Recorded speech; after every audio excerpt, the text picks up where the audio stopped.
Relax. All of you can now relax.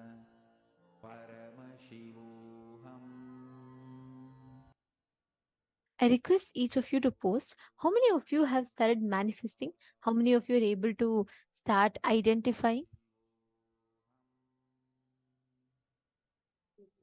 We are actually having a breakthrough with this one truth that Swamiji has revealed.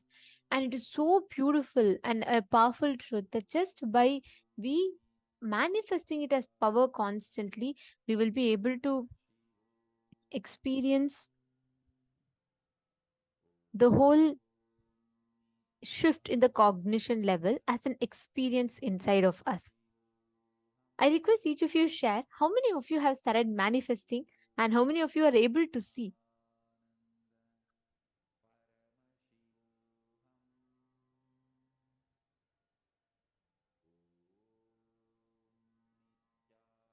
Beautiful.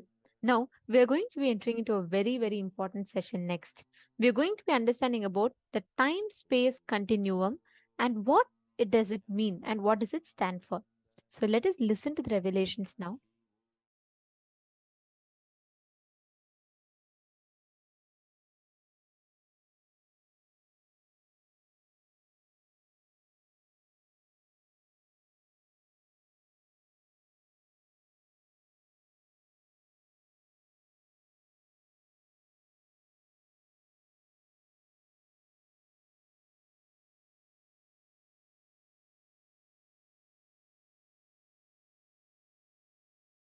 Paramashiva's message directly from Kailasa.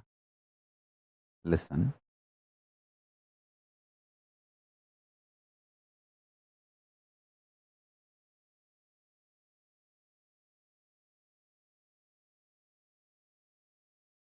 Time and space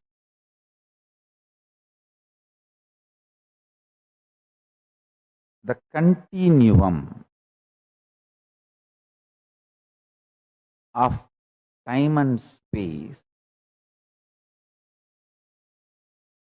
is due to a stuff connecting both.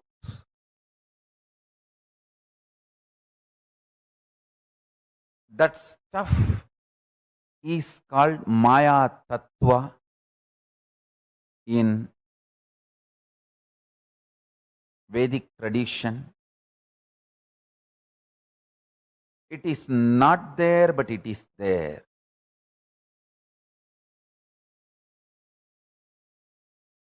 Because the time and space, both the dimensions, do not have a clear border, kind of a watertight compartment border. No. Understand this very intensely. For example, if time and space put together is 100 meter, consider an 100-meter cloth as time and space. For some people, 60 meter is time, only 40 meter is space. For some people, only 30 meter is time, 70 meter is space. The time and space continuum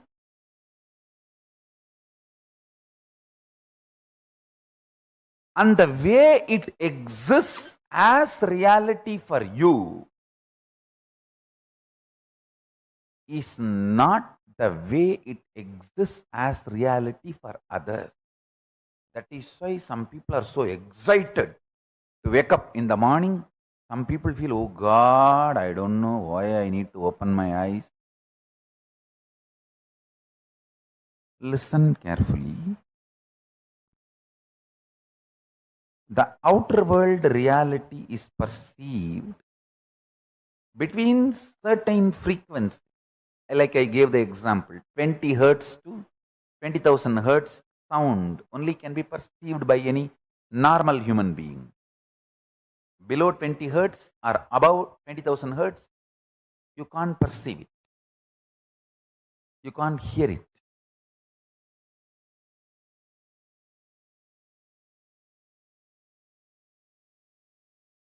just like the sound,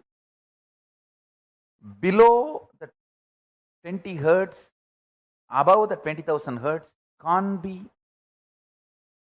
heard by normal man, but it can be heard by extraordinary capability. Same way, this reality which all of us are commonly sharing with the word called world. This is also between certain frequencies. For example, we will give the same like sound, 20 unit Maya to 20,000 unit Maya. It's only an example I am giving you. Between the 20 unit Maya, 20,000 unit Maya, the hertz for sound, Maya for the reality, I am using Maya word as a unit for reality. Between 20 unit Maya to 20,000 unit Maya, all of us common human beings can experience it as world, as reality. If it goes below 20 unit or above 20,000 unit, you start manifesting powers. Listen. If you unclutch intensely, it will go below 20 unit Maya. You become pure intense. If you go above 20,000 unit Maya, you become pure devotion, feeling connection. But in both you experience oneness. Suddhadvaita Sugabodham. One beautiful thing. This clarity, whether you unclutch and reach below 20 unit Maya or practice devotion, feel connected and reach above 20,000 unit Maya, you experience the same oneness. Sutta Advaita Sugabodham.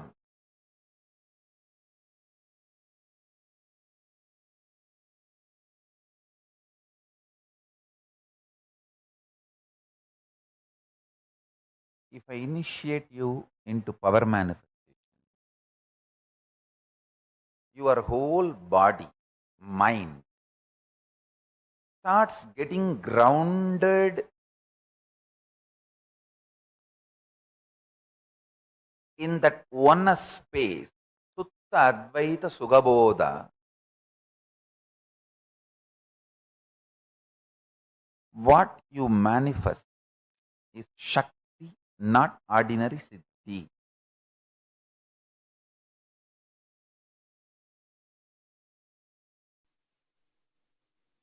Listen. The higher dimensions, when they enter consciously into the lower dimensions, they manifest as powers. Unexpected positive turn of the events and the reality you experience. You can name it as miracle, you can name it as power, you can name it as a God's grace, you can use any name you want, but the greater science, the cosmic science is the higher dimensions entering into the lower dimensions. For example, length, breadth, depth, time, space. If the space dimension enters into time, time literally manifests everything space wants. If the time dimension enters into depth, depth manifests everything time wants. Understand? This length, breadth, depth, time, space, all these dimensions are independently intelligent, alive,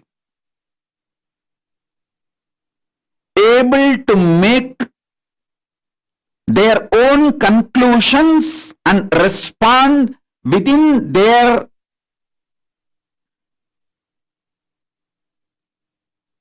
frame and working zone. Please understand.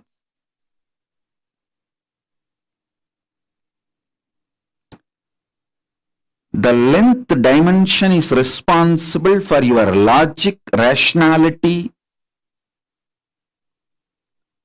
The breadth dimension is responsible for your ability to feel the emotions, feeling connections. The depth dimension is responsible for you making cognitions, powerful cognitions about life, beyond your logic and emotions. I am mapping the cosmic dimensions into your practical every day-to-day experience. Listen.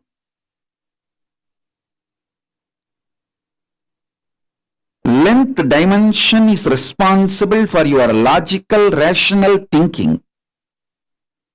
That does not mean the whole length dimension is limited to your logical, rational thinking. No. Anything which moves as per the logical, rational thinking you understand, all of that are bound by the same length dimension. For example, if you know this is the way water will flow, water moves from above to low. Water is also bound by the same length dimensions thinking. That is why your understanding about the water based on your length dimension thinking proves true forever. So, the cosmic length dimensions flow. When you understand the length dimension in you through logical, rational thinking, opens the life and its benefits of length dimension to you.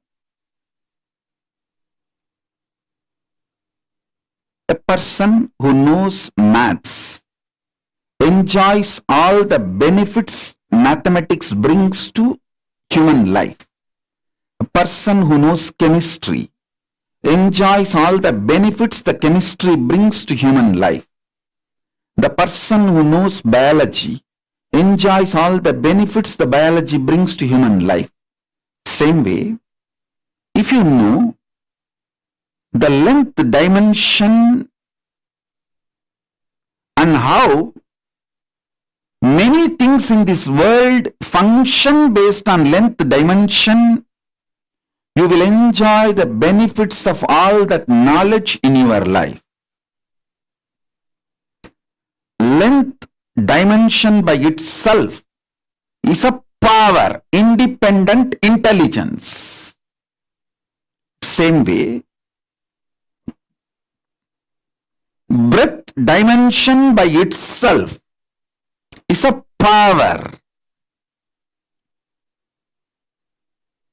Anyone who understands the breadth dimension will be an amazing lover.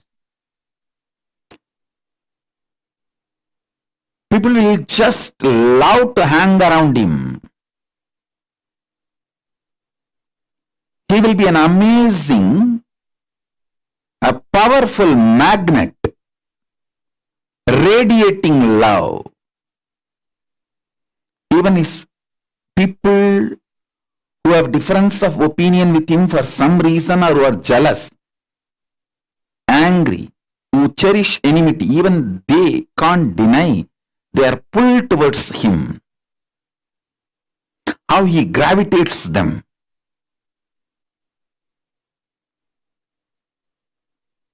A person who understands depth dimension of the universe, has access to everything which functions centered on any principle.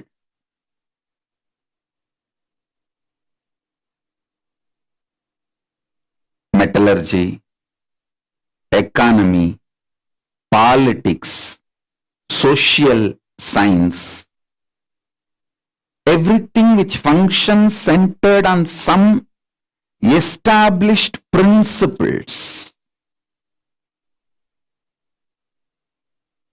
some deep cognitions.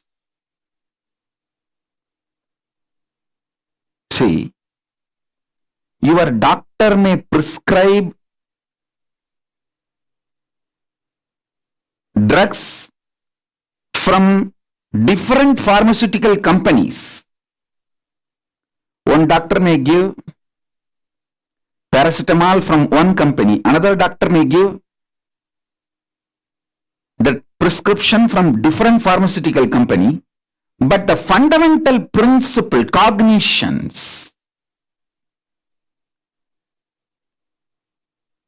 will be same for all the doctors who are pro-life, life positive, who are oriented, who are focused on treating the patients.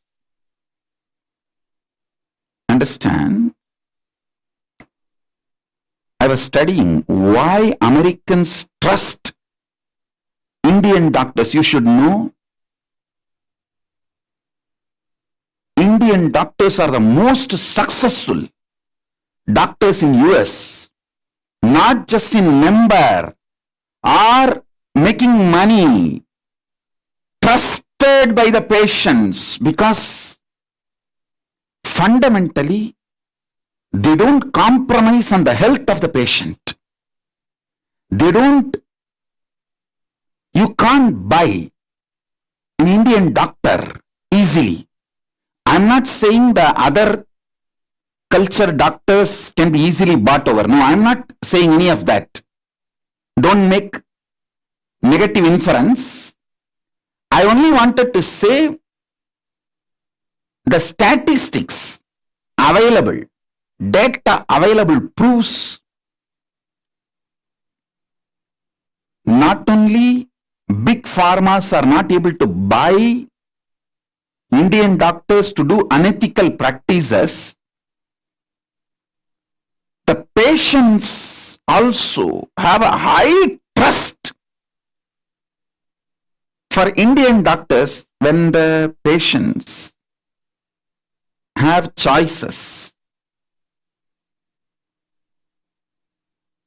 Even if they have to travel long distance or take few more steps, they opt for Indian doctors if the Indian doctors are available. That was a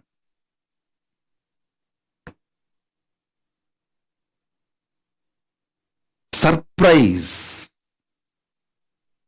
I should say pleasant surprise. Because fundamentally, Hinduism drills the cognition life is sacred. Ahimsa paramo dharmaha. Make money within the framework of non-violence. Do not violate the fundamental principles of life. So understand, every dimension, when it enters into the lower level dimensions, it manifests intense power. Now, I want you to understand,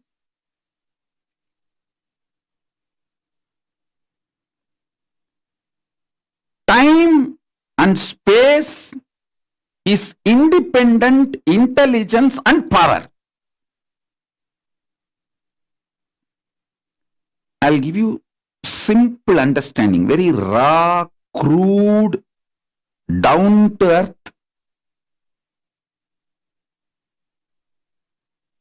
simplest understanding. You just try to internalize this one understanding. I'll help you to go through the whole initiation and make you manifest this power. I commit with you. Just understand this one. Time is as alive as your skin. If you believe, cognize, your skin is alive. If somebody massages your skin, you feel good. If somebody cuts it, you feel bad, pain. How much your skin is alive, that much, I should say little more than, much more than that, time is alive skin of the cosmos. Listen, where your skin ends, the skin of the cosmos, which is called time, starts. Actually, your skin and the skin of the cosmos both always touch each other. You can't be away from cosmos. Understand this?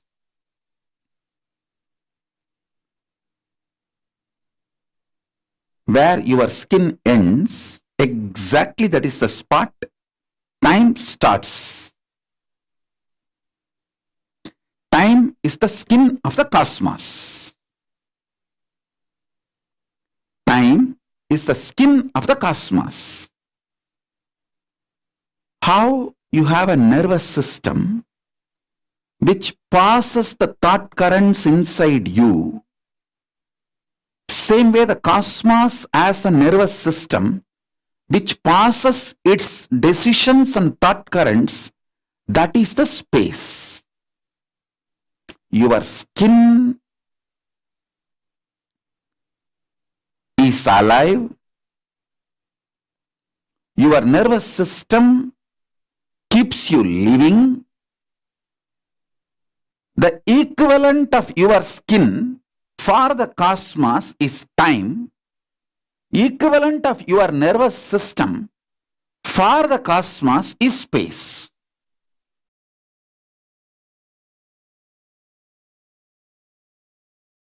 See, the time-space continuum word, only I am trying to explain by using the original Sanskrit word Chidabhasa. The Chidabhasa only I am trying to translate with the English word time-space continuum. Some of the understandings related to time-space continuum and techniques I will reveal. Understanding is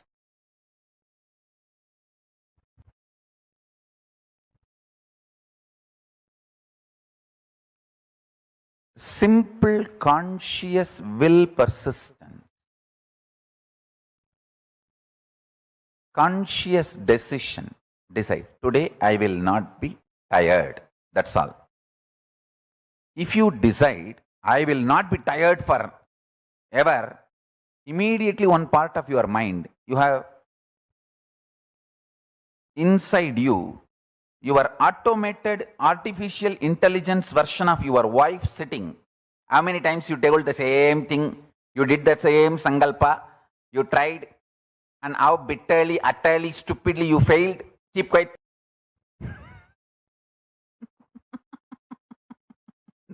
Automatic intelligence version of your husband, your wife is sitting inside you.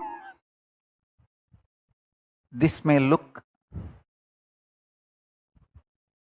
too simple, but when you start practicing, you will understand how powerfully this technique works for you to be stable.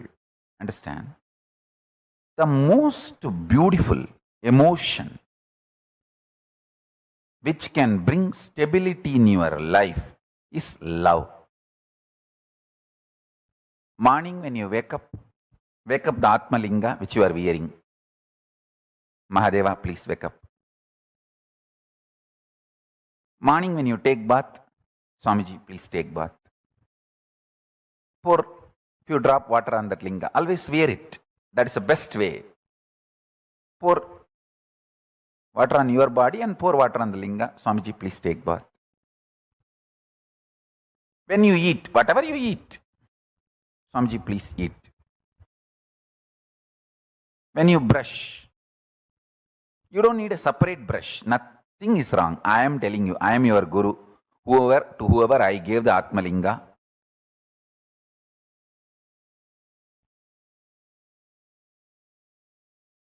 maybe you don't need to put the same brush on the Atmalinga, but take little Hariteki powder and put it on. Swamiji, please brush the teeth. Mahadeva, please brush the teeth.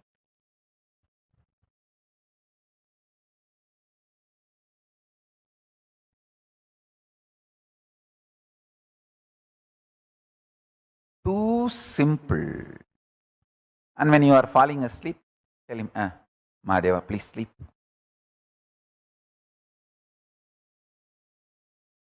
Love manifests that Chidabhasa, time-space continuum in you, sweetly and beautifully. You have a special feast, celebration, anything. Mahadeva, please eat. Show to him and then eat.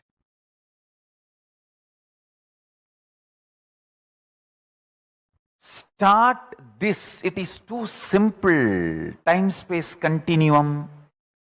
That Chidabhasa will explode in such high energy. When you spray perfume for you, just put little on him. Mahadeva, very good perfume. I got it yesterday. Lipstick, just put little, nothing wrong. Whatever I am enjoying, I have to give. This is what my gurus taught me.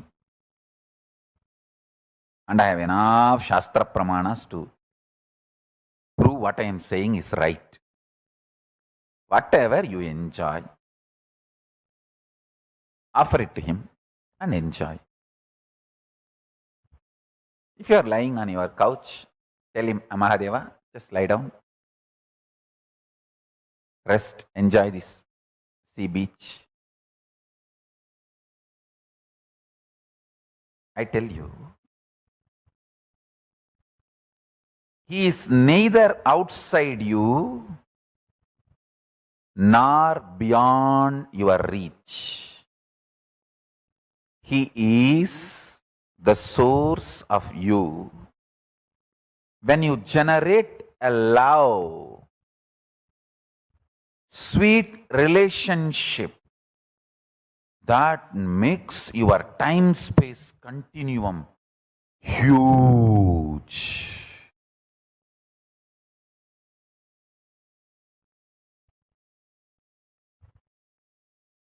Huge.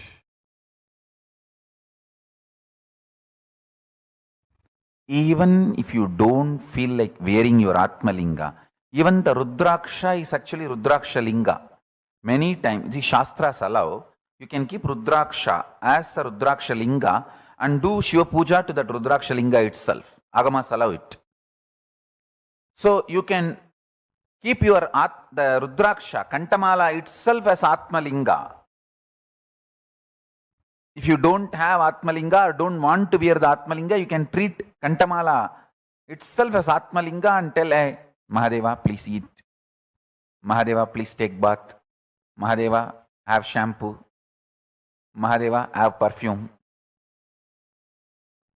Understand this continuous love continuum will make your Chidabhasa powerful. Your Chidakasha will become strong. And the time-space continuum will expand. I tell you, this attitude, this will start building everything. People who lived around me can remember very clearly, even if some book is printed, invitation printed in our Kailasa, in our Sangha, and first copy is brought to me. First I'll take it and put it on Atmalinga. I always have Atmalinga on my body. Whenever, if I am not wearing it, it is there in the Ananda Gandha. I'll put it on Atmalinga and say, Paramashiva, please have it. I tell you, that will bring such extreme sweet relationship. And you just see, even if you start understanding He is watching over, He is continuously seeing you, that is enough to make you fall in love and explode in love. I have seen people, the moment they know I am seeing them, they just go crazy with love.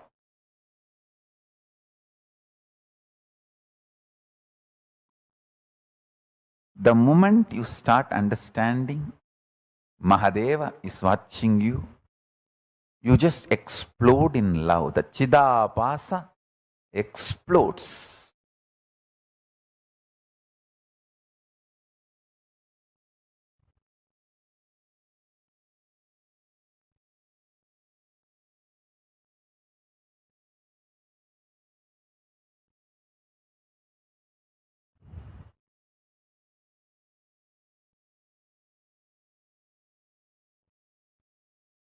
Vyutpatti of the word Chidabhasa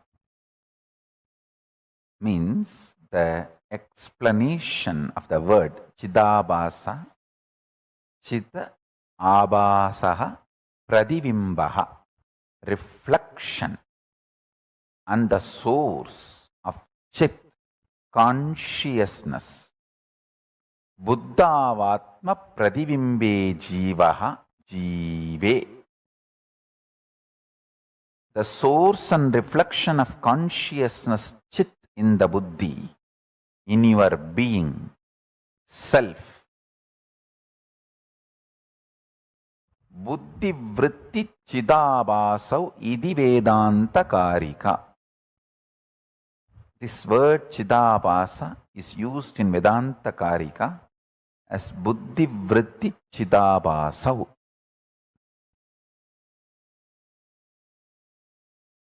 Listen. The source where the being of Chit and doing of consciousness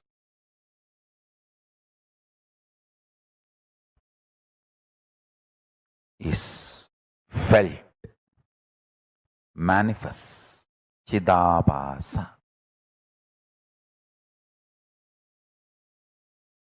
First few days only it will be like a monologue. You are talking to Paramashiva. Just after a few days you will see that he is responding in your inner space. You just know he accepted your food. You just know he is happy with the cold shower you gave. You just know he is happy with the perfume you gave. The love starts becoming complete circle. You give, he showers. You give, he showers. That whole ecstasy starts. I tell you. He always showers. He always showers. He always showers.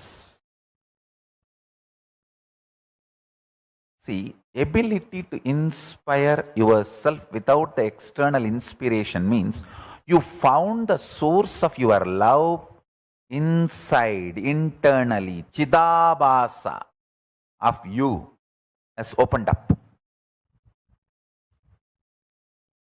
The Chidabhasa in you is Paramashiva.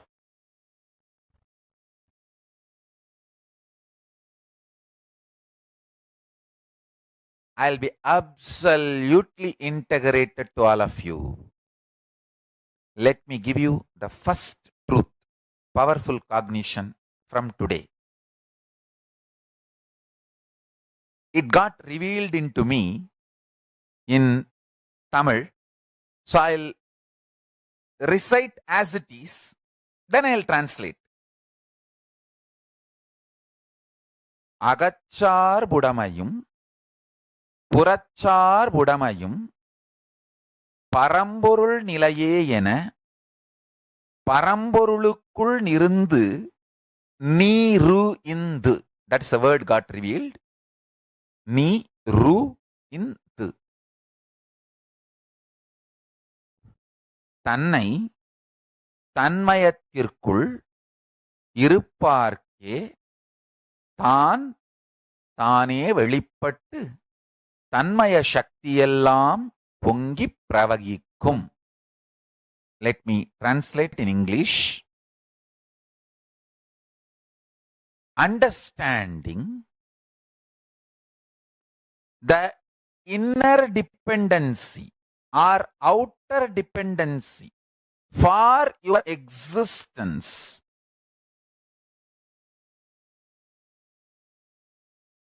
is only Paramashiva. Your principles and policies related to economy, your life's goals, your life's relationships, how you want to live, how you want to die, what you call as a success, what you call as failure.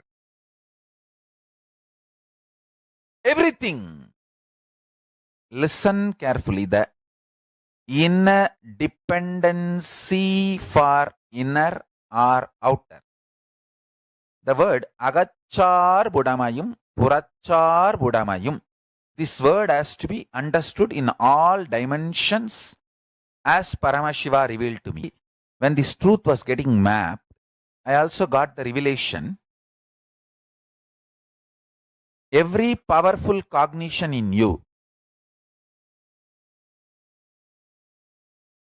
is like all the grahas, navagrahas blessing you. Navagrahas are the most auspicious cosmic energies. Never punishes you. Do not have incompletion with Navagrahas. They are absolutely compassionate and they only awaken Paramashivatva in you.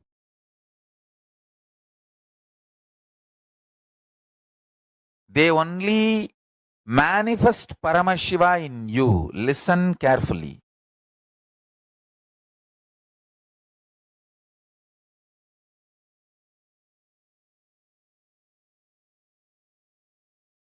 If you understand my love, you will understand all the Navagrahas' love for you.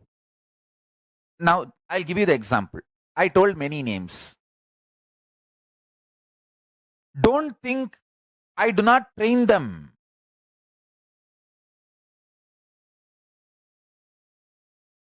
my extreme love,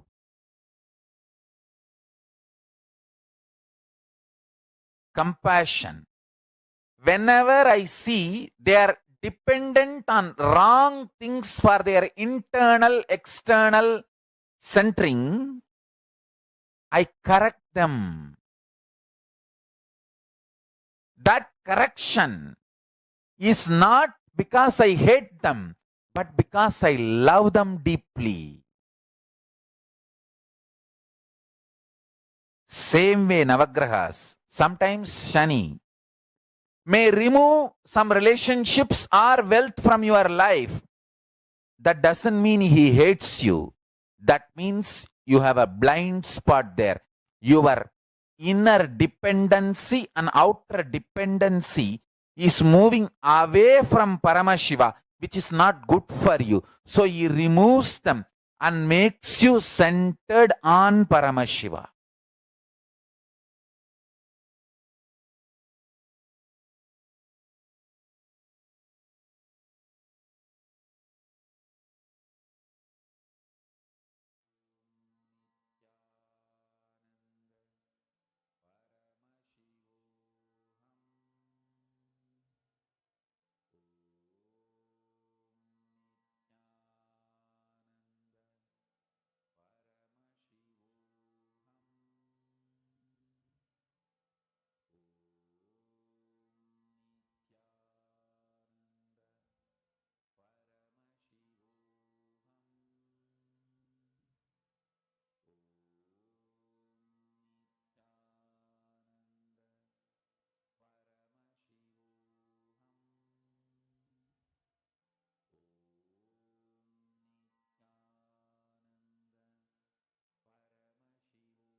Time-space continuum. Swamiji revealed a very, very beautiful truth for all of us in this session.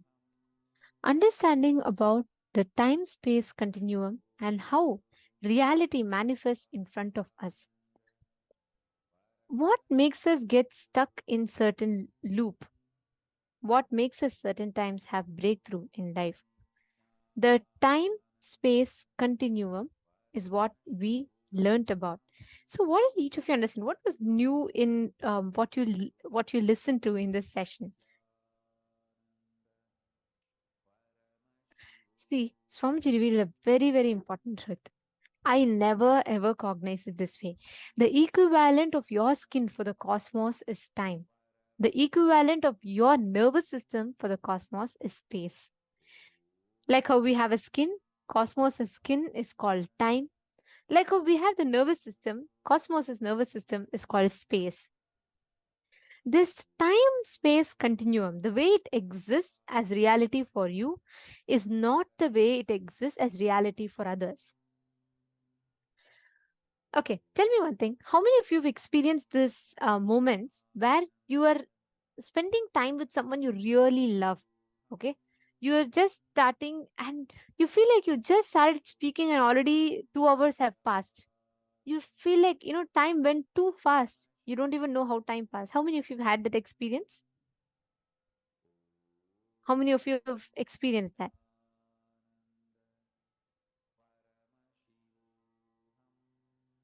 Exactly.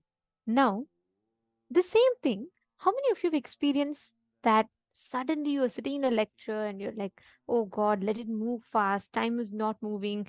This clock is not moving at all. It is just 1 minute, time is not at all passed. How many of you felt that friction? Yes.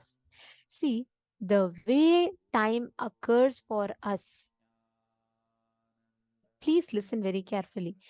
Time, the way the unit of time occurs for us is not the same way time occurs for another person. There's a big difference. I may have time passing very fast. Let's say, for example, another participant. Okay, in front of me, Ma Fatima Dehestani is there. So let's say that. So now for her, let's say time is moving very slow. At the same time, for Ma Vidyamayi, time may be moving super fast. The same 5 minutes, the last 5 minutes could have been something that I felt like its time is stuck. For Ma Fatima, time might have been fast. For Ma Vidyamayi, time might be stuck. For each of us, the same time space continuum appears as different reality. The ability to understand the reality of how time appears to us is only a delusional understanding that makes you beyond time. See, you feel you're bound by time as long as you are depending on external sources for your inspiration, for your joy, for your motivation. The moment you understand that you don't need to wait for external source, someone from outside to come and inspire you. If you just realize that life as it is occurring to you need not have any separate inspiration from outside. That understanding is enough. You will manifest the space beyond time. Next, Swamiji had also revealed to us about Chid Abhasa. Chidabhasa means your ability to inspire yourself without external inspiration. Means you found the source of love inside you, internally. Chidabhasa of you has opened up. This actually answers the question of Ma Anandeshwari. You're asking, Ma, when you start and understand that Mahadeva is watching you, you explode with love. Yes, that's right. But Tatiana Hughes has asked, man, can you explain about more about the breath dimension? Yes, ma'am. See, breath dimension is your ability to flow with life. Whenever you are flowing with life, the Chidabhasa in you is awakened. The love component of Paramashiva inside your inner space is awakened. That is Chidabhasa. That awakening of Chidabhasa inside of you is manifesting of Paramashiva's love. That time you are not stuck the skin of the cosmos. Understand? It's like this. If I am here, right next to me, let's say someone else is standing. Now, if we both are just like touching each other and standing, and let's say suddenly I put some, let's say I put an object, some friction object in between. Every time I move, it is going to be rubbing it's going to be very painful. That incompletion and pattern is that object between your skin, the place where your skin ends, the skin of the cosmos starts, time starts. Every moment, if you add incompletion, it is like having a bump on your skin. What happens whenever you rub? There's pain, there's friction.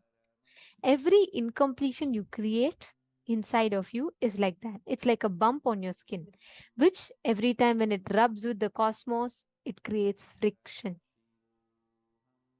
When you just learn this, when you understand this one truth, when time passes for each one, it is different. But time in itself is not fixed. It is an subjective experience about objective reality. Just understand this. For almost all human beings, the immediate time space available is only next few days. Because by the time your space becomes different, your Chidabhasa, the source space of consciousness, gets built consciously with space-based sankalpas. When you declare the conscious supremacy, you will understand that nothing from outside can bring you that inspiration. That is why people who watch these motivational videos, how many of you watched it and how many of you have got only temporary motivation in your life? Tell me. Have you noticed it? Have you all observed it? Whenever you watch motivational videos, it motivates you, but temporary. Because as long as you are deriving a source of inspiration from outside, you need to know by the time you change, their time space continuum changes. Your experience is a subjective reality, their experience is a subjective reality. So there is already a gap. So you feel again dull, you feel again down, you feel you need one more. That loop you will get stuck in. Awakening your Chidabhasa is awakening the source, the self drive inside of you. Are you all catching it? Are you all understanding it? That Chidabhasa awakening is what time-space continuum gives. Okay, Vedya Sangat Singh. Nithyanandam, Vedya Sangat Singh here. Could you come on camera? Are you here for the first time?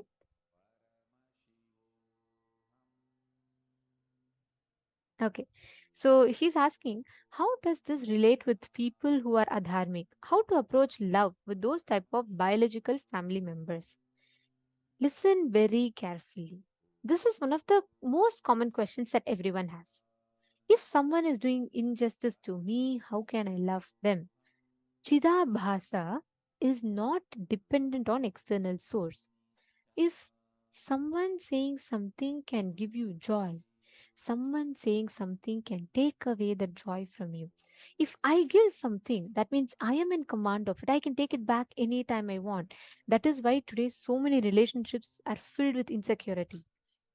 Because your source of fulfillment becomes the other person. You try to go to the other person, you try to get the fulfillment from the other person.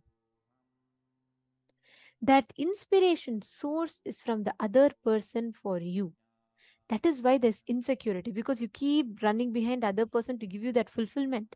When that one moment that the other person says, no, I can't give you, you fall into insecurity. Insecurity becomes anger, anger becomes hatred, hatred becomes destruction, destruction becomes divorce.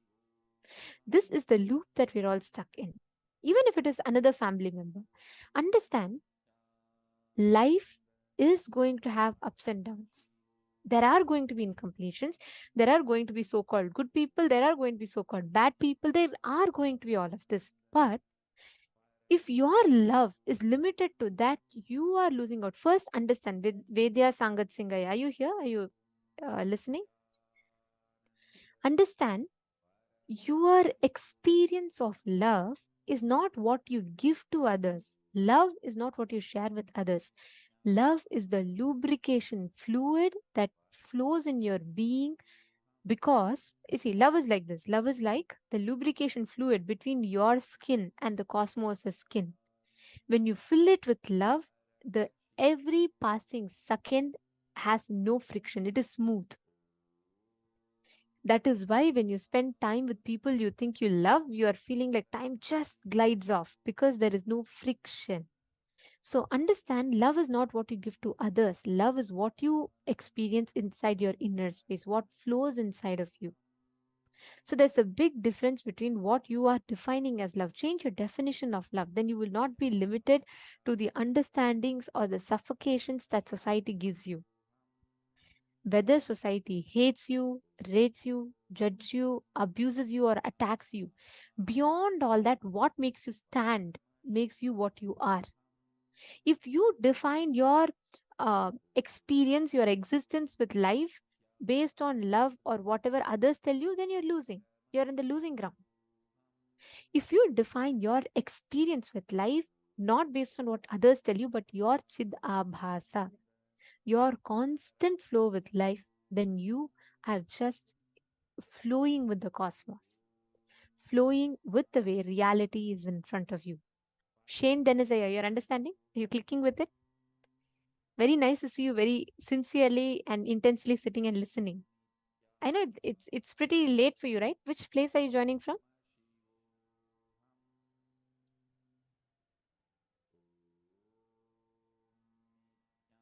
Okay, Oklahoma. All right.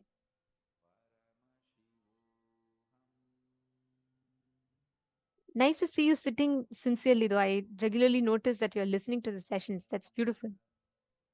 Okay, all the others, listen to this very carefully. Every time you add that friction between you and cosmos, that skin called time becomes painful for you. Now, every moment you fill life with something that is not completion, that is not love, you are going to be creating that friction. Can each of you take a few minutes and pen down how you can add that component of chidabhasa in your daily life? It need not be too much. Understand, you don't even need to immediately, you don't need to visualize how can I have love towards an enemy who's always conspiring to work against me. No. The moment you tell that, you start exaggerating the problem in your head. You will decide you can never love and you'll give up on love. That's not the solution. You don't need to go to that extreme. Start with simple things. Every day morning when you wake up, go hug people in your family members. Whatever might have been the conflicts the previous day, that's okay. Just hug everyone once. Start with simple act. Every day when you wake up, speak to your Atmalinga. Just tell Swamiji, I woke up. Thank you for this day, Swamiji. And I'm sure the day ahead of me is going to be an amazing day. Start with that declaration. Understand, it is not life positive words. No, it's not just positive thinking. No, positive thinking is different. Temporary motivation is different. This is a science. Chida Bhasa is you infusing the fluid of love in everyday aspect of your life.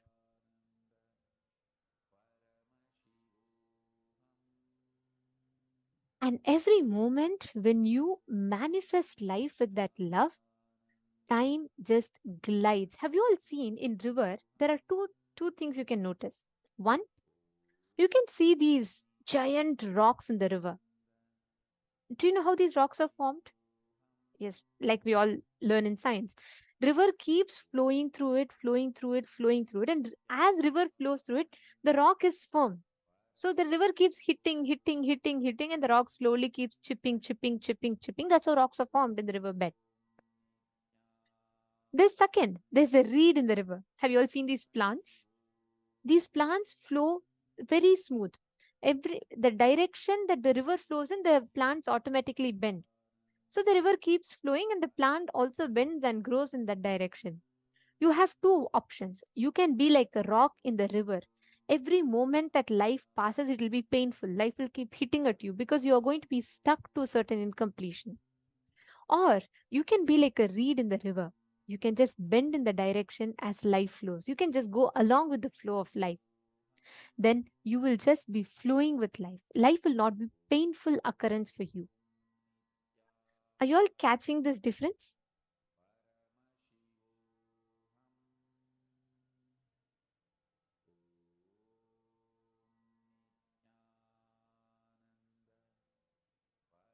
Dario Trujillo. Dario Trujillo, are you there? Okay. Dario Trujillo, are you? Listen very carefully. You, Paramashiva, will never do anything that is inauspicious. And you are associating two different incidents and you're coming to a conclusion here. There could be 100 other reasons. So don't associate the wrong things, the wrong situation with the wrong results, and don't come to a conclusion. You need to analyze it correctly. Okay, this actually what you're doing now is you're removing the Chidabhasa or the way life flows in through you.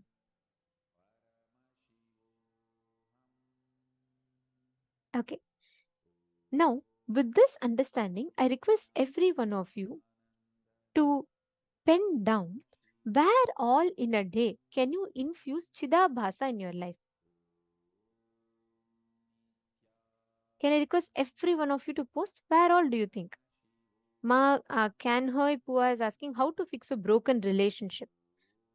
Ma Kanhoy, this is the solution for it.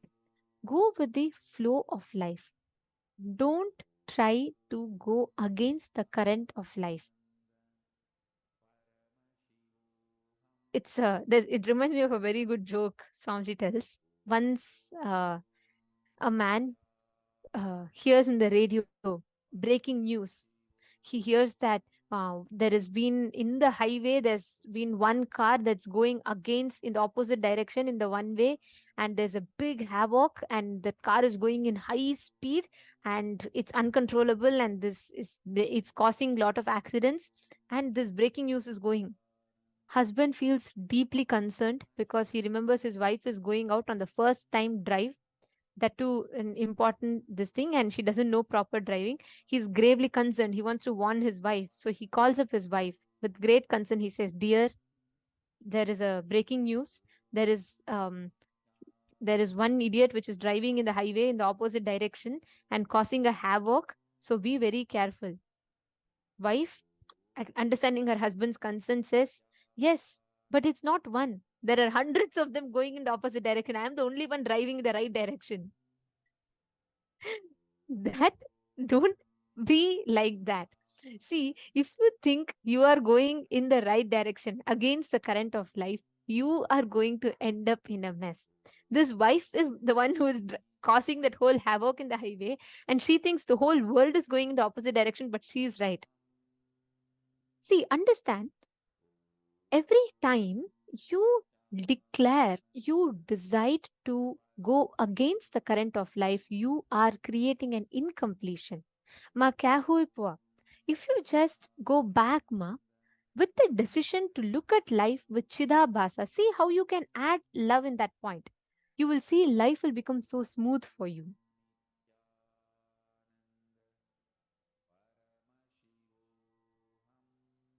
Ma Grazina Maria is asking, if we are the source of love, shall we avoid anybody toxic? What gives something the definition of something is toxic or not? Ma Grazina Maria, you should address that. What gives you the definition of something is toxic or not? For Mahadeva, for Paramashiva, even poison, he put it in his throat, held it in his throat only to heal people. Even poison, he converted as healing and gave people. See Swamiji's life. Even the worst attacks, he only took it to empower humanity more and more and only succeeded each time. What you define as love, see, understand, all of you understand this. The moment I say love, the moment Swamiji told love, we are all defining it with our understanding of transaction and relationships. No, you do not need a reason to love. I'm not talking about the love that you feel when you see another person. I'm not talking about that. I'm not talking about the love that it's between in relationships. No, I am talking about the love that existence expresses every moment. Have you all seen babies? Just leave them by themselves, they'll have smile. They don't wait. They, even whether someone is there in the room or not, they laugh. They look at a plant, they start laughing as if it's such a phenomenal happening of nature. They do not take existence for granted. That is why the space of a child is so beautiful. When you infuse when you infuse Chidabhasa in your everyday life, you will not have that friction. Ma Krista, you can experience that space. You're saying you love watching babies. Why are they so beautiful to watch? You, even if there's an enemy in front, even if there's a snake in front, that baby will not get afraid. It'll just go and play. The baby will not have the fear. Young children, they don't know fear, they don't know anger, they don't know hatred. Why? Because their being was infused with Chidabhasa. You too were like that at one point of time. But unfortunately, we all eat in the conditionings of the society, and we grow into thinking anger, all these transactions in life. Just decide every morning when you wake up, thank the cosmos. Start with simple things. Every day, grow a plant. Just go tell the plant, I love you. I will take care of you. Start with that. Just few actions. Every morning, just going and enriching a person. When you go to your office, just enrich them. Something. Tell them some powerful cognitions. Every action in your life, see how you can induce Chidabhasa. Can you all take a few minutes and write down? What are all these simple acts of love that you can do every day? From today, start doing it. You will see a phenomenal difference, and it's a challenge to you. In less than 21 days, you will suddenly see life will not have any frictions.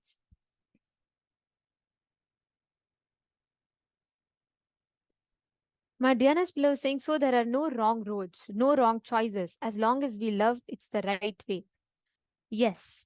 When you experience pure enriching, pure love, that's the right flow of life.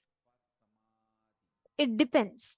You should not, you see, it's not like if you say, oh, okay, Swamiji said nothing can harm me if I love. So come on, let me go and put my hand into the fire. I'll put my hand in the fire. I love the fire. Fire should not burn me. No, that is foolishness. You know why? Because that is the kutarka working. If you really believe that with love, you are in love with the fire, with that you walk into the fire, fire cannot touch you. If it is your cognition, if it is your experience, fire cannot touch you. Fire will not touch you. We have tons of references in Hinduism. Devi Sita walked into the fire and walked out fresh as a flower. Why? Because she was in love with existence. Everything around her was filled with love. If that space you are in and you manifest that, then okay. Otherwise, work towards that space. Start with simple things. Once you start understanding that, that will lead you to the next and next level of breakthroughs. You should not work in the opposite direction. You should not say, oh, come on, Swamiji told me, come on, let me go. I'll go and tell something, I'll do whatever I want. And because I'm in love, people should all accept me as I am. No, that is not the right flow of life. You're going against the current of life that way. Start with simple things of what you can, whatever you understand as love. That will lead you to the next ones. That will lead you to the next breakthroughs. Come on, every one of you take a few minutes, pen down.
Okay, I have a question from one of the participants. You all can continue writing. I just want to take that question in the meanwhile.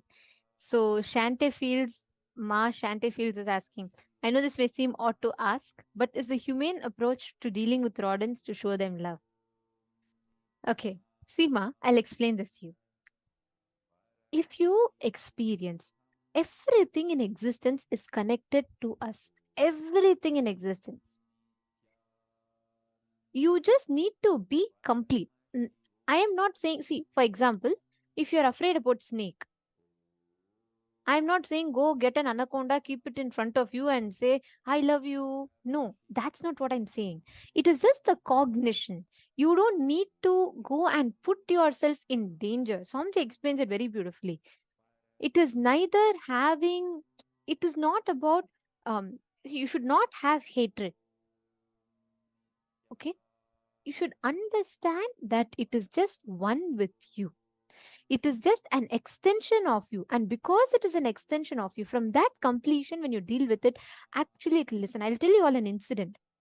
There was a mango tree outside Gurukul. Okay. This is in Bangalore. And there was a huge mango tree, a tall one. And all of us kids, we all like mangoes, right? So we all used to go outside and we'll try plucking mangoes from the tree. But all the mangoes in the tree used to grow on the top two layers of the tree. Okay. So we'll have to climb it. And what happened was there were a lot of ants in the tree and we could not climb it. So one day, one group of kids were trying to chase the ants away and they were all like trying to throw mud or something we were doing. And Swamiji happened to pass by that side. Swamiji looked at us and Swamiji said, hey, what are you all doing? And then we said, Swamiji, there are ants and all that. Swamiji said, how can your hands lift? Swamiji will always tell us, your hand should not lift to harm another being. Your hand can only lift to bless another being and help another being. So Swamiji looked at us and Swamiji asked, how can you all raise your hands to harm those ants? They are harmless beings. How can you raise your hands to do that? Then Swamiji explained. Swamiji said, your way, your fundamental operation, the principle of operation with life should be because it is an extension of me. Just like me, and the ant is an extension of me, just connect to it and tell it to give way, it will give way. And Swamiji said, why do you want the ants to give way? Then we said, Swamiji, we want to climb the tree and we want to pluck the mangoes. Swamiji said, when you speak to the tree will give you the mango. Just connect to it. Just tell from the space of oneness, talk to the tree. And I tell you all, we have photos of this in Nithyananda Gurukul website. You all can go and see it as well. Right after Swamiji told, we started doing this in less than 3-4 days. There were absolutely no mangoes. It was not even mango season. In less than 3-4 days, the tree gave the exact number of mangoes that exact number of Gurukul kids that are there. Those many number of mangoes the tree gave. And all the mangoes grew in the bottommost branch that we all didn't even need to climb to pluck from the tree. And there were no ants in the tree. We didn't do anything after Swamiji said this, other than we all would go stand in front of the tree and connect to the tree and say, Ma, we want to have mangoes from you. Please give us mangoes. And we'll just request the ants to move. And it is not a joke. Understand, existence is an extension of us. We are all taught to be separate all the time from nature, and we are so out of touch with nature. In our Puranas, go and read. Our Purana sings the glory of women who told the sun to stop, and the sun completely stopped. The sunset completely stops. We have had such phenomenal beings in Hinduism. Why? Because by our very way we are brought up, we are taught about how we are a part of existence and nature.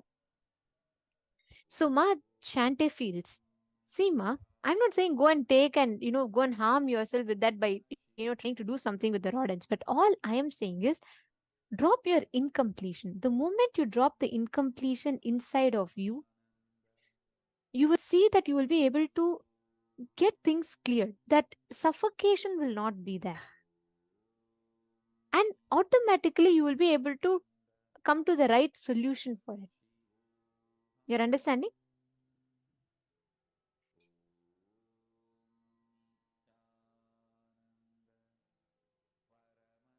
See, every one of you, that is why Chidabhasa is needed.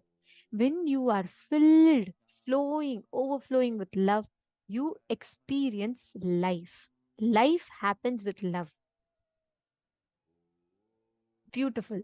Now, with this understanding, with this space, let us all manifest very, very, very beautiful power. We are going to be manifesting the power of being able to identify any details about a person, the biography of a person, just by looking at the image. All right, shall we all get started? Okay, so joining with us in this is Manitya Devasmaranananda and Manitya Brahmayogananda. Let's all get ready to manifest. Even for this power, right? Apply the same space. Chidabhasa, filling your being with inspiration from within. You should not do powers because we are saying.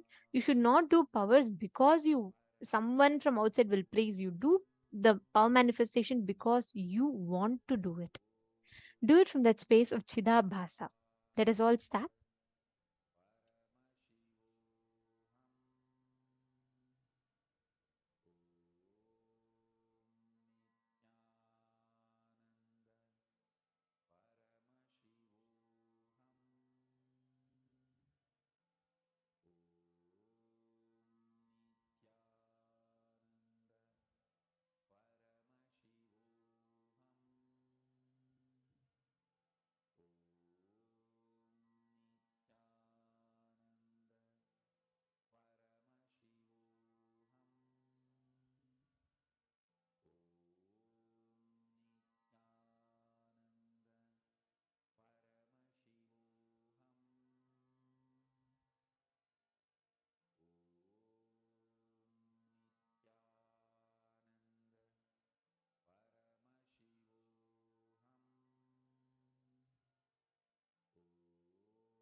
Nithyananda, everyone.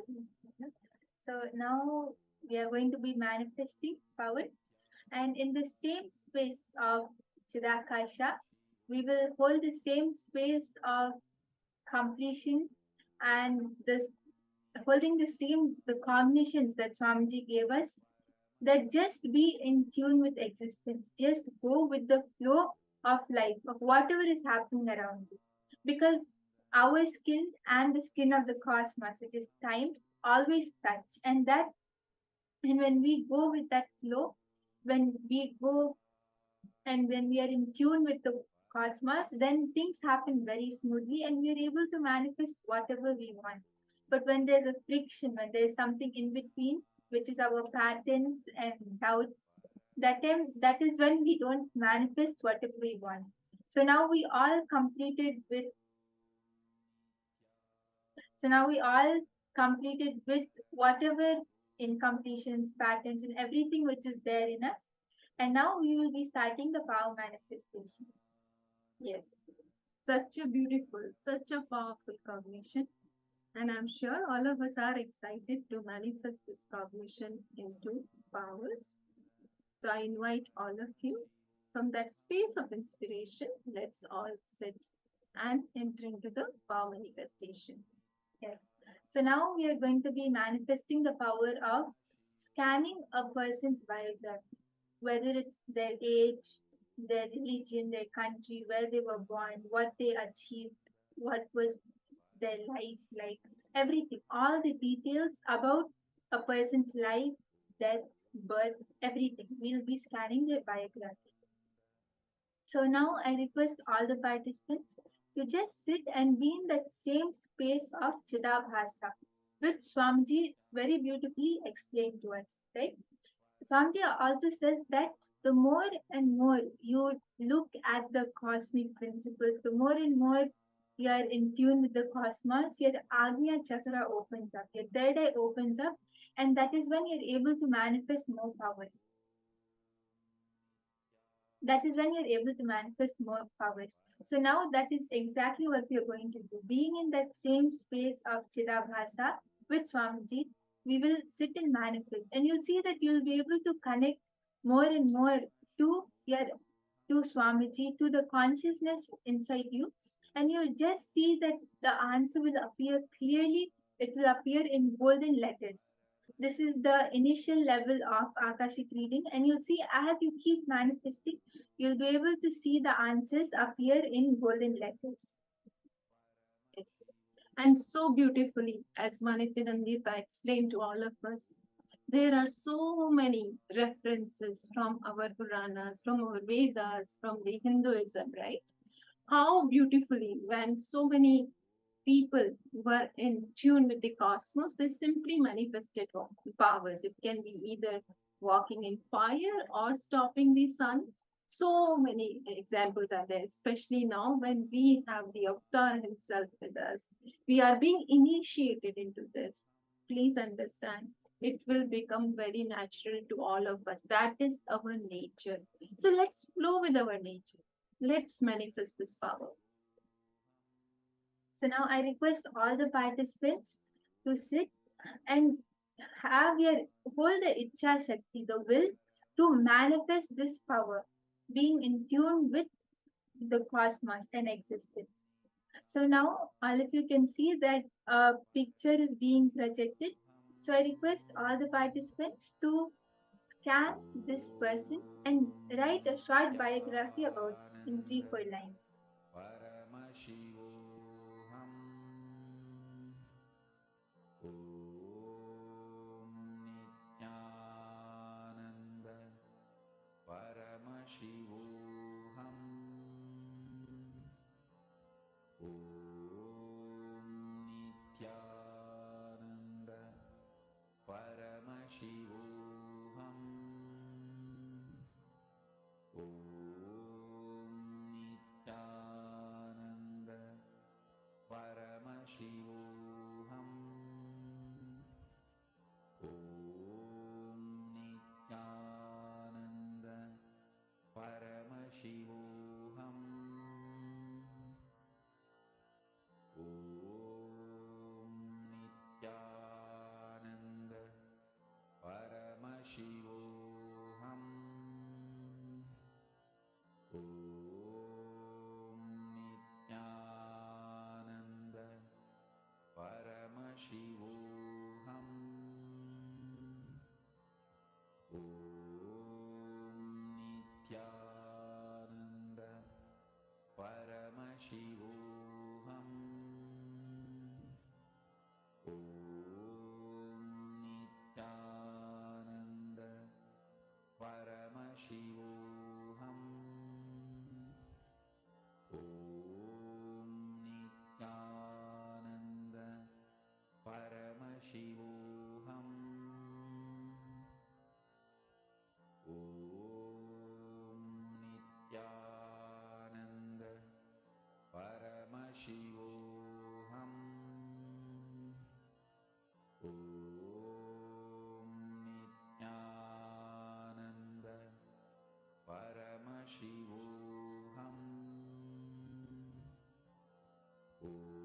Nithyananda Paramashivoham. Om Nithyananda Paramashivoham. Om Nithyananda Paramashivoham. Om Nithyananda Paramashivoham. Om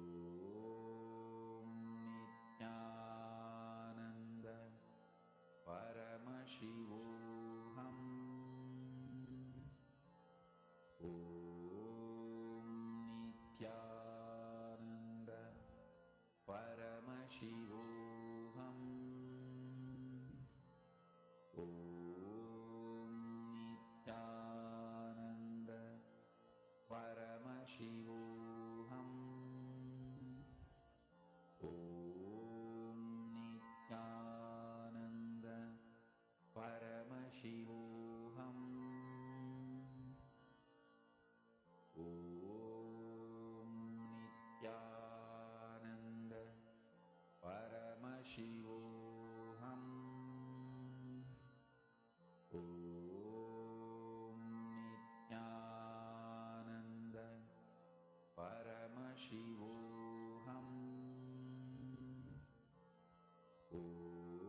Whatever answer Swamiji reveals to you, whatever you are able to see, you can all start posting it in the chat. It can be a number, it can be a color, an incident, a date, whatever Swamiji shows, you can start posting everything.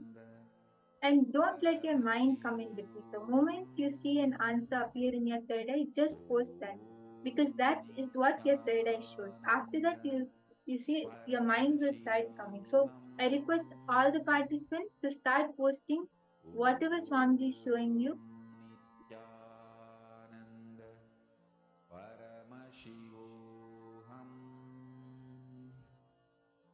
Yes.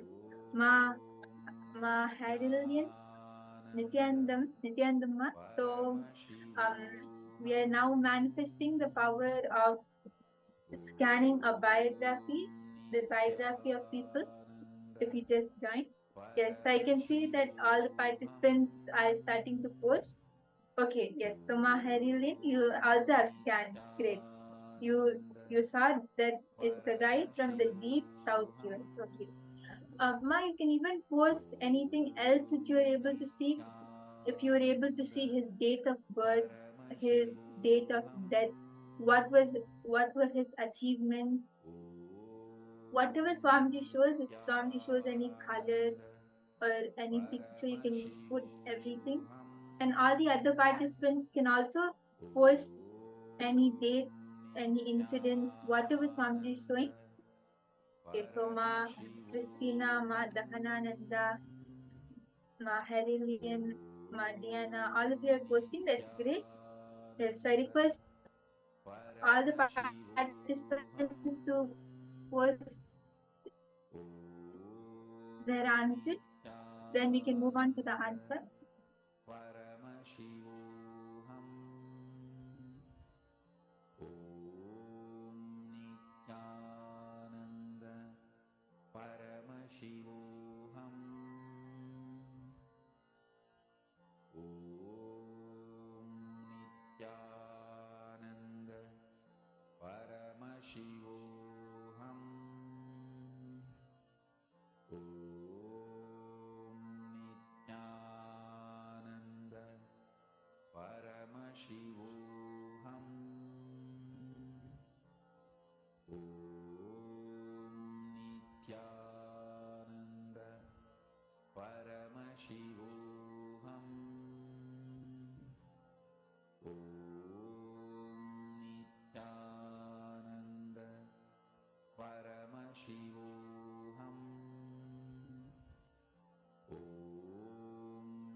Yes.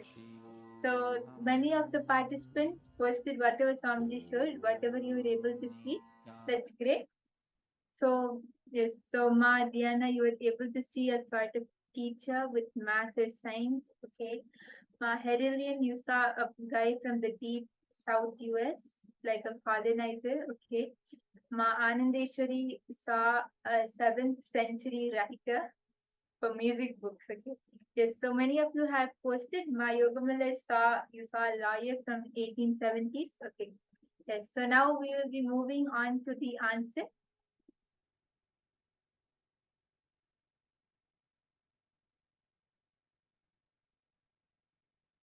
Yes. George Ruiz Blasco was born on 1838 and died on 1913.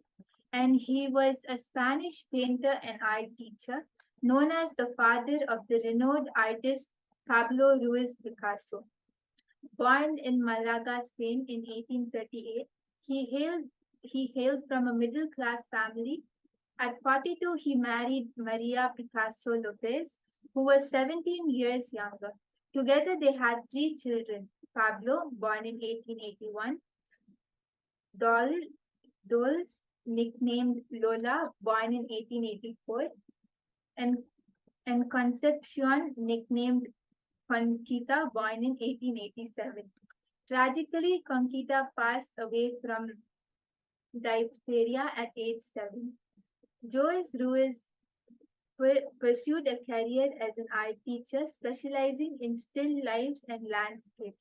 He taught at the Escuela Provincial de Bellas Artes San Temlo from 1875 to 1890. Later at the Arts in Coruna, where Pablo attended his ornamental drawing classes. Struggling to gain recognition as a painter, he moved his family to Barcelona in 1893, where he continued to teach. Ruiz Blasco played a pivotal role in nurturing Pablo's artistic talent, teaching him from a young age. Despite a volatile relationship, he recognized and encouraged Pablo's prodigious skills. Jose Ruiz's legacy remains closely intertwined with the remarkable artistic journey of his son Pablo Picasso. He passed away in Barcelona in 1913 at the age of 75. Okay. So, yes, so many of you have posted your answers.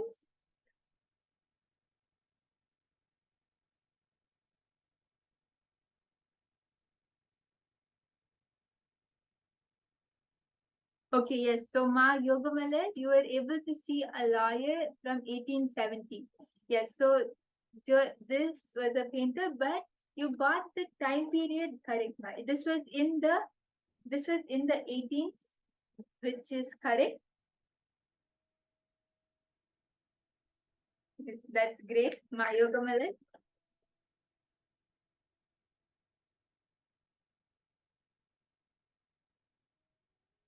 Okay, yes. So now, even if it is great that so many of you were able to see the answers, whatever Swamiji showed, and even if you feel that you are not manifesting or you are not able to get it 100%, it's completely fine. Now we will be manifesting this again in another round. Just connect to Swamiji and hold a strong will that you have to manifest. Intensely chant the Mahavakya, and all of you can see that there is a question projected. So you can connect to Swamiji and scan the biography of this person.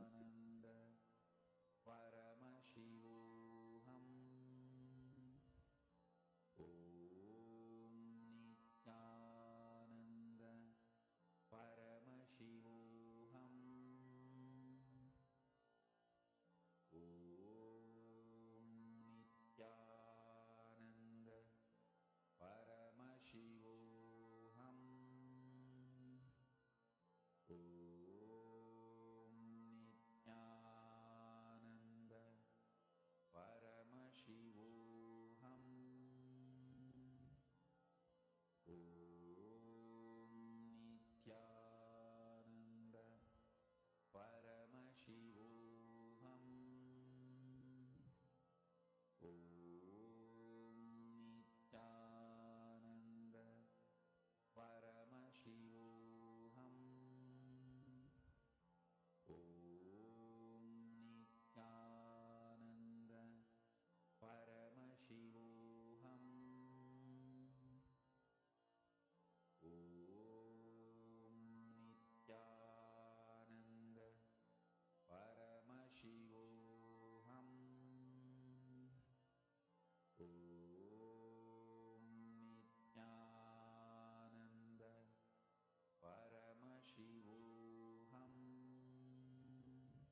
Yes, so many of you have posted what Swamiji showed, which is great.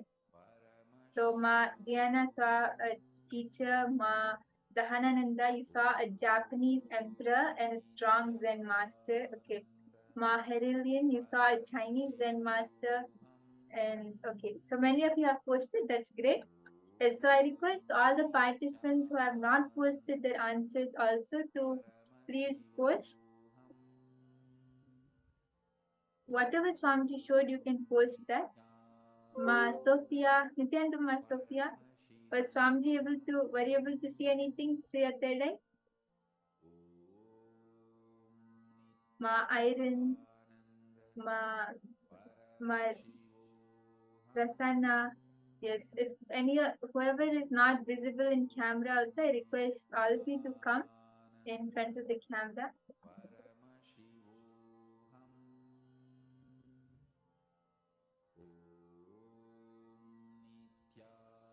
Yes, okay, so Ma Christina, you were able to see a Catholic and Saint Bernard. Okay.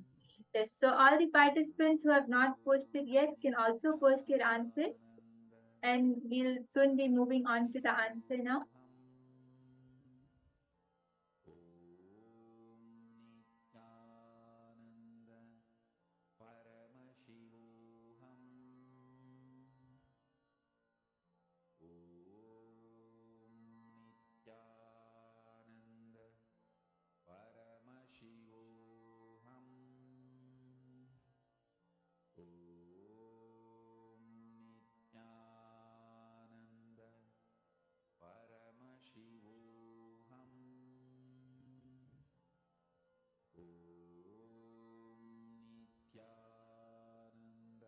Yes, so many of you have posted whatever you were able to see the other day, whatever Swamiji showed. That's great. So now we'll be moving on to the answer. So yes, if anyone has not posted their answers yet, I request all of you to post whatever Swamiji showed you.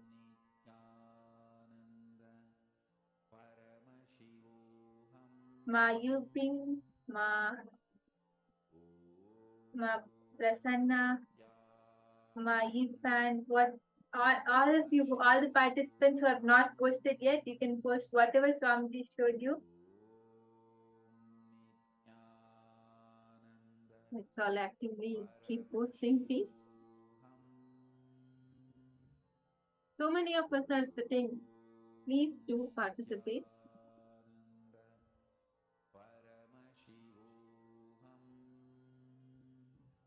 Yes, Ma Titania, were you able to see anything through your third eye? You can post whatever Swamiji showed you, if it's a number or a color.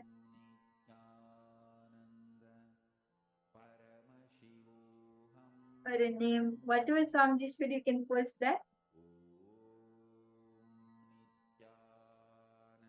Ma Abhilasha, Ma Anandapriya, all of you can post whatever Swamiji showed you. Okay, yes, so now we'll be moving on to the answer.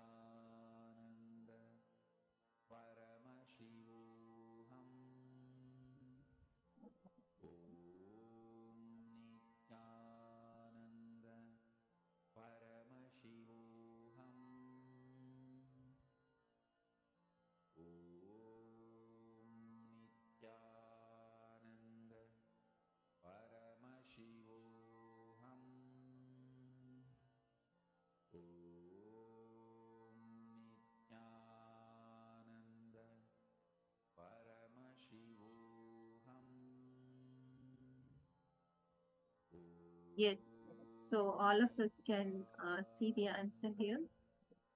The Tibetan Buddhist monk. So Agwan Lovasan Dorizer, born in 1853 and passed away in 1938, was a Russian-born Tibetan Buddhist monk known as Tensei Kempo. He studied in Tibet and became a close associate of the 13th Dalai Lama, serving as a teacher and advisor. Doriza played a role in Tibetan-Russian relationships, raising British concerns about Russian influence in Tibet during the Great Chaos. He believed Russia was Sambhala, vital for preserving Buddhism.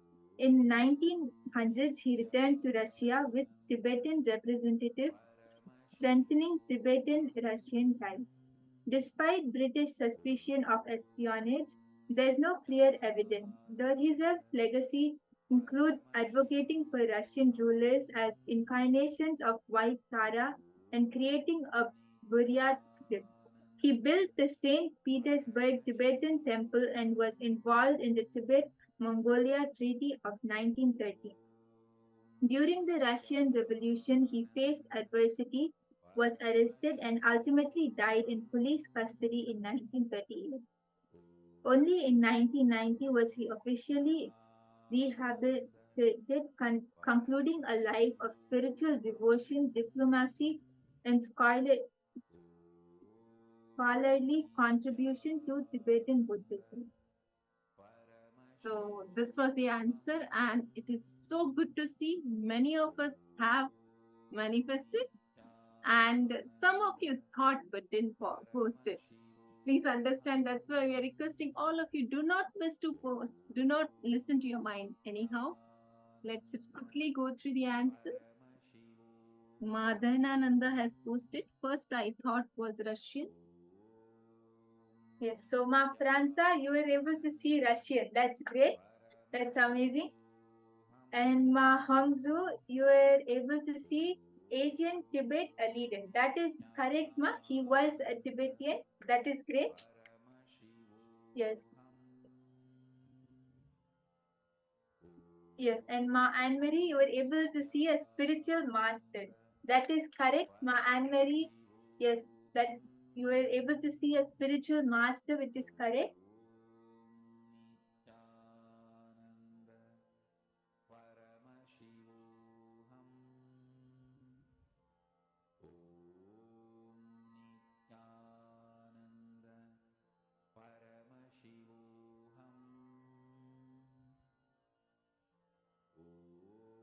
Yes, so many of us have posted. So that's wonderful. Ma Krista has posted, I'm seeing Catholic Saint Bernard. Ma Heidi has posted Pope. And then Zen Master. So 14th or 15th century priest by Manandeshwari. This is very close. And then Ma Hongsu has posted Asian Tibet, a leader, a teacher. Wonderful. So many of us have posted, and many of you have posted very closely, if not exactly the same. Madhyana has posted religious aspect, priest or bishop. That's correct. Wonderful.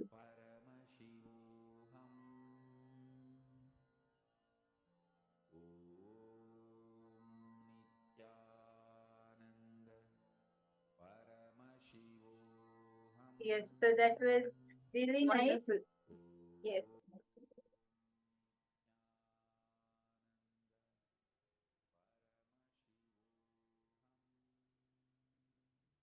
So good to see all of you posting so beautifully, and so many answers were correct. So let's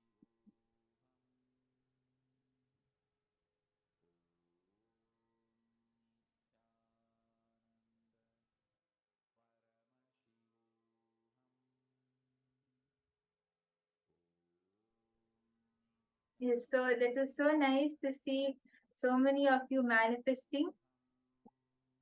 Even if you manifest one thing right, or even if you manifest it right once, that is also a manifestation. And this is the space of Chidabhasa. So all of us have just experienced the space of Chidabhasa, and we can see how nicely so many of you were able to manifest. So many of us were able to entangle, and we were able to connect to Swamiji and manifest. And this is the exact space of Chidabhasa. It was so nice to see so many of you manifesting, and it's really nice. All the participants, so many of you were able to manifest. So now let's do one more round, okay?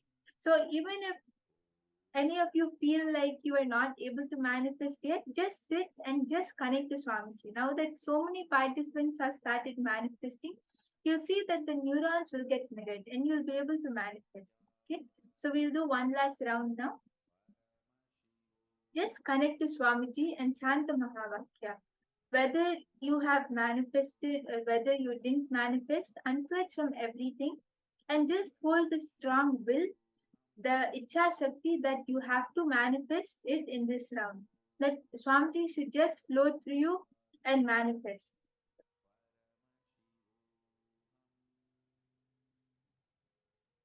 Yes, so now this time in the last two rounds we scanned about people. So now we'll be scanning a particular day. Okay. So I request all the participants to scan what happened on the 7th of October 2007. Just connect to Swamiji and whatever you're able to see, you can post that.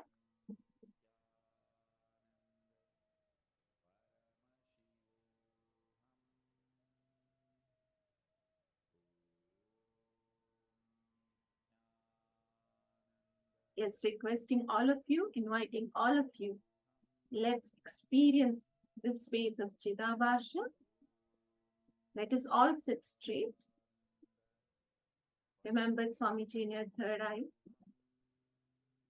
Chant Mahavakya and see what was the happening on this particular date, 7th of October 2007. And as you are seeing, I request all of you, please do not filter, post it in the chat. Like many of us were saying last round, I did see, but I didn't post. So do not miss to post. Let us all share.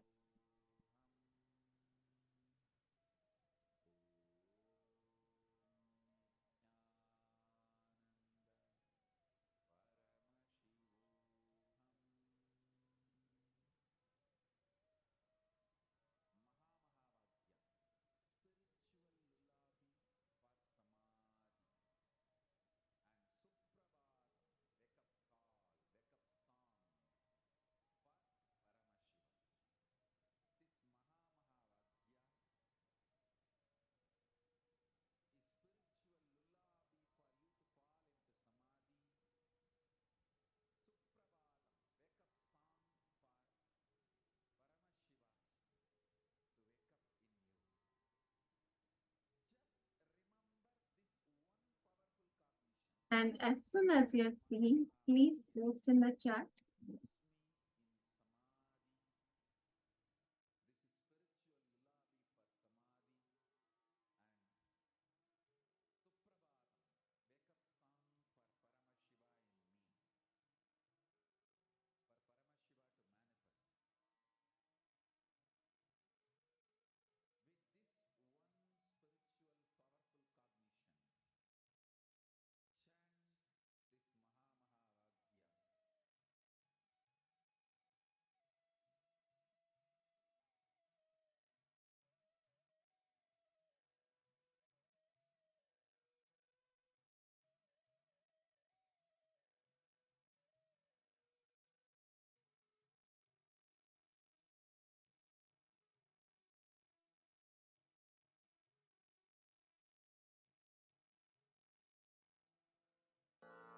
Mahamahavagya, spiritual lullaby for samadhi, and Suprabhatam, wake up call, wake up song for Paramashiva, for Paramashiva to manifest.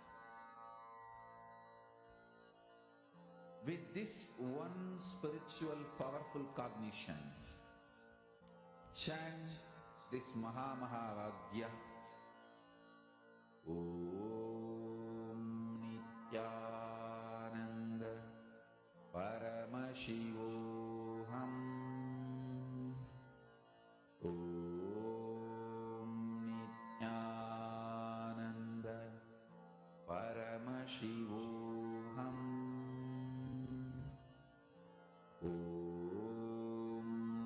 Nithyananda Paramashivoham. Om Nithyananda Paramashivoham. Yes, I request all of the participants to post whatever Swamiji showed you, whatever you are able to see through your third eye, you can post that. Yes, so my yoga mother saw a birthday celebration. Yes, okay. My yoga mother was also able to see Swamiji in blue color. Ma Christina saw hurricane. Okay, and Ma Heidi was able to see East Germany Day of the Republic. Okay. Okay, Ma Diana, you were able to see some ending to something. Okay. So I request all the participants to post whatever Swamiji showed you. What happened on the 7th of October 2007? Yes, so the answer is that I was born on the 7th of October. So my yoga mother, you saw birthday celebrations that is accurate, on point, correct. That is great, my yoga mother. Wonderful. That was so correct. Yes, my yoga mother. Wow, that was amazing, on point. Thanks to Swamiji. Yes. So even all the other participants also, you were sitting and manifesting, and you were in that space of Chidakasa, which is also a manifestation. So that's great. And that was an amazing manifestation. It was so beautiful to spend this time with all of you. It was so inspiring that all of us so beautifully participated and manifested and shared. It's so lovely. So let's keep participating and do not miss any power manifestation or any of these sessions. With this, we will move on to the next session.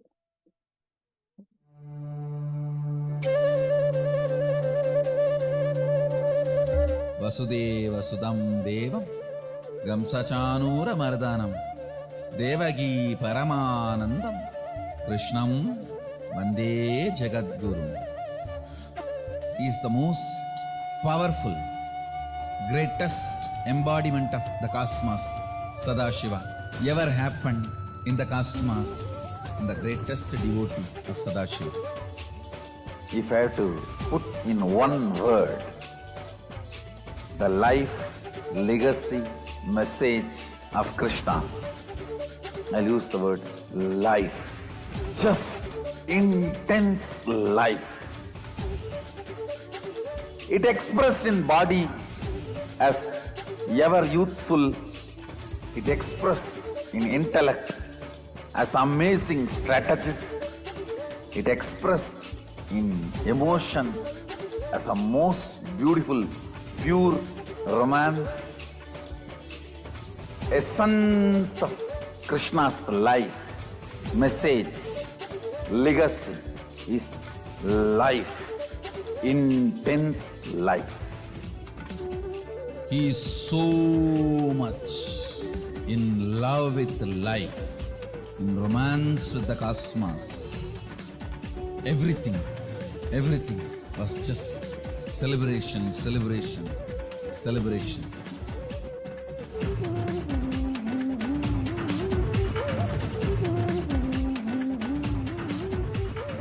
Celebrate today whole day. Give vacation for your depression. Tell your mind bye. And celebrate. Celebrate. Celebrate.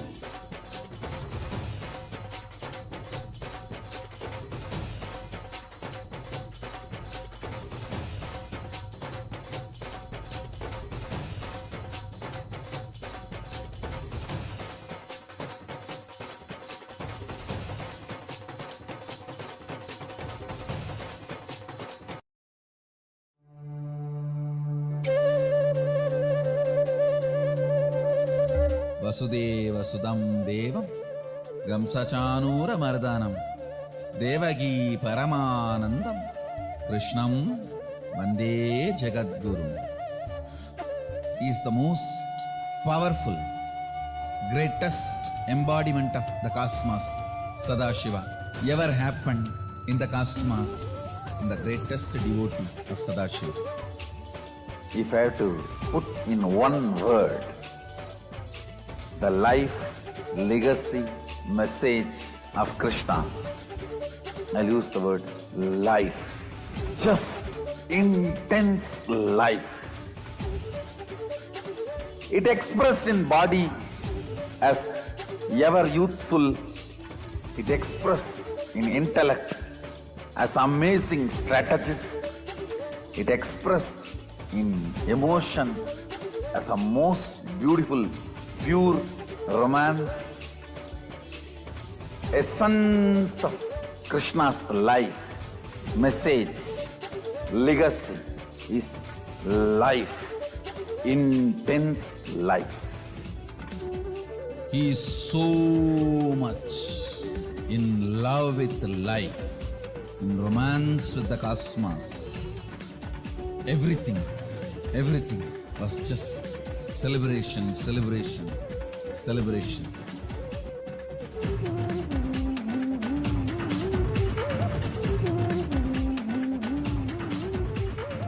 Celebrate today whole day.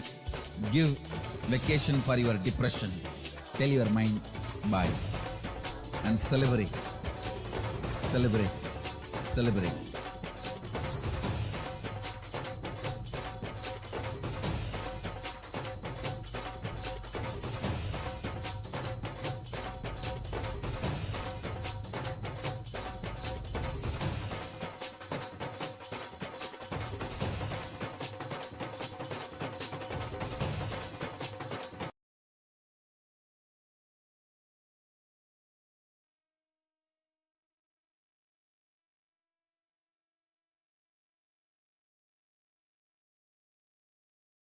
Time now that all of us are going to be entering into one of our most awaited segments, sessions of our day, the most awaited, exciting part of our day, experiencing and enjoying the Bhava Samadhi Darshan of Swamiji, like where Swamiji manifests the various different forms of Paramashiva.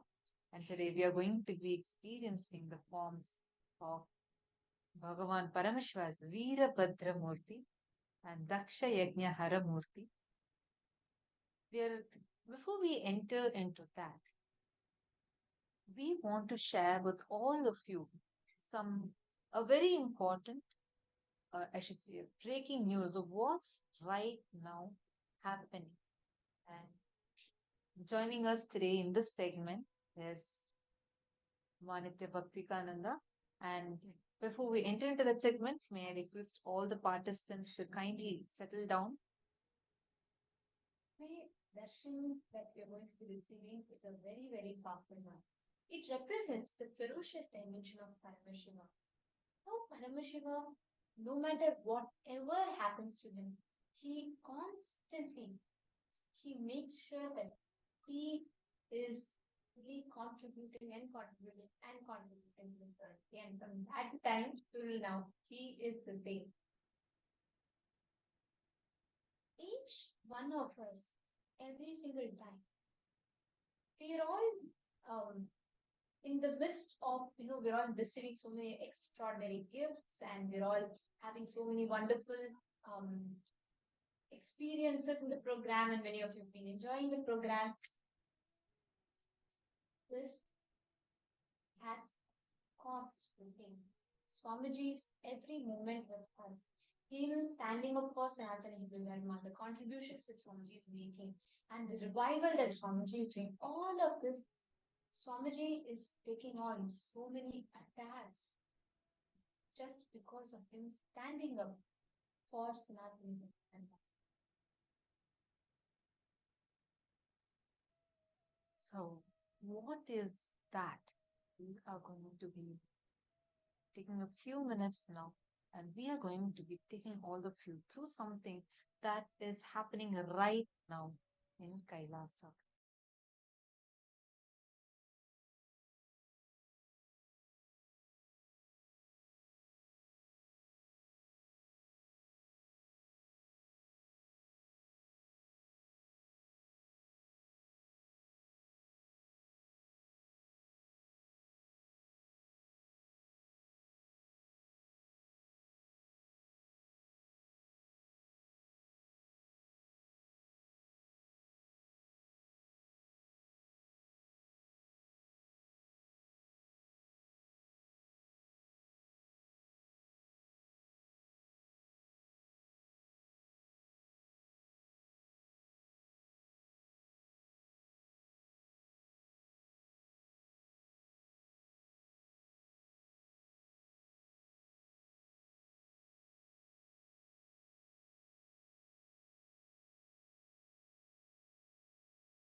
all the participants are able to see us and hear us, please put yes, let's.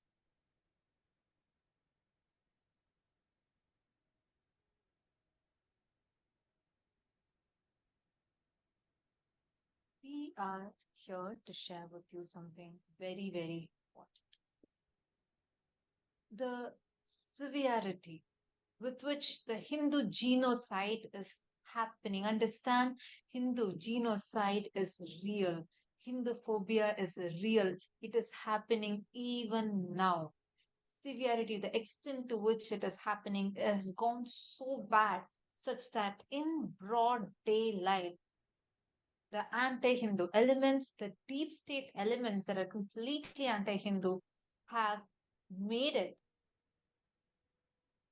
have become so okay and brutal with their attack on Hinduism that in broad daylight they are committing crimes that are even directly against the court orders. Where we are at a situation right now where even despite of the court orders, the deep state elements, the anti-Hindu elements are continuing to attack us, persecute us, despite of the court orders, that too from the Honorable High Court.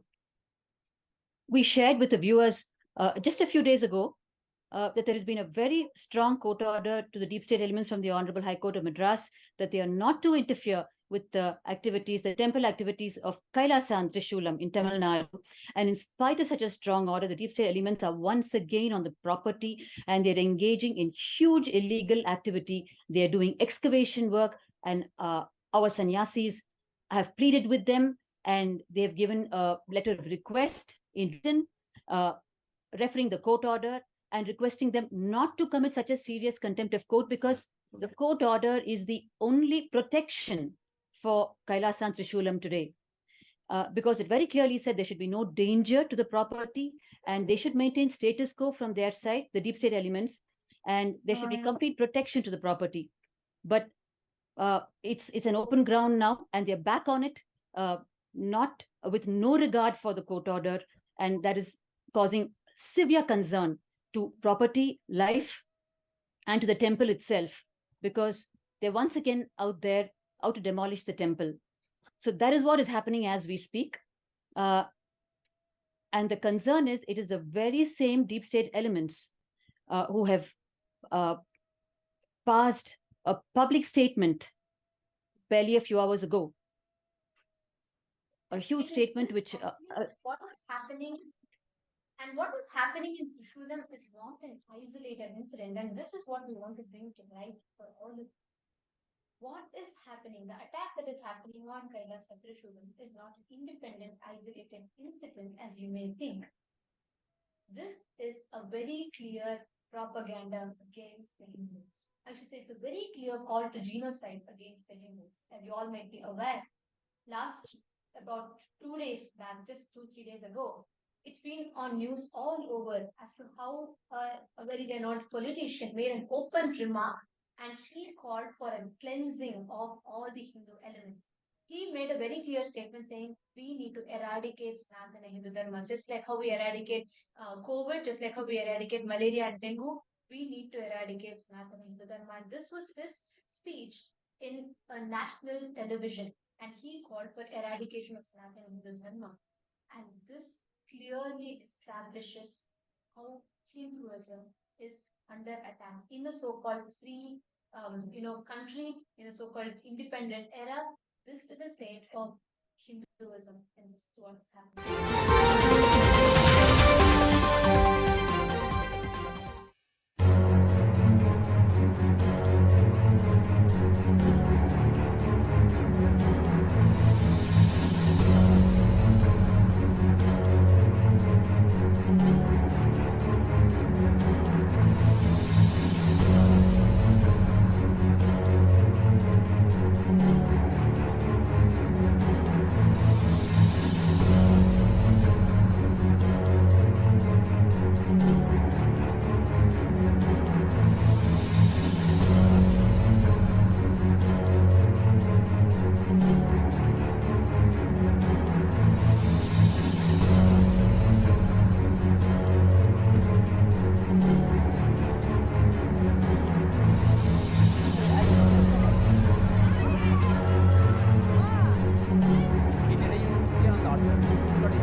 2 days ago, we all had shared with you all about the attack that had happened on Kailasa Trishul. And we are here to share with you all the recent developments in Kailasa Trishul that has been happening, and to remind all of us, the Hindus, that this is not an isolated incident, as there's been multiple attacks that continuously happen.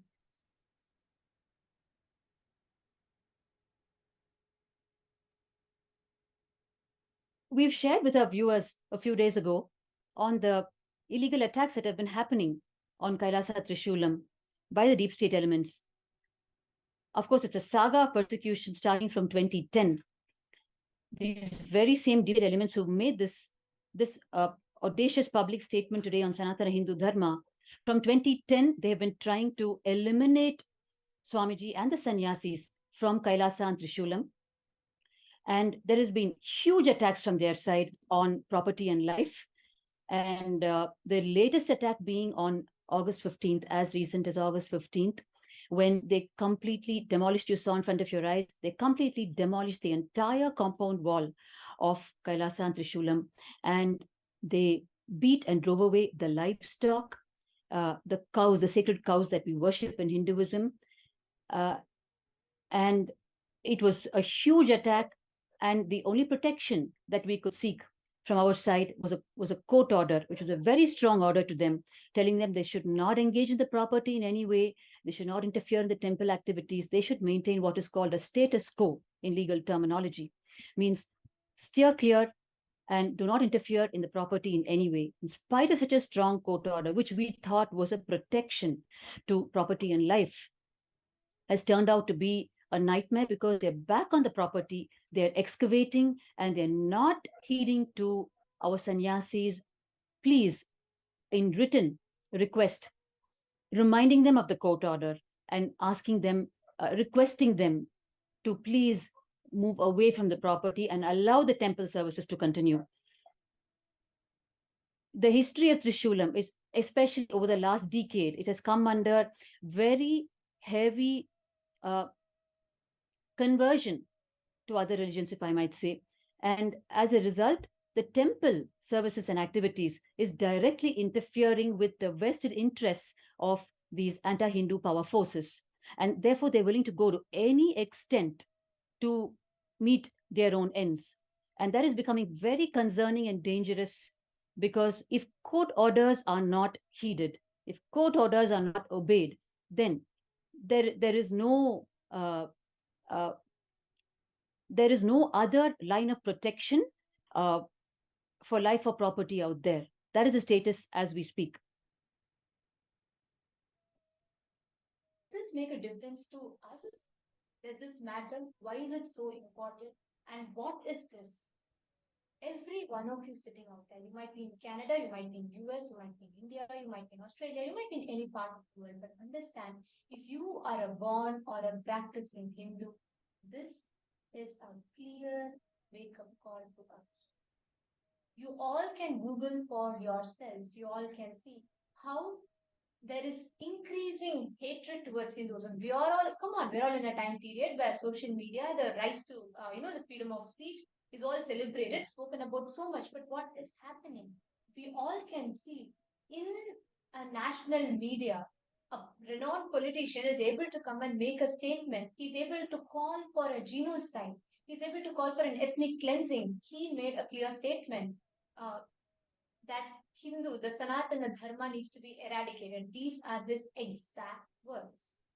And we are living this time. And you all need to know, it is this, the exact group that made this statement was the exact group that launched the attack on Swamiji, that is aiming, that is targeting on Kailasa Trishulam to get a hold of that. Absolutely. And something that's very, very important, what we wanted to bring to everyone's attention. Why it's so important for everyone to know about this is because right now it has gone to such an extent where even when we got like this in the last program, right, all of us were celebrating how we had a huge milestone breakthrough where we received justice for Kailasa Trishulam, where the court had order, the Honorable High Court of Madras had given an order saying that reprimanding the illegal activities that were done by these anti-Hindu elements who had barged into the campus, brutally attacked our campus, they demolished the temple, they were demolishing, looting away our property, and we saw that the court had given a clear stay order and ordering them to not, that they cannot enter and create any such, they cannot do any such illegal activities. But despite of the court order, many of you were celebrating too, along with us. Every one of us were celebrating that we got such a good, we all received justice, and we hope that this is not going to continue, that this attack is going to at least cease for some time. But despite of this court order, very recently, on the 1st of September, once again, illegal excavation activities had started taking place, and a big group of deep state elements, anti-Hindu elements, had come into the campus, despite of our sannyasis pleading to them that and showing them, giving them a letter in written saying that, look, we have this court order. The High Court, the Honorable High Court of Madras, had ordered clearly saying that there cannot be any such activities from your side in this campus, as this campus belongs to the Adishavit minority tradition, belongs to Kailasa. You cannot come barge in and do any of your illegal activities here. But did they stop? No. The authorities, the deep state elements, had barged in and they started demolishing the campus. In a clear, brazen, outright content of code, the Hindu music elements, deep state elements, came into the campus after the High Court of Madras, the Honorable High Court of Madras, had ordered a clear status quo. Status quo means there should be no action or anything done against it. It should be left. The land, the Kailasa, should be undisturbed, kept as is. But despite this order, in a brazen mockery, I should say, and against the code, the clear content of code, the Hindu music elements, the anti-Hindu elements, barged into the campus, went on to excavate the land, and they have erected their structures that belong to the deep state elements. They have started erecting these structures on the land. The code very clearly said nothing should be done, and it should be with kindness. This we all can see is the current status. As we talk to you all, this is happening. And this continues to happen despite our sannyasis taking the court order, going to the authorities and showing them, saying this is the clear court order and what is happening is illegal. It is against the government. It is against what the court has said. The deep state elements continue to ignore the police, and they are continuing to excavate and erect illegal structures within their campus. I mean, how can they do that, right? Like, they are seriously committing contempt of court, and they are doing things that are so against even the judicial system. This is a brazen mockery of justice. This is a crime against humanity. First, we showed you some visuals. I know those are very disturbing visuals, but this is the truth. This is what we are facing right now. This is what Swamiji is taking upon himself. Every day, Swamiji is here making himself available to us, giving us darshans and designing the sessions for us, providing all of these for free, and making sure that all of us are receiving the best gifts of Hinduism. But at what cost? This is what he is continuing to face. This is what Kailasa is currently facing. And when we are mentioning about Kailasa Trishulam, I just wanted to ask Ma Nitya Bhaktikananda, like, since this particular place, you have been associated with it for last so many years, right? Like, because as this place belonged to your grandmother, and out of deep gratitude, your grandmother wanted to offer this to Swamiji. Do you want to share a few words about it? Definitely, Ma. I'm here to share this with the viewers specifically today because this Kailasa property in Trishulam is actually, it was placed at Bhagavan's feet way back in 2007. by my pre-monastic grandmother, Annapurniyachi. And she requested Swamiji as her last wish. She was in her 70s by then. She requested Swamiji that he build a temple there in worship of him as Paramashiva. And Swamiji told her that he will take care that it is fulfilled. That was how this whole thing started. And not only that, she also requested him to liberate her, be there physically by her side when she leaves her body and liberate her, which also Swamiji fulfilled in 2013. So this property is from a deep gratitude of a devotee to Bhagavan, who revered him as Paramashiva. And Bhagavan, for the one word that he gave to this one devotee, has endured 13 years of persecution in Trishulam. Every time these deep state elements thrashed the property to the ground, Swamiji would once again restore it completely, just to continue to fulfill the one word that he gave to my grandmother. I have so many times I have felt and I have asked Swamiji, when there is so much of life threat and there's so much of attack on you, Swamiji, this one property, I can always tell them, because they're also seeing the attacks, continued attacks, they will definitely understand. Why don't we just stop the services, because it is going beyond control. If the legal system is not being followed, then there is nothing else stopping them, and they're too powerful. But Swamiji has, every time he has told me that it is not such a small picture as you think. There is a cosmic picture. I have given word as the living manifestation of Paramashiva to a devotee, and only that can happen. I cannot stop it. Whatever it is, it will be towards making that word happen. And suddenly, when I woke up to how large a picture he's seeing all the time, his word given to one devotee, and in spite of the continued attacks, what you saw is just a one attack in the year 2017 and the latest attack now that happened on the August 15th, when they completely crushed the compound wall using the JCB machine.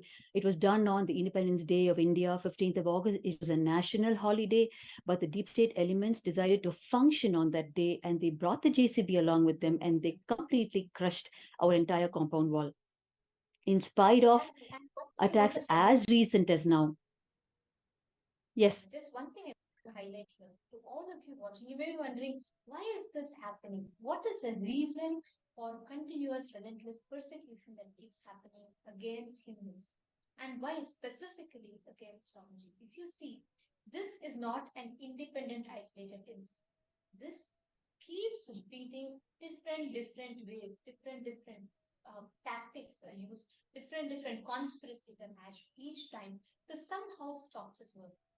But one, understand, it is only Swamiji in the entire 2 billion Hindu population, I will say in the last few hundred centuries, it is only Swamiji who has voiced the Hindu Holocaust in a global platform. Okay, tell me one thing. How many of you heard the word Hindu Holocaust for the first time only after meeting Swamiji? Can I request all of you to post in chat? For how many of you this persecution on Hindus, or understanding about Hindu science is being attacked and persecuted, for how many of you it was first time only after connecting to Swamiji you even heard about that term? Can I request you all to let me know in the chat?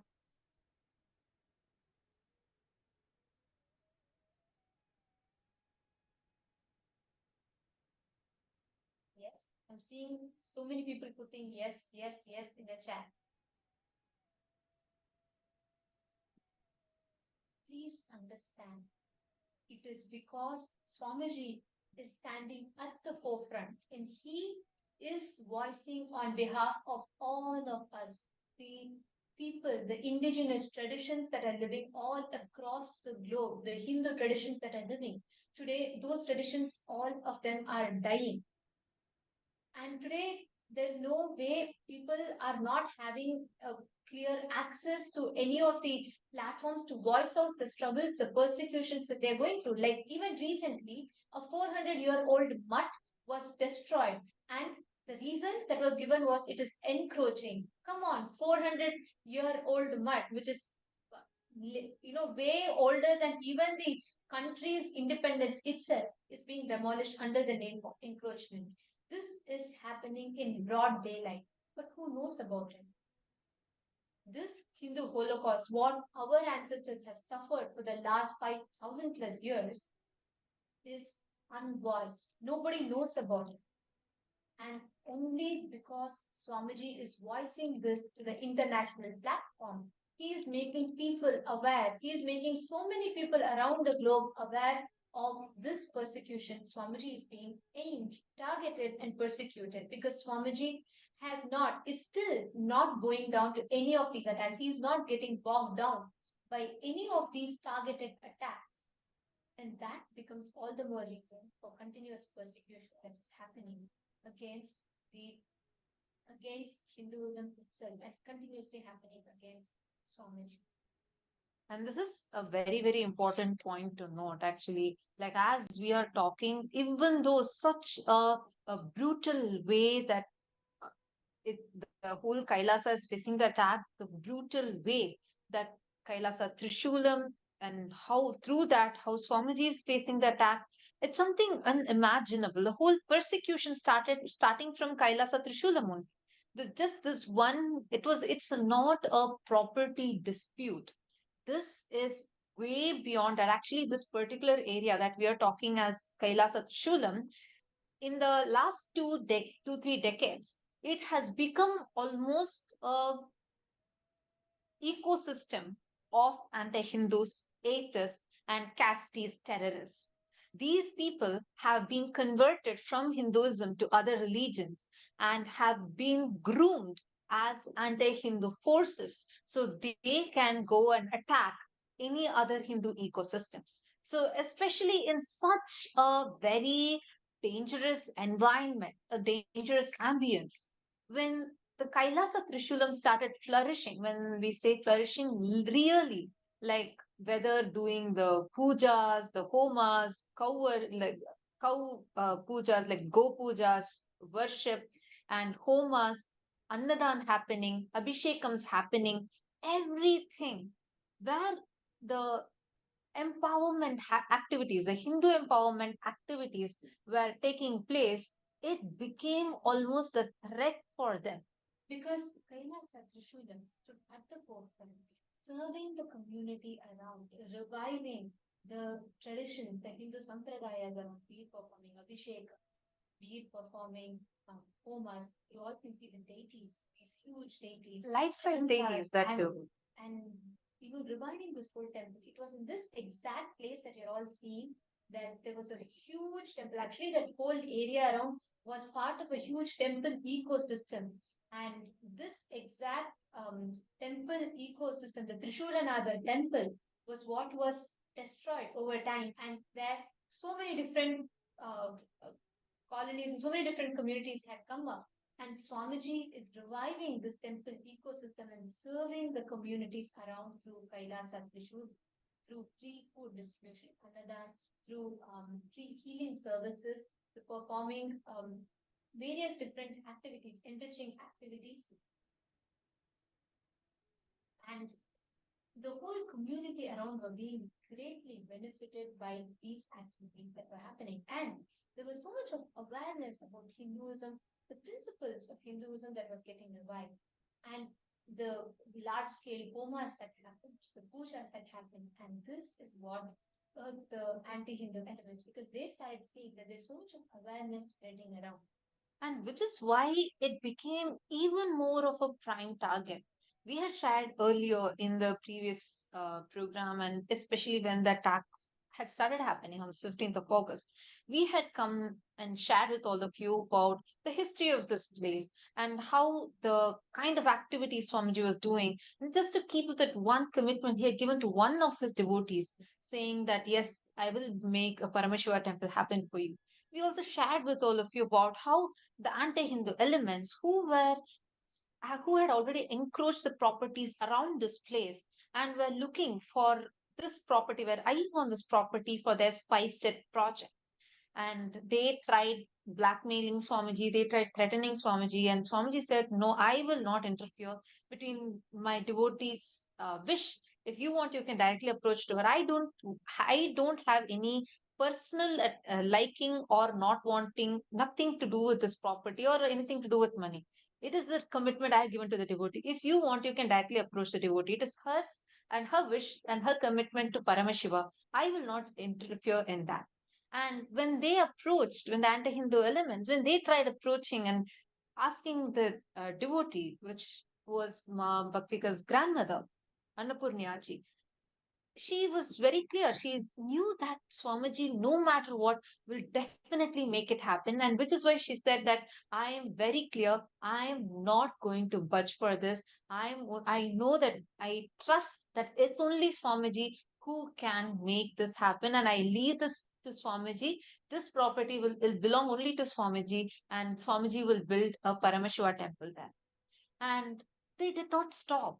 They went on. This anti-Hindu element grew, which Sun TV was a huge part of this. We had shown you all the pictures in the previous time, where how they planned the entire attack, did the 2010 persecution and persecuted. They thought that they did slanderous character assassinations and murder attempts, 100 plus murder attempts. And till this date, this is continuing, and continuing.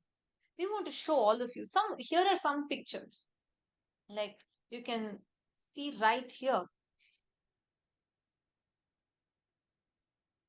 how the anti-Hindu elements, the deep state elements, are here in Kailasa Trishulam, and they are excavating the land, demolishing the land. This is within our temple premises. Illegal structures within the Kailasa campus, exactly where the High Court of Madras had given a clear statement saying that there had to be status quo, which means there should not be any activities or any construction that is carried out on this place. And here the deep state elements, in a brazen mockery of the court's order, has been here constructing illegal structures within the Kailasa Trishula campus. I mean, how can they do that? Right? Like, it's in broad daylight. If they are able to directly go against the High Court orders, then see the level that Hindu phobia is real. Understand who will have the guts. How can deep state elements have the audacity and guts that they come into our campus, they come into our property, where clearly the High Court has ordered saying that no, they cannot enter our campus and do any of these illegal activities. When the High Court has very clearly given these orders and have warned them, even last time they had warned, the High Court had warned them for conducting such illegal activities when they demolished our buildings last time. Not just buildings, they demolished our temples. How can they have the guts once again, as a brazen mockery of justice, directly committing a serious contempt of the court's order, now coming and here they dug a ground, excavated in the temple premises, in the temple campus, and erected a huge electrical pole and started disturbing, harassing our sannyasis. Our sannyasis had written even letters to them, pleading them to stop this illegal activities.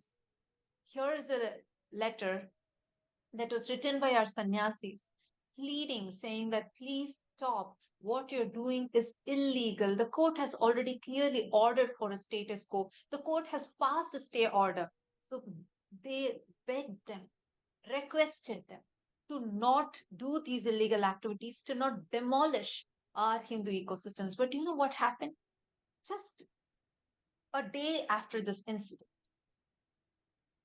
in a big political meeting that was happening, one of the deep state elements, you all can Google, you can go to Twitter, Google and see, because this is a trending news right now. He is making a statement. He makes a statement that Hinduism, he declares the agenda of the meeting, and the whole political agenda is not just opposing Hinduism, but eradicating Hinduism. It was a call for genocide in a live national television channel with so many of the state heads, deep state elements, everyone sitting together, and he comes live, makes a statement that just like how we eradicate dengue, malaria, COVID, we need to eradicate Hinduism. And this is happening in this time period and on social media, on national media channels. This is the current status of Hinduism. If and we all can see the clear strategy is already being executed by primarily targeting Swamiji, because Swamiji is the supreme pontiff of Hinduism, and Swamiji is the only one to take the persecution that is happening on us, the 2 billion of us Hindus, to the global diaspora. And that is the reason why Swamiji is being targeted. Nothing stops Swamiji. Like we all can, all of you should know, despite all these relentless persecution, again today, the 12th UN report from Kailasa has been published. The United Nations has published Kailasa's reports on the persecution that is happening against the indigenous traditions of Hinduism and the indigenous people and the freedom of religion. In the United Nations calls for inputs, Kailasa had given its report, and United Nations has published the report on about the persecution that has been happening to Kailasa. The persecution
Sorry for the technical glitch.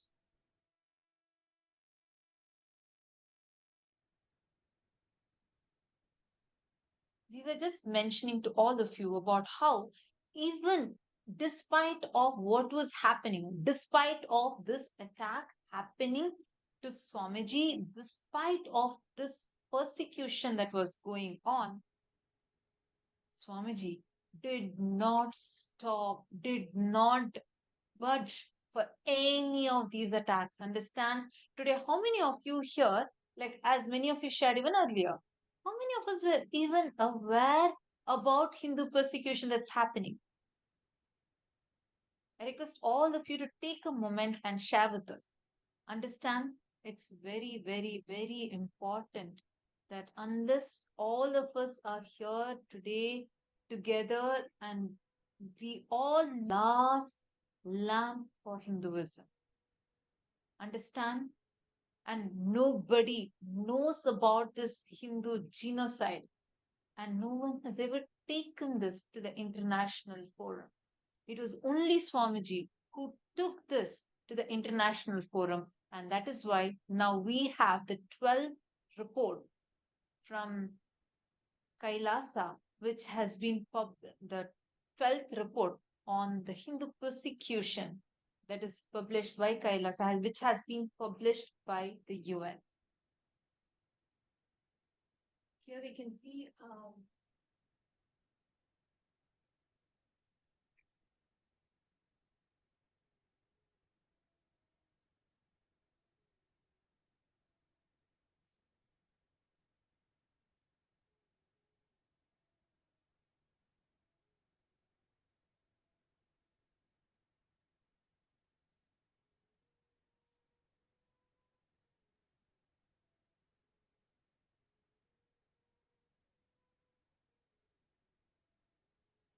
can see here, the United Nations had called for inputs on indigenous peoples and the right to freedom of religion or belief.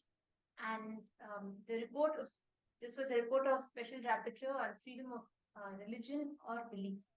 And Kailasa had submitted the report for on the persecution that has been happening to Hindus, the Hindu indigenous traditions around the globe, and United Nations has published it. Understand, it is only Swamiji. It is only Swamiji that is taking the injustice, the persecution that has happened to all of us Hindus, to the global diaspora, for all the suffering for the last, I don't know, 1,000+ years that our ancestors have been through. It is only Swamiji who is bringing it to light. He is bringing justice to all the human right violations, all the injustice that happened to Hindus around the world. It's only Swamiji who is bringing it to broad daylight. He's bringing it to people. He's bringing it to the global diaspora and getting justice. And here is the report that was published.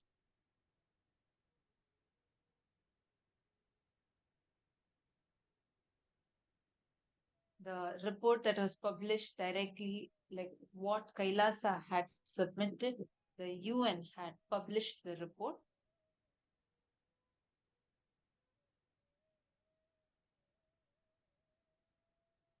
And every one of us, as we're all sitting here today, as long as we let this happen, the persecution is going to keep continuing, because if it is Swamiji who is standing as a voice for the 2 billion of us, and that is why he is the prime target.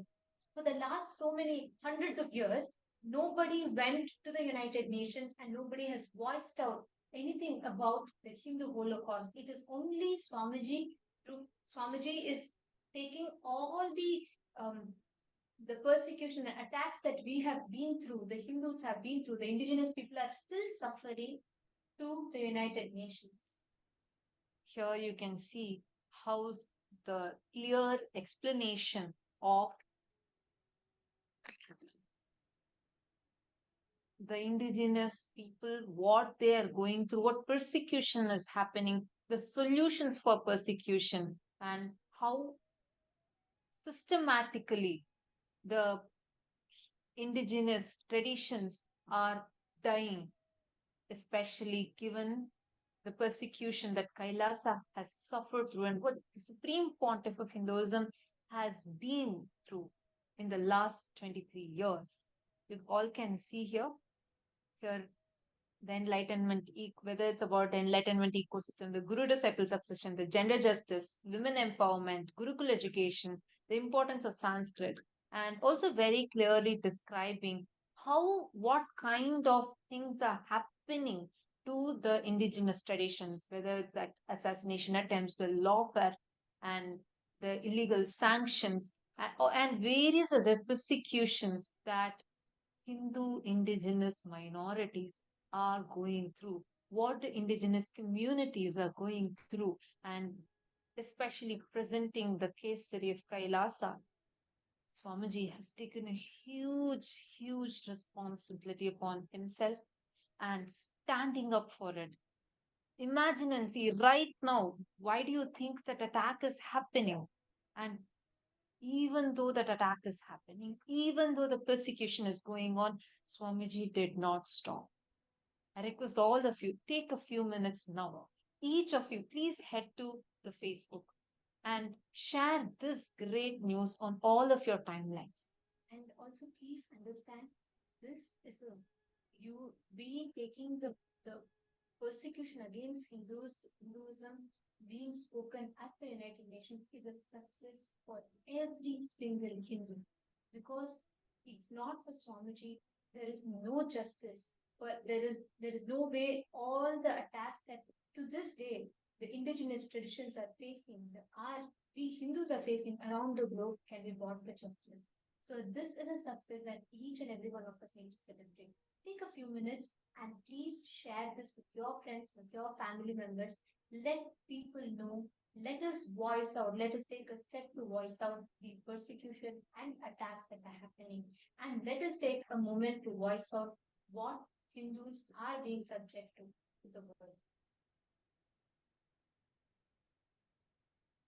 you all can take few minutes, go head to Facebook, head to Kailasa's SPH JGM Nithyananda Paramashivam Facebook page, share this along with a message of what you are feeling at your heart right now. As a Hindu, I see many of you posting many messages here. Ma Venkateshananda is saying, can we all do healing and completion of the situation? Definitely yes, but understand we need to be active.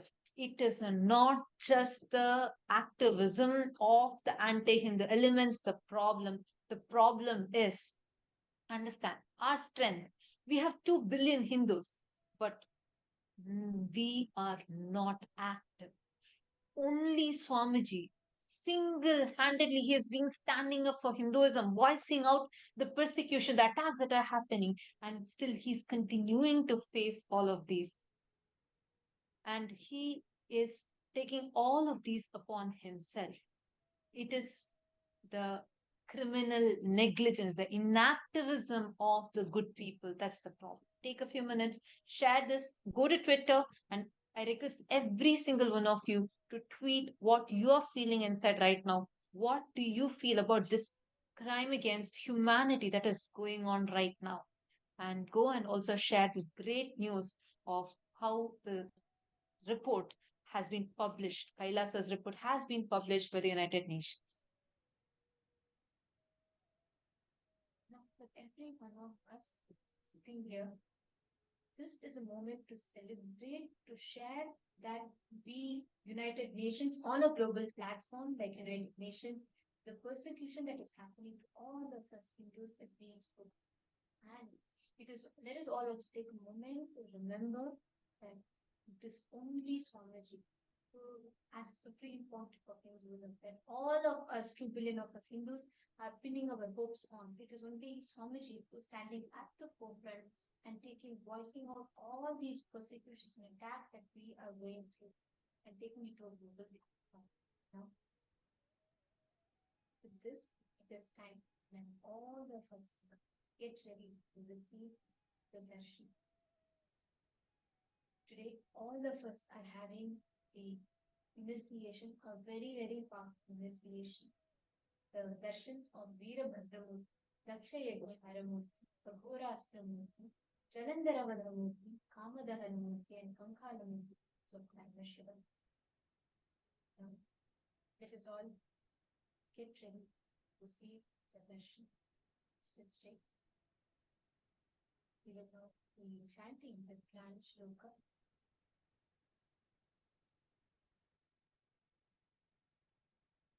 Let us all meditate on the form of Veerabhadramurti, Aghorastramurti forms of Paramashivam, that all of us are going to be receiving the Bhavasamana darshan of him.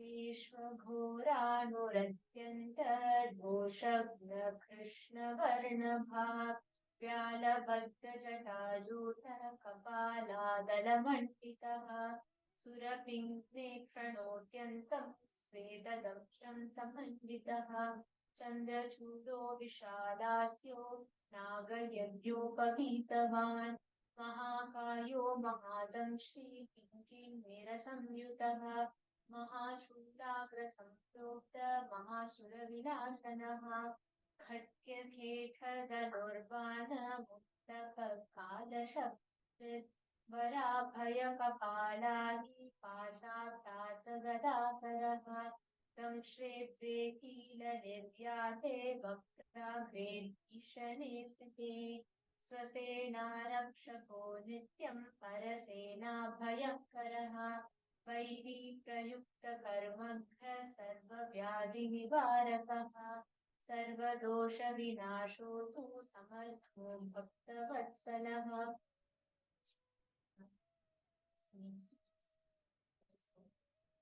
Receive darshan. Chanting.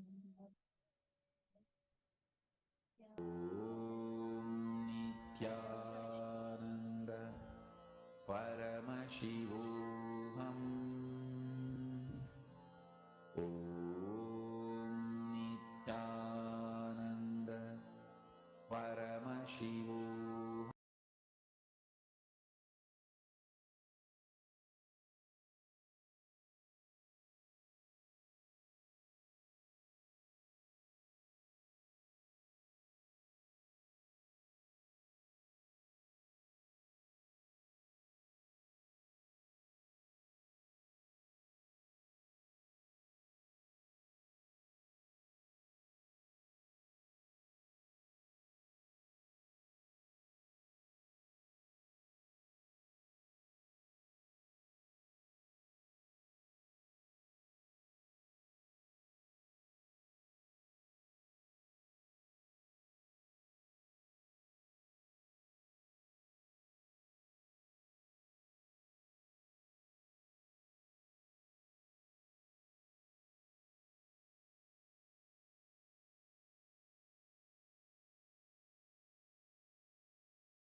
Now move from meditation to darshan. Slowly, very slowly, please open your eyes.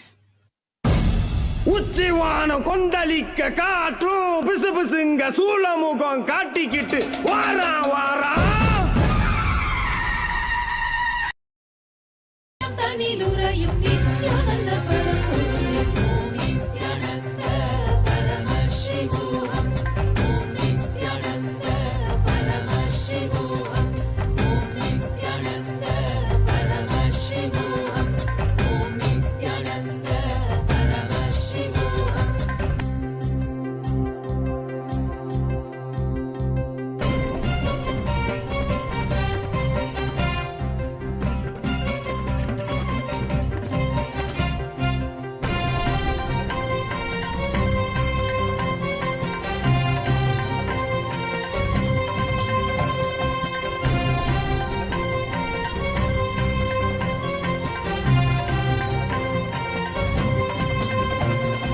பொய்யெல்லாம் மெய் என்று அஞ்ஞான திமிரேறி பொய்யெல்லாம் மெய் என்று அஞ்ஞான திமிரேறி பாவங்கள் பல செய்து கர்மங்களை மூட்டை கட்டி பாவங்கள் பல செய்து கர்மங்களை மூட்டை கட்டி பிறப்பெடுத்த பல உயிர்க்கு ஞானத்தை அருள வந்த கைலாயம் தனிலுறையும் நித்யானந்த பரம்பொருளே கைலாயம் தனிலுறையும் நித்யானந்த பரம்பொருளே ஓம் நித்யானந்த பரமசிவோகம் ஓம் நித்யானந்த பரமசிவோகம் ஓம் நித்யானந்த பரமசிவோகம் ஓம் நித்யானந்த பரமசிவோகம். மன்னதனில் பிறந்த இது மாண்டு விடும் உயிர்களுக்கு மன்னதனில் பிறந்த இது மாண்டு விடும் உயிர்களுக்கு எண்ணமில வாழ்வுதரை வாழ வைத்து சீ செய்த எண்ணமில வாழ்வுதரை வாழ வைத்து சீ செய்த சுண்ண வெந்நீரணியும் ஈசனே நேசனே கைலாயம் தனிலுறையும் நித்யானந்த பரம்பொருளே கைலாயம் தனிலுறையும் நித்யானந்த பரம்பொருளே ஓம் நித்யானந்த பரமசிவோகம் ஓம் நித்யானந்த பரமசிவோகம் ஓம் நித்யானந்த பரமசிவோகம் ஓம் நித்யானந்த பரமசிவோகம்.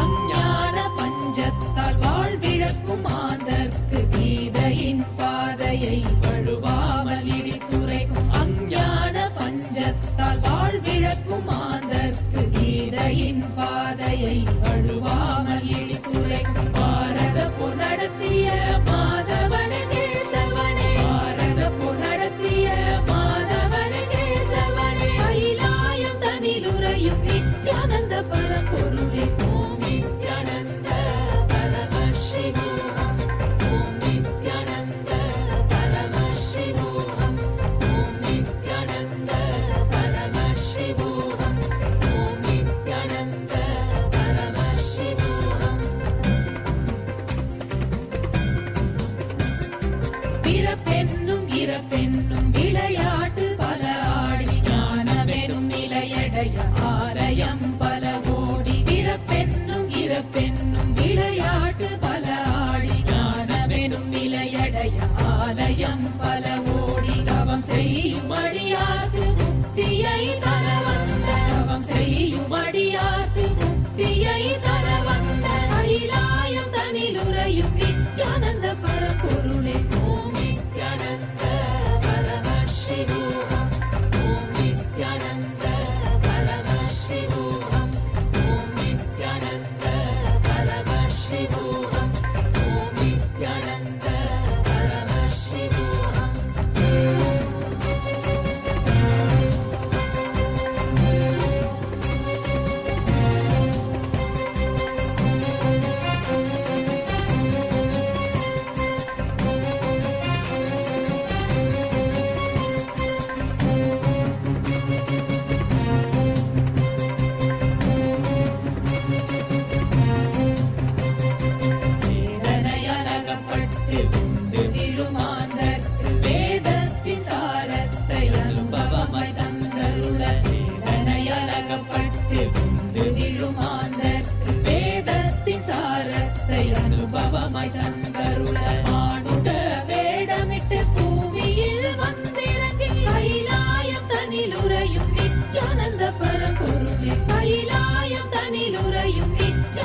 பரம்பொருளே ஓம் நித்யானந்த பரமசிவோகம் ஓம் நித்யானந்த பரமசிவோகம் ஓம் நித்யானந்த பரமசிவோகம் ஓம் நித்யானந்த பரமசிவோகம்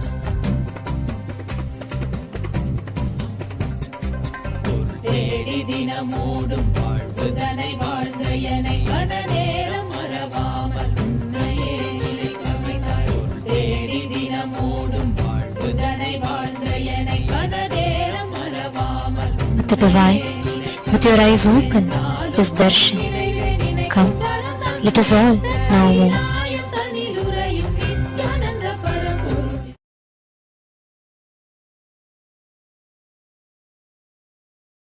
தனிலுரையும் நித்யானந்த பரம்பொருளே ஓம் நித்யானந்த பரமசிவோகம் ஓம் நித்யானந்த பரமசிவோகம் ஓம் நித்யானந்த பரமசிவோகம் ஓம் நித்யானந்த பரமசிவோகம்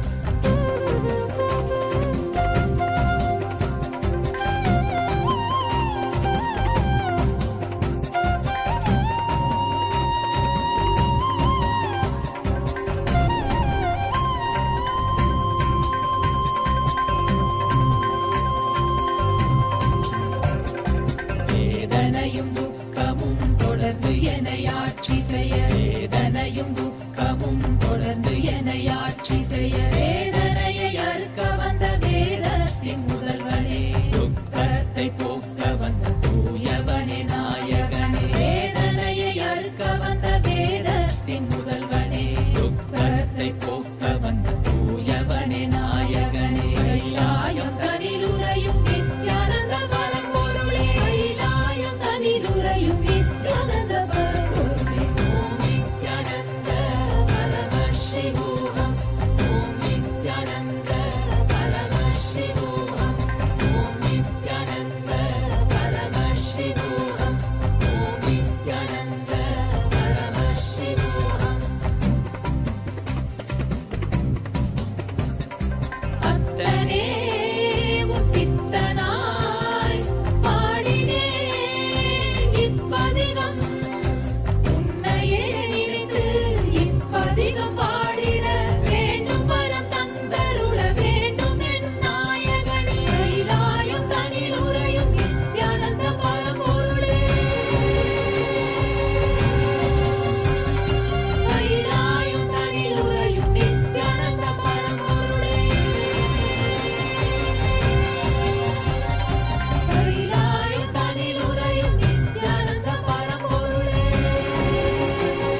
सर्वव्यापिन् सर्वान्त यामिन् शिव निर्मल पशुपत श्री सदा शिव कोटि कोटि मुख श्रीमन्महासदा शिव सर्वासां शक्तीनां पति परशिवा कैलास पुनरुद्धारक अवतार श्रेष्ठ कृपाकर भक्ति गम्य Nityanand Paramashiva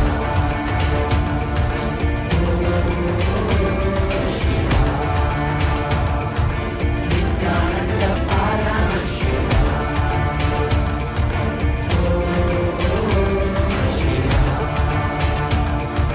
Nityanand Paramashiva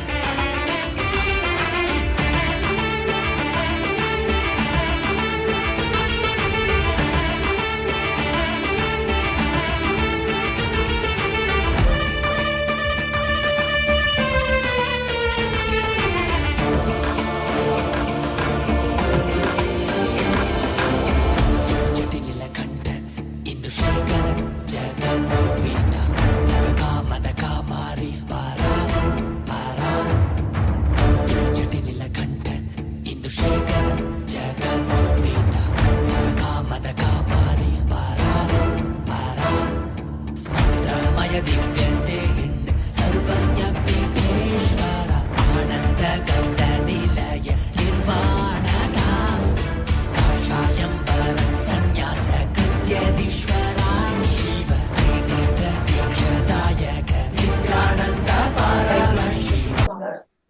The first being YouTube. You can head to Kaala Tattva page with another official YouTube channel. Don't forget to subscribe. Go to the live video on top and you can go to the comment section of the live video and you can post all your blessings, requests, prayers, messages in that comment section.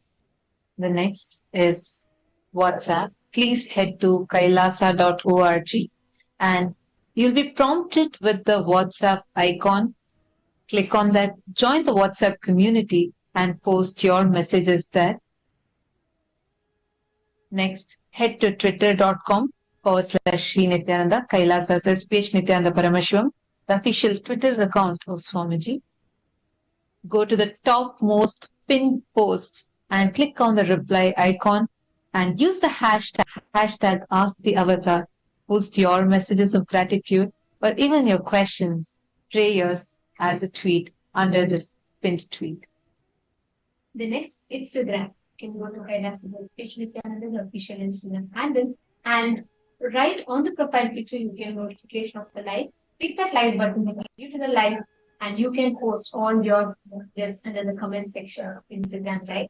Don't forget to follow so you get the latest update. And next is Kaala Tattva page Nithyananda, the official Facebook page of Swamiji. Please head to the Facebook page and you don't forget to like and follow the page. And you all can post the prayers, blessings requests, wounds requests, all of that as messages under the comment section of the Facebook video. And for getting the best of the darshan and the initiations, make sure to attend the whole day of the program. And with this, now let's all continue to enjoy this auspicious darshan of Paramashiva.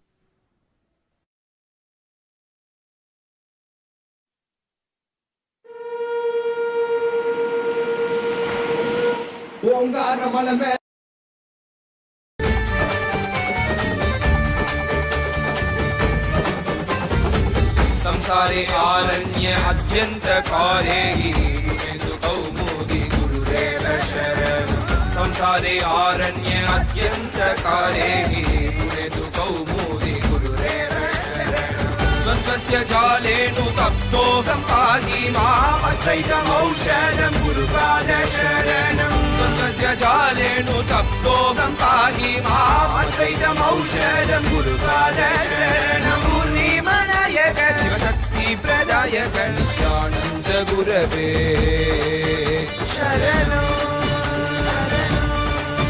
शरणं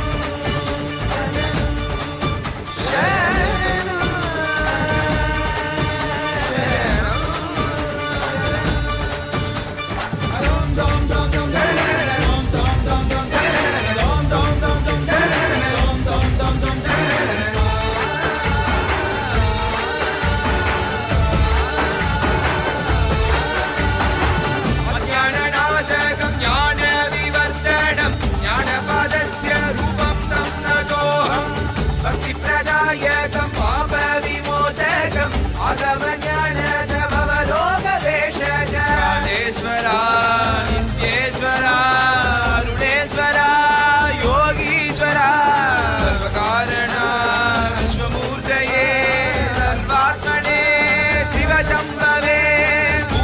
जगे सात्विक रूपा बहुलाय कृतिवाससे स्वागतं स्वागतं स्वामित्वे स्वागतम् अस्माकं हृदये वो सुस्वागतं ते स्वागतं स्वागतं स्वामित्वे स्वागतम् अस्माकं हृदये वो सुस्वागतं ते ब्रह्मस्वरूपं शिवशक्ति ऐक्यं दमरुककरतिरुशूलम् आह्वानमस्तम् काषाय वस्त्रं राजसन्न्यासं वन्देहं परमहंस नित्यानन्द सद्गुरुं मद्गुरुं श्रीजगद्गुरुं शिवगुरुं स्वामी भूमिय निवारा मरत हल्लितर पोरा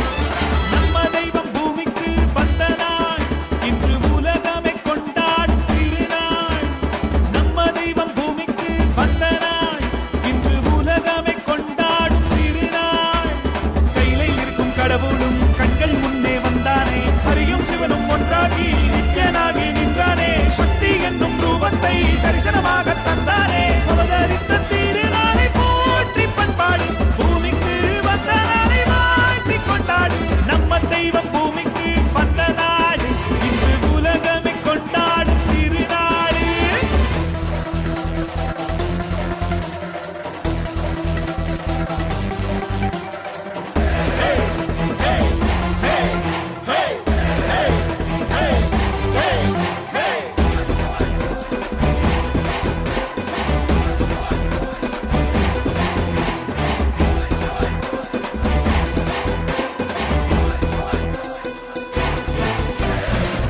உலக வாழ்க்கையிலே என்றும் நிலையாய் அழியா பொருளாய் தர்மம் காப்பவனே விதியையும் அவனே மாற்றி வைப்பான் நம் வாழும் வாழ்வில் வெற்றி கணக்கை துவக்கி வைப்பானே உலகம் எங்கும் பாதம் வைத்து சக்தி தந்தானே பல உள்ளங்களின் குறைகள் போக்கி வாழ்வு தந்தானே உலகம் எங்கும் பாதம் வைத்து சக்தி தந்தானே பல உள்ளங்களின் குறைகள் போக்கி வாழ்வு தந்தானே வெயில்மழையும் கடன்மலையும் ஐயன் நானே கடங்கிடுமே அவன் புகழை தினம் தினமும் பாடி பாடி மகிழ்வோமே வெயில்மழையும் கடன்மலையும் ஐயன் நானே கடங்கிடுமே அவன் புகழை தினம் தினமும் பாடி பாடி மகிழ்வோமே நம்ம தெய்வம் பூமிக்கு வந்த நாள் இன்று உலகமே கொண்டாடும் திருநாள் கையில இருக்கும் கடவுளும் கண்கள் முன்னே வந்தானே ஹரியும் சிவனும் ஒன்றாகி நித்யனாகி நின்றானே சக்தி என்னும் ரூபத்தை தரிசனமாக தந்தானே அவதரித்த திருநாளை போற்றி பண்பாடு பூமிக்கு வந்த நாளை வாழ்த்தி கொண்டாடு நம்ம தெய்வம் பூமிக்கு வந்த நாடு இன்று உலகமே கொண்டாடும் திருநாடு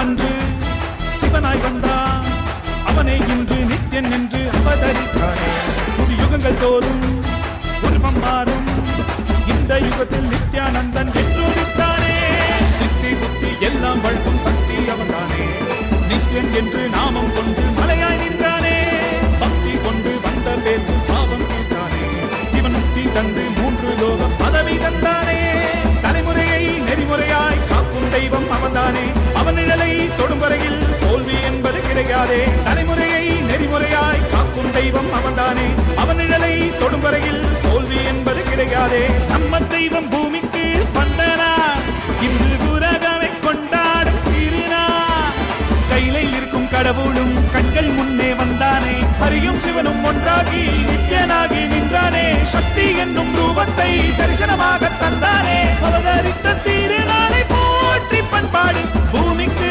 வந்த நாளை வாழ்த்தி கொண்டாடு. அம்மன் தெய்வம் பூமிக்கு வந்த நாடு, இன்று உலகமே கொண்டாடும் திருநாளே. சாரி சரி பரிபமரி மரிச, சாரி சரி பரிபமரி மரிச.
कालरुद्राय ते नमः, वीरभद्राय ते नमः, नित्यानन्दाय ते नमः.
शिवाय नमः, शिवाय नमः, शिवाय नमः, शिवाय नमः, शिवाय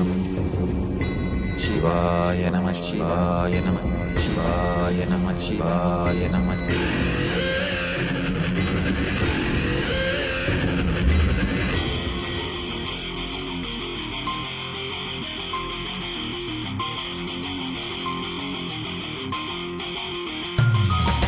சிவாய நம உபாயம் தரும் அனுதினம் விடாது வினை தொடாது விடும் பணிந்திட. சிவாய நம மந்திரம் மறவாத ஒரு நாள் மடமனு. சிவாய நம உபாயம் தரும் அனுதினம் விடாது வினை தொடாது விடும் பணிந்திட. சிவாய நம மந்திரம் மறவாத ஒரு நாள் மடமனு. எம்மையாகின்ற அருணை மலையானே கருணையில் அருளவாராய். பஞ்சபூதத்தில் ஆட்சி புரிகின்ற நித்தியனே இறங்கி வாராய். தூணிலும் துரும்பிலும் எனதுயிரிலும் நிறைந்து ஆட்கொண்டவா. கனவிலும் நினைவிலும் இவை பொழுதிலும் எம்மை காக்கின்றவா. தூணிலும் துரும்பிலும் எனதுயிரிலும் நிறைந்து ஆட்கொண்டவா. கனவிலும் நினைவிலும் இவை பொழுதிலும் எம்மை காக்கின்றவா. தடைகளை உடைத்து எதிரியை ஒழித்து சிவமயமாக்கிடவா. உன் தரிசனம் காட்டு கொடிதனை நாட்டு நீரானே இந்நாட்டு நாட்டின் ராஜாதி ராஜனே. சிவாய நம உபாயம் தரும் அனுதினம் விடாத வினை தொடாது விடும் பணிந்திட. சிவாய நம மந்திரம் மறவாத ஒரு நாள் மனமன. சிவாய நம உபாயம் தரும் அனுதினம் விடாத வினை தொடாது விடும் பணிந்திட. சிவாய நம மந்திரம் மறவாத ஒரு நாள் மனமனம்.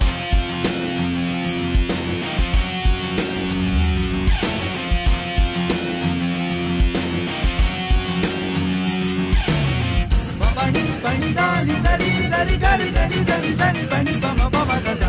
Pani pani zani zari zari gari zari zari zari pani pama pama gama pa pama pa pama pani pama pa gama pa pama pa pama pama gaza. Gama pa pama pa pama pani pama pa gama pama gama gari gari zari zari zari pani za zari za zari za za za pani za zari za zari za pani za zari za zari zari zari pani za zari za zari za za.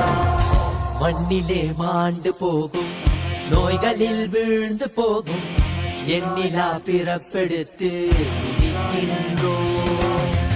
கண்ணிலே நீர் வடிந்து தன்னிலை தேற்றி வந்து எல்லையில்லா உன் வடிவை துதிக்கின்றோம்.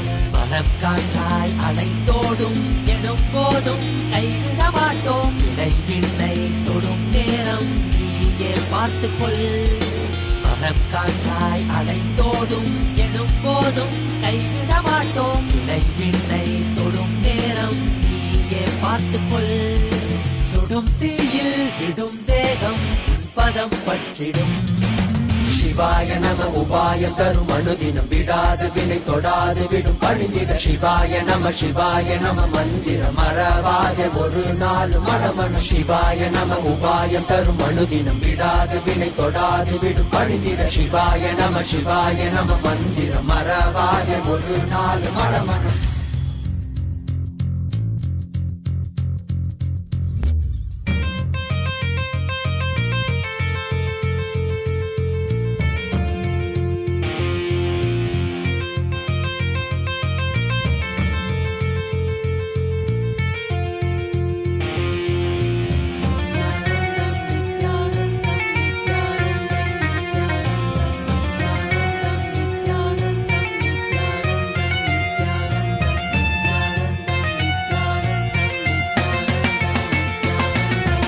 காணலீரிந்த உலகம் என் நிலையாது.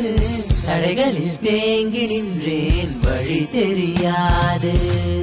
காணலீரிந்த உலகம் என் நிலையாது. தடைகளில் தேங்கி நின்றேன் வழி தெரியாது. என்னுள் வினா எழுகின்ற போது உன்னில் விடை இருந்திடும் அல்லவா. வானம் மழை தருகின்ற போது சேரும் மழை உடைத்திடும் அல்லவோ. தடை நீக்கி வழியாக்கி உன்னை நோக்கி வந்திட அருள்களை தருவாய். சிவாய நம உபாயம் தரும் அனுதினம் விடாத வினை தொடாது விடும் பணிந்திட. சிவாய நம மந்திரம் மறவாத ஒரு நாள் மனமன. சிவாய நம உபாயம் தரும் அனுதினம் விடாத வினை தொடாது விடும் பணிந்திட. சிவாய நம மந்திரம் மறவாத ஒரு நாள் மனமன. எம்மையாகின்ற அருணை மலையானே கருணையில் அருளவாராய். பஞ்சபூதத்தில் ஆட்சி புரிகின்ற நித்யனே இறங்கி வாராய். தூணிலும் துரும்பிலும் எனது உயிரிலும் இறைந்து ஆட்கொண்டவா. கனவிலும் நினைவிலும் இமை பொழுதிலும் எம்மை காக்கின்றவா. தூணிலும் துரும்பிலும் எனது உயிரிலும் இறைந்து ஆட்கொண்டவா. கனவிலும் நினைவிலும் இமை பொழுதிலும் எம்மை காக்கின்றவா. தடைகளை உடைத்து எதிரியை ஒழித்து சிவமயமாக்கிடவா. உன் தரிசனம் காட்டில் கொடிதடை நாட்டில் நீதானே இந்நாட்டின் ராஜாதி ராஜனே. சிவாய நம உபாயம் தரும் அனுதினம் விடாத வினை தொடாது விடும் பணிந்திட. சிவாய நம மந்திரம் மறவாத ஒரு நாள் மனமன. சிவாய நம உபாயம் தரும் அனுதினம் விடாத வினை தொடாது விடும் பணிந்திட. சிவாய நம மந்திரம் மறவாத ஒரு நாள் மனமன. சிவாய நம உபாயம் தரும் அனுதினம் விடாத வினை தொடாது விடும் பணிந்திட. சிவாய நம மந்திரம் மறவாத ஒரு நாள் மனமன.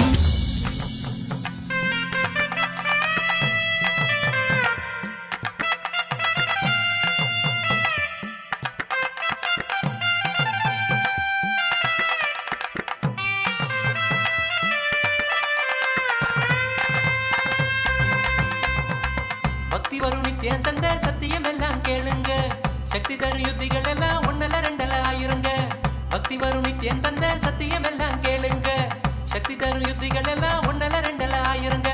ஏன் என்னன்னு கேட்டா அது எட்டு சோரக்காய போகும். சொந்த வாழ்க்கையில நீங்க அதை வாழ்ந்திட நித்திய ஆனந்தம் கூடிடுங்க. சொர்க்கமதையனோ நீங்க வெளியே தேடணும். நித்யானந்த ஸ்பூரண வந்தா தானே கூடிடும். சொர்க்கமதையனோ நீங்க வெளியே தேடணும். நித்யானந்த ஸ்பூரண வந்தா தானே கூடிடும்.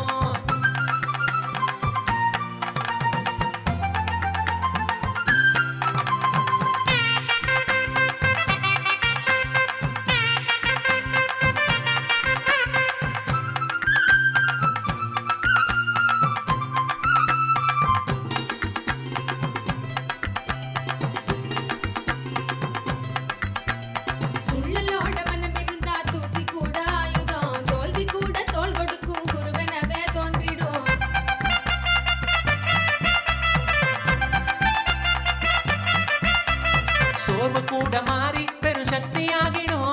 சிகரத்தில் நீ ஏற ஒரு யுக்தி காட்டிடும். சோர்வு கூட மாறி பெரும் சக்தி ஆகிடும். சிகரத்தில் நீ ஏற ஒரு யுக்தி காட்டிடும். நித்யானந்த சொன்ன இந்த வார்த்தை எல்லாம் வேதந்தா. வழி நடந்தா நித்யானந்த மடியில வழி யோகம்தான்.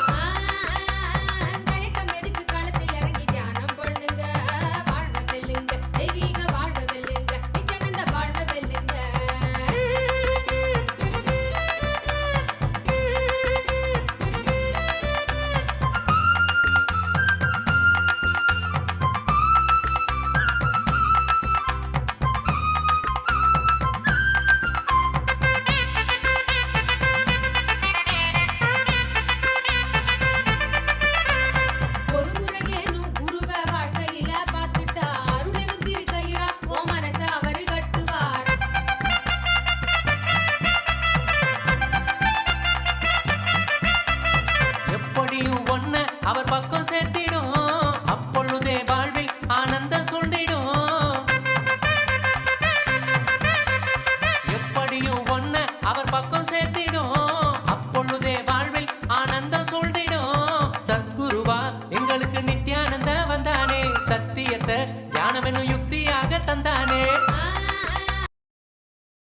ஓம் ஓம் ஓம் ஓம் Om. As the ultimate manifestation of Paramashiva's Veerabhadramurti, Dakshayagnaharamurti, Agorastramurti, Jalandaravadamurti, Kamadaghanamurti, Kankalamurti, I bless you all with Paramadvaita.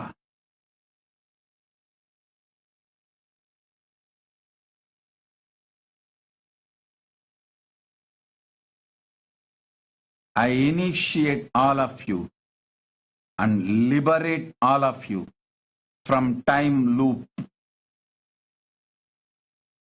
I give you anupaya, anavupaya, shaktupaya, sambhavupaya.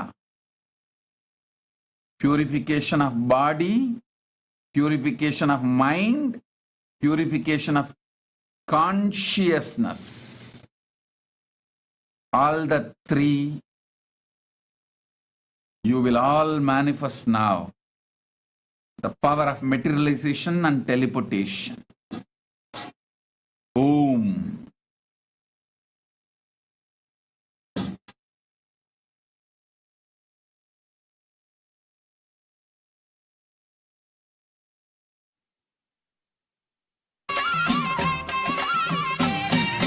Veerabhadrar எங்கள் வீரபத்ரர், அகோர வீரர் வீரபத்ரர். வீரபத்ரர் எங்கள் வீரபத்ரர், அகோர வீரர் வீரபத்ரர். காவல்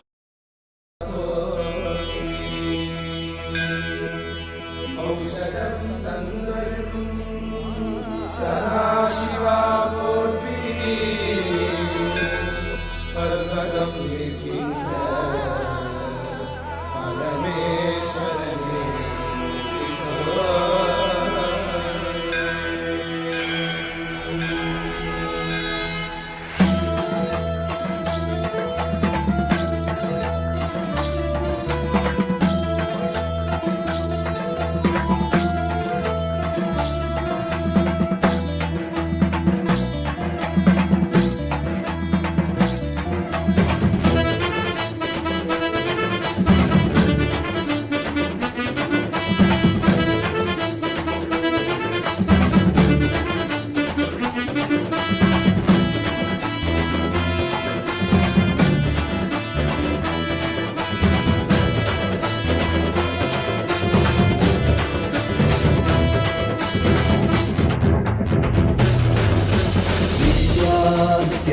Nityananda, Satya Nityarupa, Nitya Nityananda, Satya Nityarupa, Brahma Nityananda, Vishnu Shivarupa, Brahma Nityananda, Vishnu Shivarupa, Ananda Tandava Nitya Hare Nityananda, Paramahamsa Shri Nitya Hare Nityananda, Ananda Tandava Nitya Hare Nityananda, Paramahamsa Shri Nitya Hare Nityananda, Nitya Nityananda, Satya Nityarupa, Nitya Nityananda, Satya Nityarupa.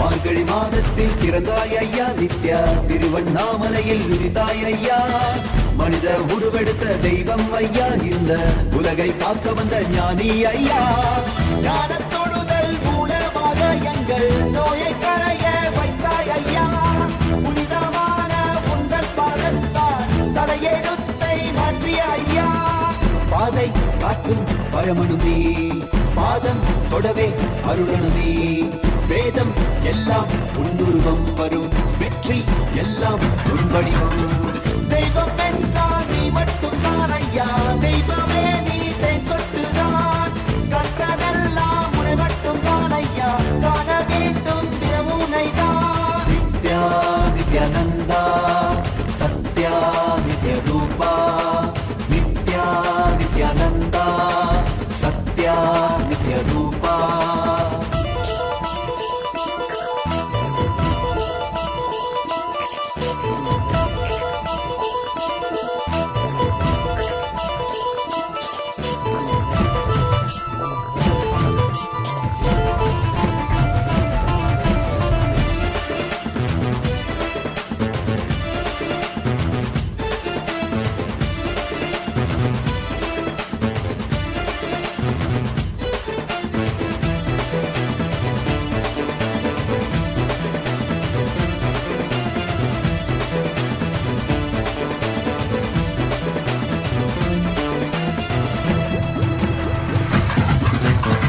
ஆயிரம் கண் கொண்டு பார்த்திருப்பாய் மனிதன், அவளும் எல்லாமே தீர்த்து வைப்பாய், பார்வைப்படுகின்ற சிவன் வடிவம் யாரும் பாராயிடமெல்லாம் முன்னூறுவம், வேண்டும் மனதிற்குள் புகுந்திருப்பாய் நித்யா, வேண்டாதவர்களும் இறந்திருப்பாய், தாண்டி குறுகின்ற வனமாடக்கி உன்னை தாங்கி தொழுதாலே அரவணைப்பாய், விதிக்கும் விதியாய் இருப்பவன் நீ, விதிக்குள் இருக்கும் விளைவுகள் நீ, இருக்கும் கதியாய் இருப்பவன் நீ, கவலை துரத்தும் கருவியும் நீ, செக்க சிவந்திருக்கும் செங்கதிரும் நீதான், சிந்தை குளிர வைக்கும் வெண்ணிலவு, பிரபதம் எல்லாமே உன் சீரிப்பு, இந்த அண்டம் எல்லாமே உன் படைப்பு, நித்யானந்தா நித்யானந்தா நித்யானந்தா நித்யானந்தா நித்யானந்தா நித்யானந்தா நித்யானந்தா நித்யானந்தா நித்யானந்தா ஹரி நித்யானந்தா சிவ நித்யானந்தா ஸ்ரீ நித்யானந்தா ஸ்ரீ நித்யானந்தா ஸ்ரீ நித்யானந்தா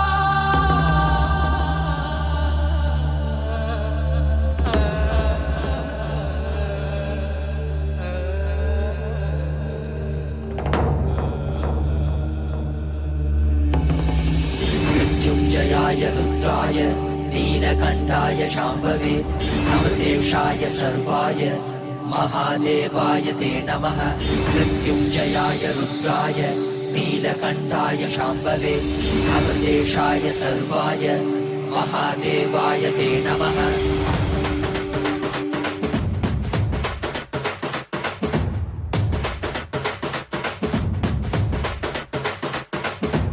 ఏమీ భాగ్యమురా మనది ఎంతటి మోదమురా ఏమీ సౌఖ్యమురా మనది ఎంతటి మోక్షమురా ఏమీ భాగ్యమురా మనది ఎంతటి మోదమురా ఏమీ సౌఖ్యమురా మనది ఎంతటి మోక్షమురా పరమశివుడేరా స్వామి మనవాడేరా కైలాస నుంచి వచ్చిన మన తోడేరా నిత్యానంద పరమ శివమేరా నిత్యానంద పరమ శివమేరా మనవాడే మన తోడే మన స్వామి వచ్చాడురా మనవాడే మన తోడే మన స్వామి పాద కమల శరణం ఏమీ భాగ్యమురా మనది ఎంతటి మోదమురా ఏమీ సౌఖ్యమురా మనది ఎంతటి మోక్షమురా ఏమీ భాగ్యమురా మనకి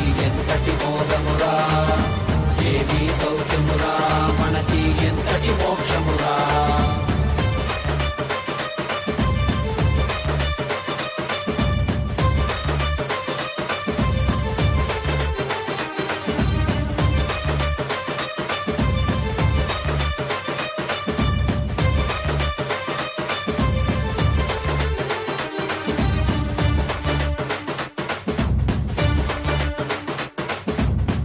ఎంతటి కష్టమైనా మనకి స్వామి నీ తలవరా ఏమీ లేకుండా నీకు స్వామి ఉన్నాడురా ఎంతటి కష్టమైనా మనకి స్వామి నీ తలవరా ఏమీ లేకుండా నీకు స్వామి ఉన్నాడురా దర్శనమిచ్చాడురా స్వామి దివిలో నీకెళ్ళామురా దివ్య శరీర స్వామి మన భాగ్య విధాతరా దర్శనమిచ్చాడురా స్వామి దివిలో నీకెళ్ళామురా దివ్య శరీర స్వామి మన భాగ్య విధాతరా మన వాడేరా మన తోడేరా దర్శనమిచ్చాడురా మన వాడేరా మన తోడేరా స్వామి పాద కమల శరణం ఏమీ భాగ్యమురా మనకి ఎంతటి మోదమురా ఏమీ సౌఖ్యమురా మనకి ఎంతటి మోక్షమురా ఏమీ భాగ్యమురా మనకి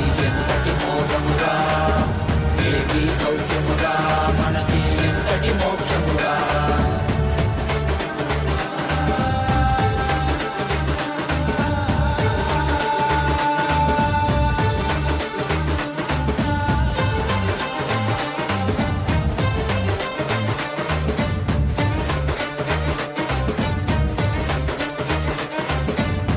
ఒక్క తలుపుతోటి స్వామి శక్తికిచ్చాడురా భూమిలోని అంతరికి శక్తికిచ్చాడురా ఒక్క తలుపుతోటి స్వామి శక్తికిచ్చాడురా భూమిలోని అంతరికి శక్తికిచ్చాడురా మనకి శక్తినిచ్చి మనతో అందరికీ ఇచ్చాడురా స్వామి దీక్షతో పుట్టివాడు చూసేనురా మనకి శక్తినిచ్చి మనతో అందరికీ ఇచ్చాడురా మన స్వామి దీక్షతో పుట్టివాడు చూసేనురా ప్రపంచమంతా సంతోషమే పరాశక్తి ఆవిష్కరణమే ఏమీ భాగ్యమురా మనకి ఎంతటి మోదమురా ఏమీ సౌఖ్యమురా మనకి ఎంతటి మోక్షమురా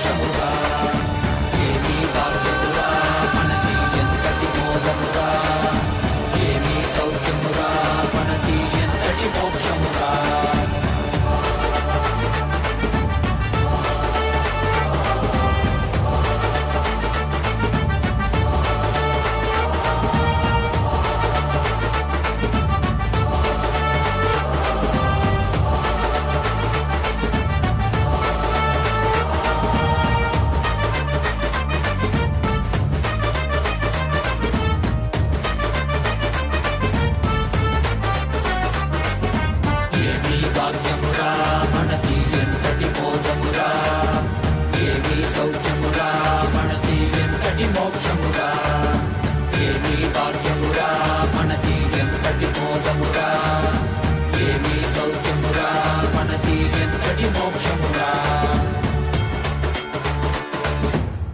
కైలాస దేశ స్వామి భూమిపైన కైలాసర ఇక్కడ భూమిలో జనలు చైతన్యుడురా కైలాస దేశ స్వామి భూమిపైన కైలాసర ఇక్కడ భూమిలో జనలు చైతన్యుడురా మెలుకోండి మెలుకోండి దివ్య శరీరలు కండి మన స్వామి కృపతో మా మనము పరమశివ అండి మనవాడేరా మన తోడేరా మన స్వామి పాదమరద ఏమి భాగ్యమురా మనకి ఎంతటి మోదమురా ఏమి సౌఖ్యమురా మనకి ఎంతటి మోక్షమురా ఏమి భాగ్యమురా మనకి ఎంతటి మోదమురా ఏమి సౌఖ్యమురా మనకి ఎంతటి మోక్షమురా ఏమి భాగ్యమురా మనకి ఎంతటి మోదమురా ఏమి సౌఖ్యమురా మనకి ఎంతటి మోక్షమురా ఏమి భాగ్యమురా మనకి ఎంతటి మోదమురా ఏమి సౌఖ్యమురా మనకి ఎంతటి మోక్షమురా பெருங்கடலே அண்ணாமலை தந்த ஆண்டவனே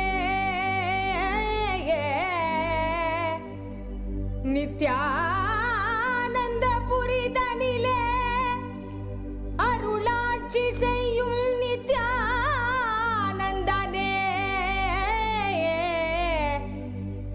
ஞானச்சுடரே தியான திருவுருவே நித்யானந்தனே சத்குருநாதனே ஏ அருள் தாரும் நித்யானந்தனே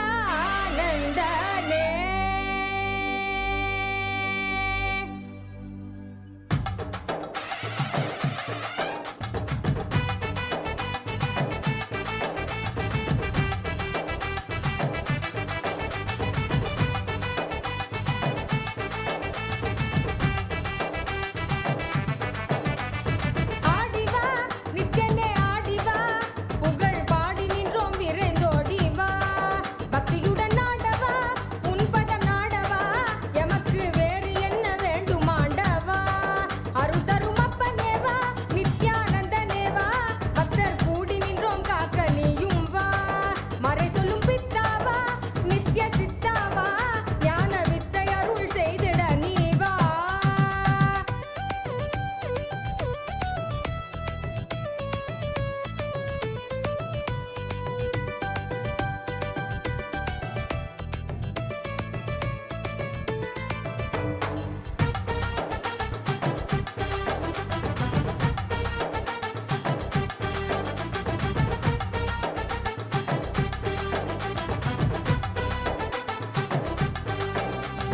மாயை மனம் தன்னை மறைந்தோடச் செய்தாய் நீ தேடும் உயர் வாழ்வை தயை செய்ய வந்தாய் நீ மாயை மனம் தன்னை மறைந்தோடச் செய்தாய் நீ தேடும் உயர் வாழ்வை தயை செய்ய வந்தாய் நீ ஆசையற்றல் யாவும் வென்றாலே அந்த நன்னாளில் ஆண்டவனாய் எம்மை மாற்றுவாய் அருட்கண்ணாலே பேசுகின்ற தெய்வச் சொல்லாலே உயர்மை ஞானம் ஓசையின்றி உள்ளம் தன்னிலே இதை செய்வாயே குருவின் வடிவில் இறைவன் இறங்கி உயர்ந்த நிலையை அறியும் முறையை உணர்வில் கலந்து உணர்த்தும் இனிய கருணம் நித்யானந்த ஸ்புரண கொண்டாட்டம் தெய்வீக Om, Om, Om, Om, Om. Krishna Rakesh, I accepted your Pada Puja. Krishna Rakesh, blessings for you, your husband, your son, your mother. Blessings for the property sharing, settling in dharmic way with your elder sister and mother. I'll make the right happen. Don't worry. You will get more than what you want. The house in Kaimanam and Thiruvannamalai. TVM. More than that you will get. and it will be settled in a very dharmic way. Krishna Rakesh. Tatast. My blessings.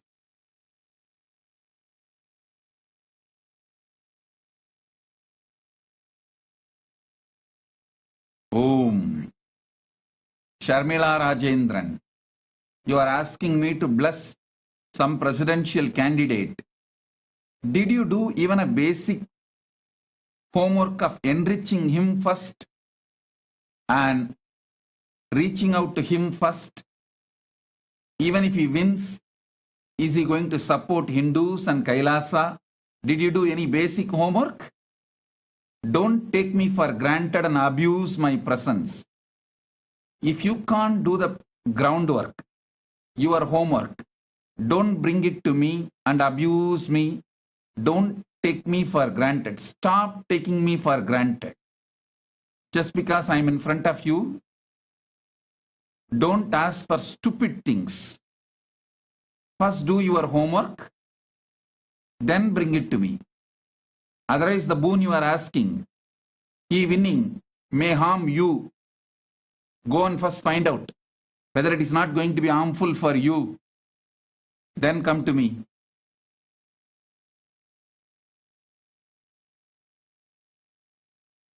Wang Dandan. Wang Dandan. My blessings. Wang Dandan. I'll completely heal you. I accepted your Pada Puja and I'll shower you with enlightenment. You will have third eye, enlightenment, spiritual blessings, wealth, blessings for your son, Yan Jiahao, and blessings for your husband, son, and my blessings for everything to go well with Yan Ji. And your spiritual name will be Jnana Swarupini. Jnana Swarupini, Nitya Jnana Swarupini is your spiritual name. Wang Xiao Yan. Wang Xiao Yan. My blessings. I accepted your Pada Puja and I shower you with wealth more than you asked.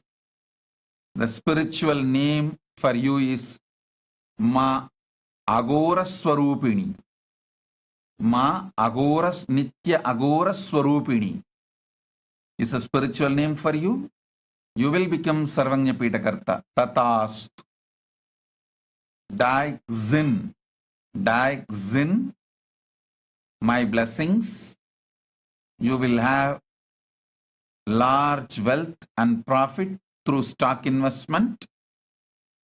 My blessings for you and Zhang Ya Qiang. My blessings. Blessings for your children and your friend Hedi. I shower all of you with enlightenment and spiritual blessings. Tatast. Lin Chao He. Lin Chao He. I shower you with health, complete healing, and I'll make sure you are completely cured. Don't worry, I am with you. I'll remove all your karmas. You will live enlightenment. Lin Chao He. Tatast. Shu Hua Chen. Shu Hua Chen. Blessings for Izu Len Li. Zing Fu Chen. Huan Chan Chen. Ai Chung Chen. Zhu Hua Chen. Zhang Yang. Blessings for all of them. I'll heal your mother's insomnia today. I'll enter into her being and heal her, and I'll heal her dementia also. The spiritual name for you, Ma Kamadahana Swarupini. Ma Kamadahana Swarupini is a spiritual name for you. My blessings, I'll heal you completely. You will become Sarvanyapita Karta and part of Kailasa, Taiwan. My blessings. I'll heal you, don't worry. My blessings. Zhe Shang Ren. Zhe Shang Ren. My blessings. I'll make you safe and healthy. I'll shower you with enlightenment. And you will be showered with enlightenment, eternal beauty, ultimate oneness, and with wealth. Tatast. I give you all three boons. Zhe Shang Ren. Tatast. Om.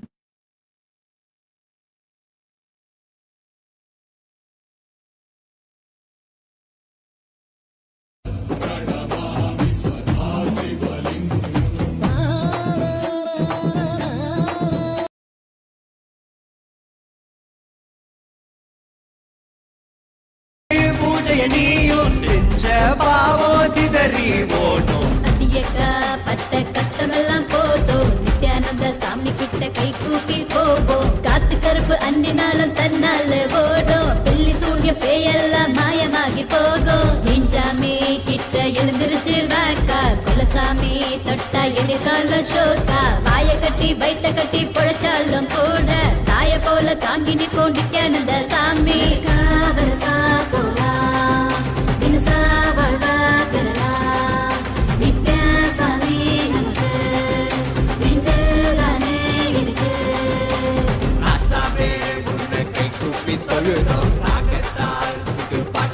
படிச்சோம் ஊரெல்லாம் ஒன்னாகி கும்மாலும் அடிச்சோம் உன் பார்வப்பட்டதால சக்திகளை அடைஞ்சோம் நெற்றி கண்ணால் இந்த உலகத்தை பார்த்தோம் உன் கையாயிருந்து நோய்களை தீர்த்தோம் சாதிசனம் பிரிவின்றி ஒன்னாக குவிஞ்சோம் தீட்சையினால் சிவ சமுதாயம் படைச்சோம் சிவனே குருவாய் வந்தாய் மழையாய் அருளை தந்தாய் பாதம் பணிந்து தொழுதோம் ஜீவன் முக்தி அடைவோம்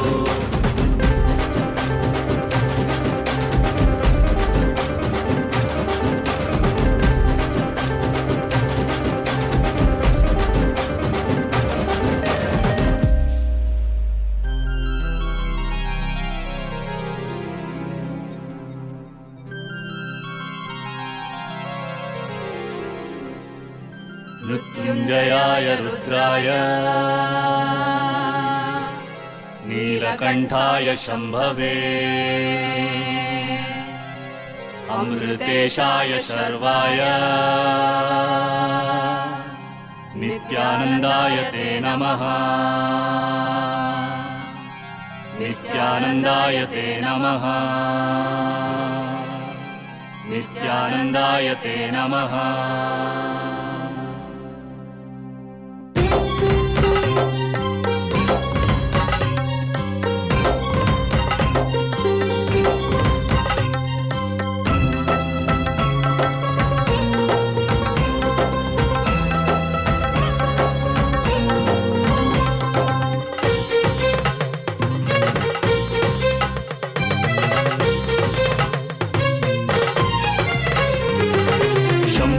शिव शंभो हर शंभो हर शंभो शंभो शिव शंभो हर शंभो हर शंभो शंभो शिव शंभो हर शंभो हर शंभो शंभो शिव शंभो हर शंभो हर शंभो नित्यानंदेश्वर बिडदिपुरीश्वर नित्यानंदेश्वर बिडदिपुरीश्वर सामगान प्रिय शंकर प्रेम हृदय शशिशेखर सामगान प्रिय शंकर प्रेम हृदय शशिशेखर नर्तन प्रिय परमेश्वर ईश्वर नित्येश्वर हर हर हर हर नर्तन प्रिय परमेश्वर ईश्वर नित्येश्वर हर हर हर हर शंकर शिव शंकर शंकर अभयंकर शंकर शिव शंकर शंकर अभयंकर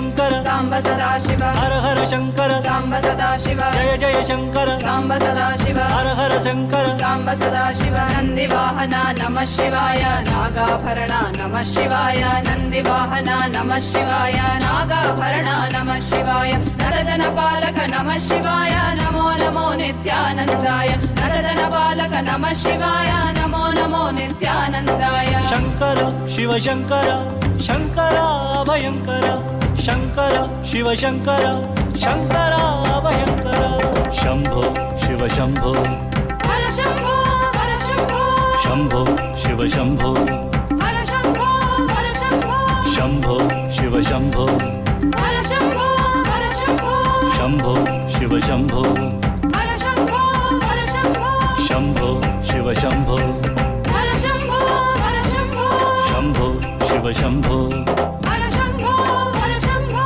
ಶಂಭೋ ಶಿವ ಶಂಭೋ ಹರ ಶಂಭೋ ಹರ ಶಂಭೋ ಶಂಭೋ ಶಿವ ಶಂಭೋ ಹರ ಶಂಭೋ ಹರ ಶಂಭೋ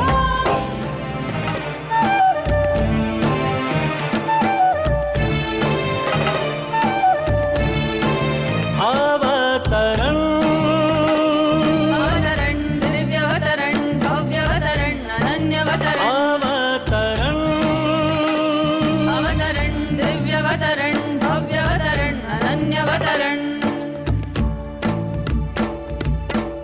लो आया वेदांत केसरी बजाओ डमरू और बांसुरी लो आया वेदांत केसरी बजाओ डमरू और बांसुरी कष्ट दुख के लिए ये है चेतावनी अब तू ना टिकेगा तो मिट्टी तो आंधी अवतरण ಅವತರಣ್ ದಿವ್ಯವತರಣ್ ಭವ್ಯವತರಣ್ ಅನನ್ಯವತರಣ್ अवतरण ಅವತರಣ್ ದಿವ್ಯವತರಣ್ ಭವ್ಯವತರಣ್ ಅನನ್ಯವತರಣ್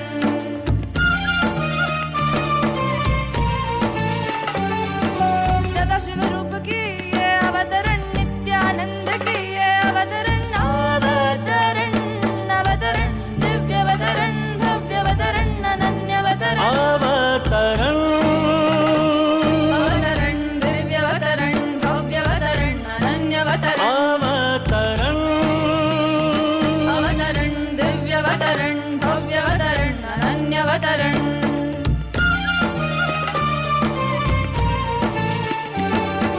करुणामय से ये अवतरण विश्व में जीवन मुक्ति की ज्वाला जलाने हुआ ये अवतरण दिव्यवतरण भव्यवतरण अनन्यवतरण अवतरण अवतरण दिव्यवतरण भव्यवतरण अनन्यवतरण अवतरण अवतरण दिव्यवतरण भव्यवतरण अनन्यवतरण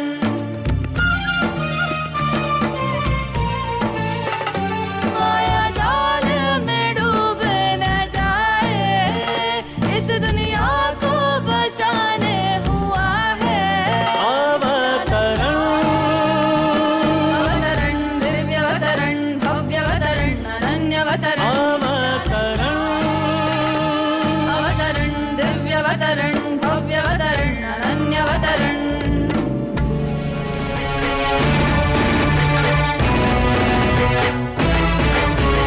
नित्यने नित्यने नित्यानंदने नित्यने नित्यने नित्यानंदने नित्यने नित्यने नित्यानंदने नित्यने नित्यने नित्यानंदने ಈ ಧರೆಯನ್ನು ಸಲಹಲು ನೀ ಬಂದಿಹನೆ ಜೀವನ್ ಮುಕ್ತಿಯ ನೀ ಕೊಡುವವನೇ ಈ ಧರೆಯನ್ನು ಸಲಹಲು ನೀ ಬಂದಿಹನೆ ಜೀವನ್ ಮುಕ್ತಿಯ ನೀ ಕೊಡುವವನೇ ನಿತ್ಯನೇ ನಿತ್ಯನೇ ನಿತ್ಯಾನಂದನೆ ನಿತ್ಯನೇ ನಿತ್ಯನೇ ನಿತ್ಯಾನಂದನೆ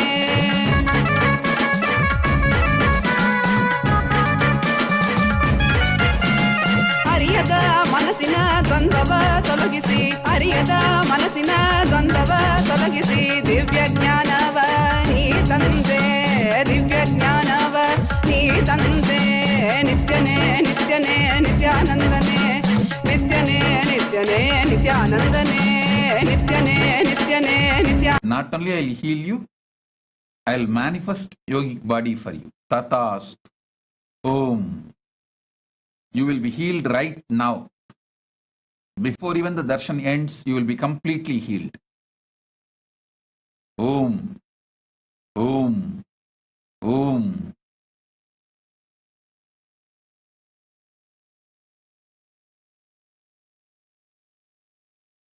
தேவம் தகனமானதே அறியும் உமையும் அறிவுமய ஆனை முகம் மாறுமுகம் சரணெனவே சூலமேந்தும் சத்யவாகீசனே நடலை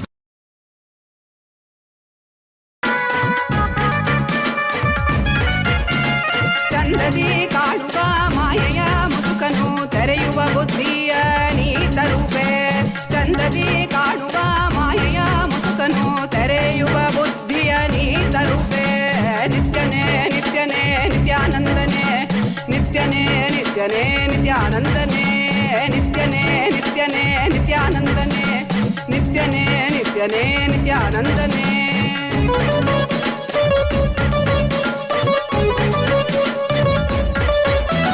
ಕಾಲನೇ ರುದ್ರನೇ ವೀರಭದ್ರನೇ ಕಾಲ ಭೈರವನಾಗಿ ನಿಂತಿರುವೆ ಕಾಲನೇ ರುದ್ರನೇ ವೀರಭದ್ರನೇ ಕಾಲ ಭೈರವನಾಗಿ ನಿಂತಿರುವೆ ನಿತ್ಯನೇ ನಿತ್ಯನೇ ನಿತ್ಯಾನಂದನೇ ನಿತ್ಯನೇ ನಿತ್ಯನೇ ನಿತ್ಯಾನಂದನೇ ನಿತ್ಯನೇ ನಿತ್ಯನೇ ನಿತ್ಯಾನಂದನೇ ನಿತ್ಯನೇ ನಿತ್ಯನೇ ನಿತ್ಯಾನಂದನೇ ಈ ಧರೆಯನ್ನು ಸಲಹಲು ನೀ ಬಂದಿಹನೆ ಜೀವನ್ ಮುಕ್ತಿಯ ನೀ ಕೊಡುವವನೇ ನಿತ್ಯನೇ ನಿತ್ಯನೇ ನಿತ್ಯಾನಂದನೇ ನಿತ್ಯನೇ ನಿತ್ಯನೇ ನಿತ್ಯಾನಂದನೇ ನಿತ್ಯಾನಂದನೇ ನಿತ್ಯಾನಂದನೇ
என்னப்பனல்லவா என் தாயுமல்லவா தன்னை உணர்த்திடும் தியானம் அளித்தவா என்னப்பனல்லவா என் தாயுமல்லவா தன்னை உணர்த்திடும் தியானம் அளித்தவா எங்கும் நிறைந்தவா எண்ணம் கடந்தவா பொங்கும் அருவியாய் ஆனந்தம் தந்தவா எங்கும் நிறைந்தவா எண்ணம் கடந்தவா பொங்கும் அருவியாய் ஆனந்தம் தந்தவா நல்லவா என் தாயும் அல்லவா தன்னை உணர்த்திடும் தியானம் அளித்தவா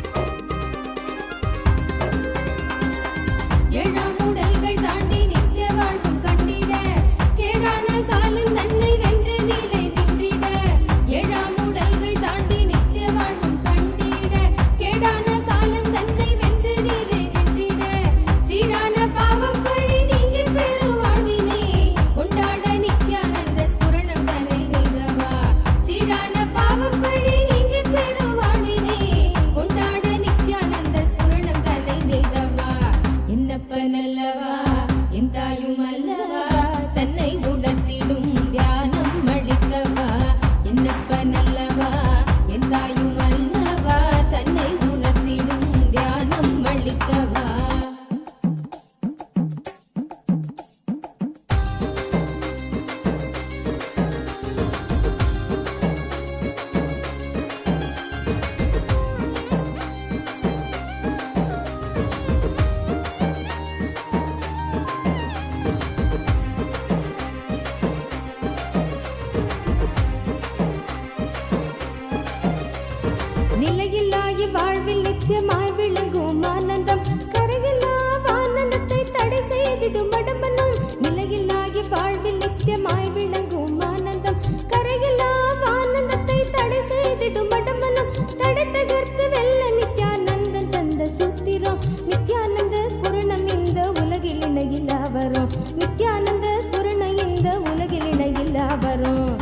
என்னப்பன் அல்லவா என் தாயும் அல்லவா தன்னை உணர்த்திடும் தியானம் அளித்தவா என்னப்பன் அல்லவா என் தாயும் அல்லவா தன்னை உணர்த்திடும் தியானம் அளித்தவா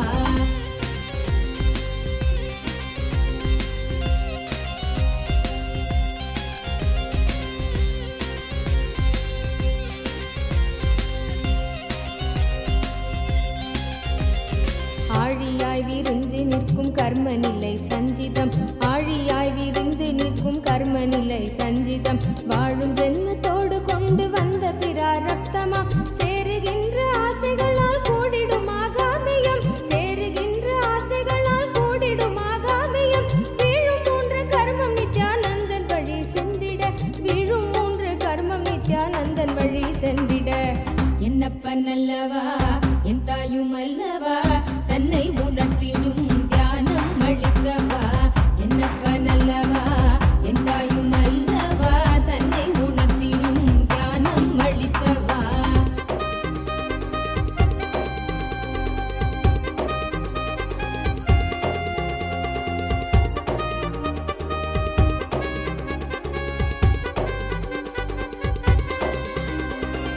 ஊடுயிராய் உலவுகின்ற போதும் நம்மை சாடுவர் வீடாத துயில் தழுவ மனதை விட்டு நீக்குவர் ஊடுயிராய் உலவுகின்ற போதும் நம்மை சாடுவர் வீடாத துயில் தழுவ மனதை விட்டு நீக்குவர் ஆயுள் தாண்டி விட்ட போதும் ஆண்டு கொள்ளும் மீட்பராய் தோன்றுகின்ற நித்யானந்த சத்குருவின் கீடவர் ஆயுள் தாண்டி விட்ட போதும் ஆண்டு கொள்ளும் மீட்பராய் தோன்றுகின்ற நித்யானந்த சத்குருவின் கீடவர் என்னப்பன் அல்லவா என் தாயும் அல்லவா தன்னை உணர்த்திடும் தியானம் அளித்தவா என்னப்பன் அல்லவா என் தாயும் அல்லவா தன்னை உணர்த்திடும் தியானம் அளித்தவா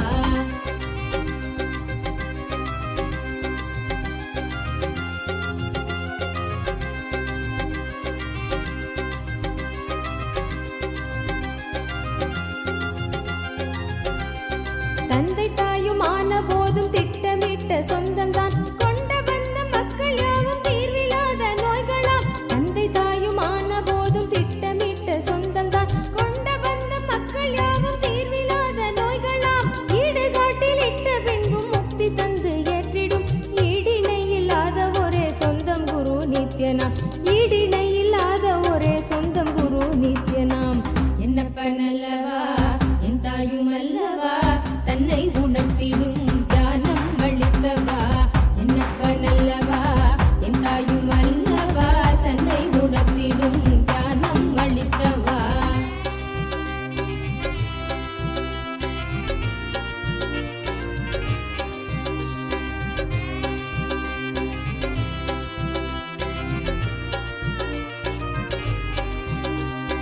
ஆசை கால நச்சம் வலியோடு குற்ற எண்ணமும் ஆசை கால நச்சம் வலியோடு குற்ற எண்ணமும் மாசு கொண்ட எண்ணங்கள் சல்காரமாய் வதைத்திடும் போதும் இந்த வாழ்வும் என்று ஜீவன் ஓய்வு தேடிடும் போதும் இந்த வாழ்வும் என்று ஜீவன் ஓய்வு தேடிடும் தேடும் ஓய்வு காட்டிடாத எண்ணம் மீண்டும் மோதிடும் தேடும் ஓய்வு காட்டிடாத எண்ணம் மீண்டும் மோதிடும் என்னப்பன் அல்லவா என் தாயும் அல்லவா தன்னை உணர்த்திடும் தியானம் அளித்தவா என்னப்பன் அல்லவா என் தாயும் அல்லவா தன்னை உணர்த்திடும் தியானம் அளித்தவா எங்கும் நிறைந்தவா எண்ணம் கடந்தவா பொங்கும் அருவியாய் ஆனந்தம் தந்தவா எங்கும் நிறைந்தவா எண்ணம் கடந்தவா பொங்கும் அருவியாய் ஆனந்தம் தந்தவா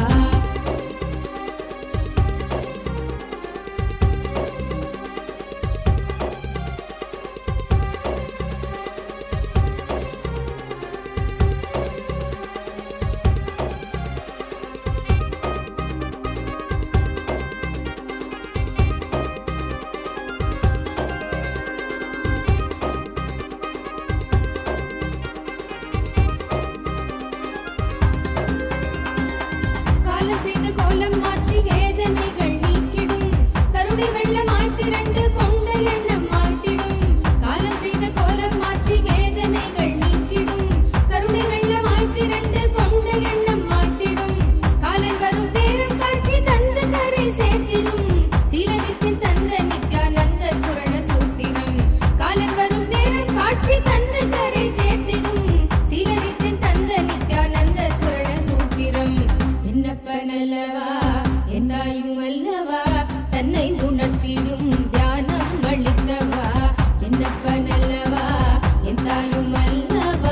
தன்னை உணர்த்திடும் தியானம் அளித்தவா.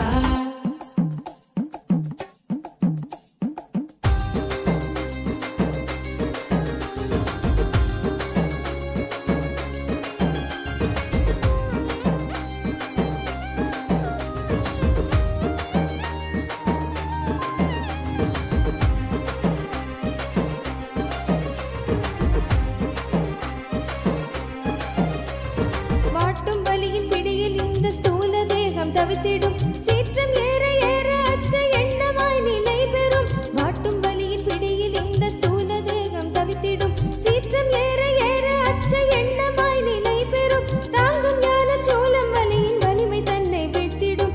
ஏங்கும் உயிர் நித்திய நருளில் ஸ்தூல தேகம் தாண்டிடும். ஏங்கும் உயிர் நித்திய நருளில் ஸ்தூல தேகம் தாண்டிடும்.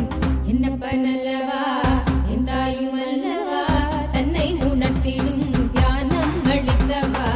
என்னப்பன் அல்லவா என் தாயும் அல்லவா தன்னை உணர்த்திடும் தியானம் அளித்தவா.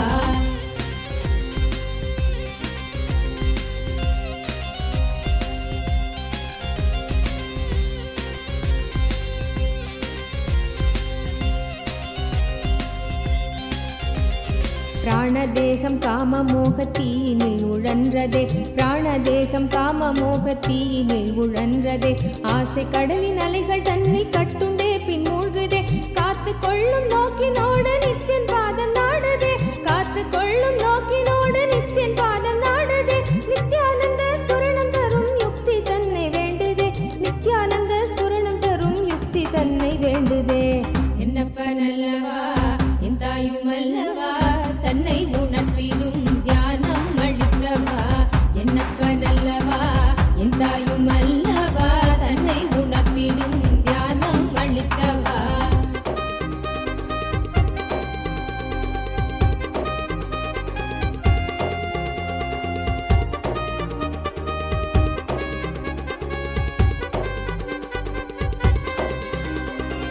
கொண்ட ஆசை மோகம் யாவும் எண்ணமாக வாழ்ந்திடும். உள்ளே உள்ளி நாளெடுக்கும் நித்யன் சொன்ன சூத்திரம். கொண்ட ஆசை மோகம் யாவும் எண்ணமாக வாழ்ந்திடும். உள்ளே உள்ளி நாளெடுக்கும் நித்யன் சொன்ன சூத்திரம். வெள்ளி தமிழ் பேசும் தெய்வ ரூபம் கொண்ட நித்யனும் சொன்ன மாத்திரத்தில் பிராண தேகம் கரை சேர்ந்ததே. வெள்ளி தமிழ் பேசும் தெய்வ ரூபம் கொண்ட நித்யனும் சொன்ன மாத்திரத்தில் பிராண தேகம் கரை சேர்ந்ததே. என்னப்பன் அல்லவா என் தாயும் அல்லவா தன்னை உணர்த்திடும் தியானம் அளித்தவா. என்னப்பன் அல்லவா என் தாயும் அல்லவா தன்னை உணர்த்திடும் தியானம் அளித்தவா.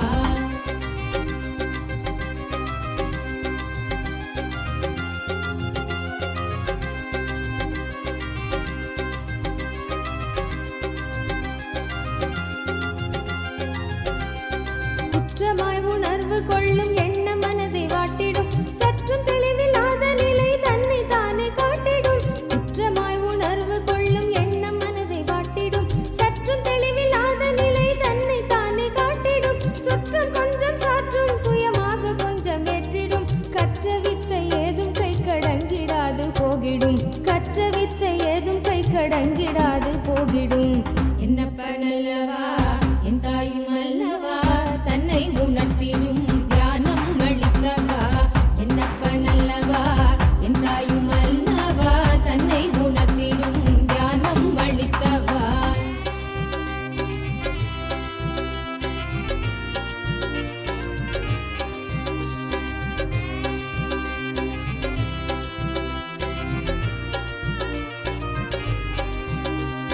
தவறுணர்ந்து ஸ்படிகமாக மனம் தெளிந்த பெருநிலை. தவறுணர்ந்து ஸ்படிகமாக மனம் தெளிந்த பெருநிலை. குறை களைந்து நிலை உயர்ந்து சிகரம் எட்டும் ஓர் நிலை. சுமை குறைந்து மனசரீரம் கடந்து செல்லும் சீர்நிலை. சுமை குறைந்து மனசரீரம் கடந்து செல்லும் சீர்நிலை.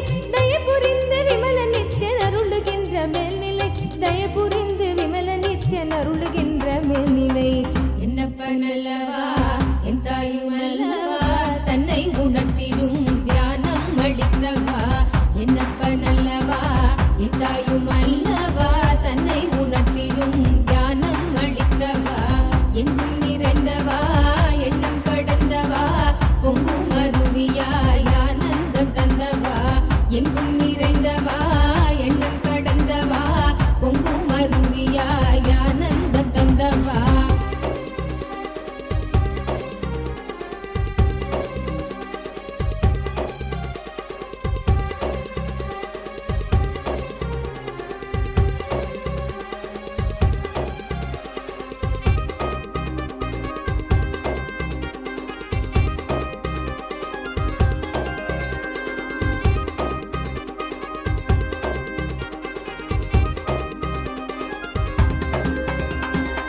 சப்த சக்கரம் உள்ளடக்கும் தேகம் சூக்ஷ்மமாகுமே காயம் கொள்ளும் வேதனை உணர்வும் இங்கு ஓங்குமே சப்த சக்கரம் உள்ளடக்கும் தேகம் சூக்ஷ்மமாகுமே காயம் கொள்ளும் வேதனை உணர்வும் இங்கு ஓங்குமே ஓங்கும் யாவும் நீங்குகின்ற நித்யானந்தன் தத்துவம் சூக்ஷ்ம தேகம் தன்னை தாண்டும் விந்தை செய்து காட்டுமே ஓங்கும் யாவும் நீங்குகின்ற நித்யானந்தன் தத்துவம் சூக்ஷ்ம தேகம் தன்னை தாண்டும் விந்தை செய்து காட்டுமே என்னப்பனல்லவா என் தாயும் அல்லவா தன்னை உணர்த்திடும் தியானம் அளித்தவா என்னப்பனல்லவா என் தாயும் அல்லவா தன்னை உணர்த்திடும் தியானம் அளித்தவா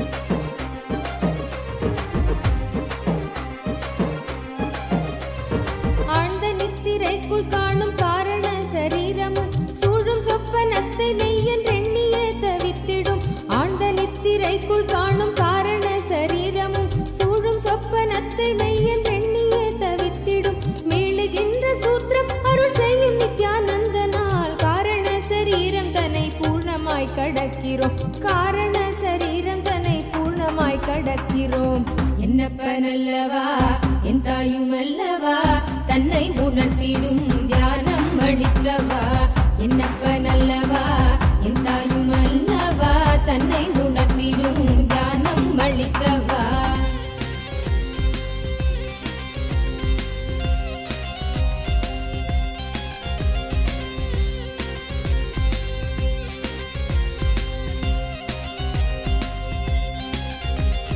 அற்பமான வஸ்து மீது கொள்ளும் மோக எண்ணமே அற்பமான வஸ்து மீது கொள்ளும் மோக எண்ணமே ஸ்வர்க்கமாய் தெரிந்து ஆன்ம தேகம் தன்னை ஆளுமே விற்பனை பொருட்கள் மீது கொள்ளுகின்ற பற்றலாம் விற்பனை பொருட்கள் மீது கொள்ளுகின்ற பற்றலாம் சொற்பமாய் சுகம் அளிக்கும் போகம் விளைவிக்குமே சொற்பமாய் சுகம் அளிக்கும் போகம் விளைவிக்குமே என்னப்பனல்லவா என் தாயும் அல்லவா தன்னை உணர்த்திடும் தியானம் அளித்தவா என்னப்பனல்லவா என் தாயும் அல்லவா தன்னை உணர்த்திடும் தியானம் அளித்தவா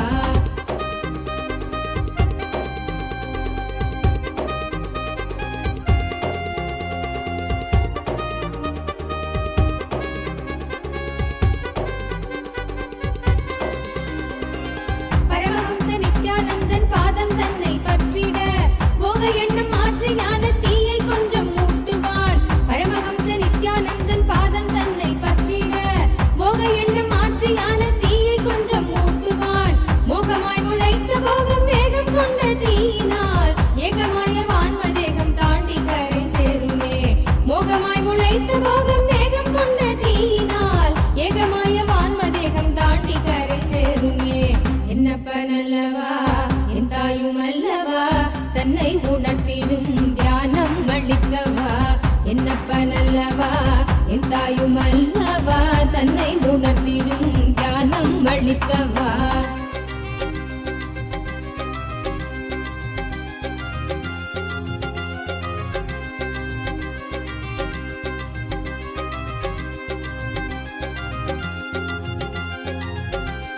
மனம் கசிந்து இதயம் தாண்டி இயம்புகின்ற நன்றியும் கணத்தில் கொண்ட காயம் நீக்கும் துயரில்லாமல் போக்கிடும் மனம் கசிந்து இதயம் தாண்டி இயம்புகின்ற நன்றியும் கணத்தில் கொண்ட காயம் நீக்கும் துயரில்லாமல் போக்கிடும் குணக்குன்றாம்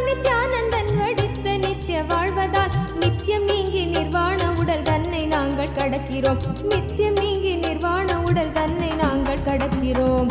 என்னப்பன் அல்லவா என் தாயும் அல்லவா தன்னை உணர்த்திடும் தியானம் அளிக்கவா. என்னப்பன் அல்லவா என் தாயும் அல்லவா தன்னை உணர்த்திடும் தியானம் அளிக்கவா.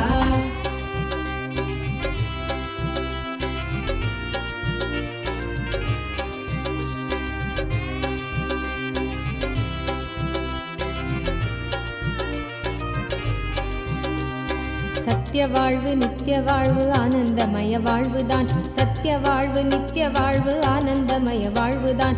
அருணை தந்த அமைதி புயல் நித்தியம் தந்த வாழ்வுதான். சம்ஸ்காரங்கள் நீங்கி நாங்கள் நித்தியம் தந்த வாழ்வினால். சம்ஸ்காரங்கள் நீங்கி நாங்கள் நித்தியம் தந்த வாழ்வினால். புதிய பிறவியாய் மலர்ந்து நித்யானந்தம் நெய்தினோம். புதிய பிறவியாய் மலர்ந்து நித்யானந்தம் நெய்தினோம்.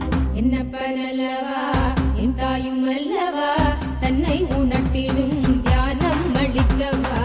என்னப்பன் அல்லவா என் தாயும் அல்லவா தன்னை உணர்த்திடும் தியானம் அளிக்கவா. எங்கும் நிறைந்தவா எண்ணம் கடந்தவா பொங்கும் அருவியாய் ஆனந்தம் தந்தவா. எங்கும் நிறைந்தவா எண்ணம் கடந்தவா பொங்கும் அருவியாய் ஆனந்தம் தந்தவா.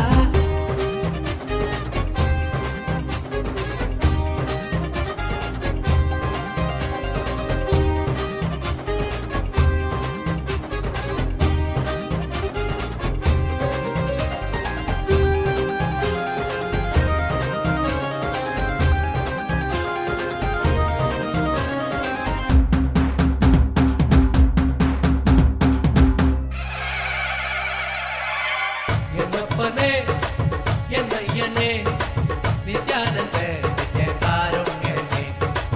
என்னப்பனே என்னையனே நித்யானந்த நித்ய காருண்யனே. நித்யா நித்யா நித்யா நித்யா நித்யானந்தனே.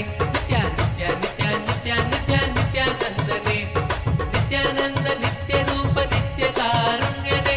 நித்யானந்த நித்ய ரூப நித்ய காருண்யனே. என்னப்பனே என்னையனே நித்யானந்த நித்ய காருண்யனே. நித்யானந்த நித்ய காருண்யனே.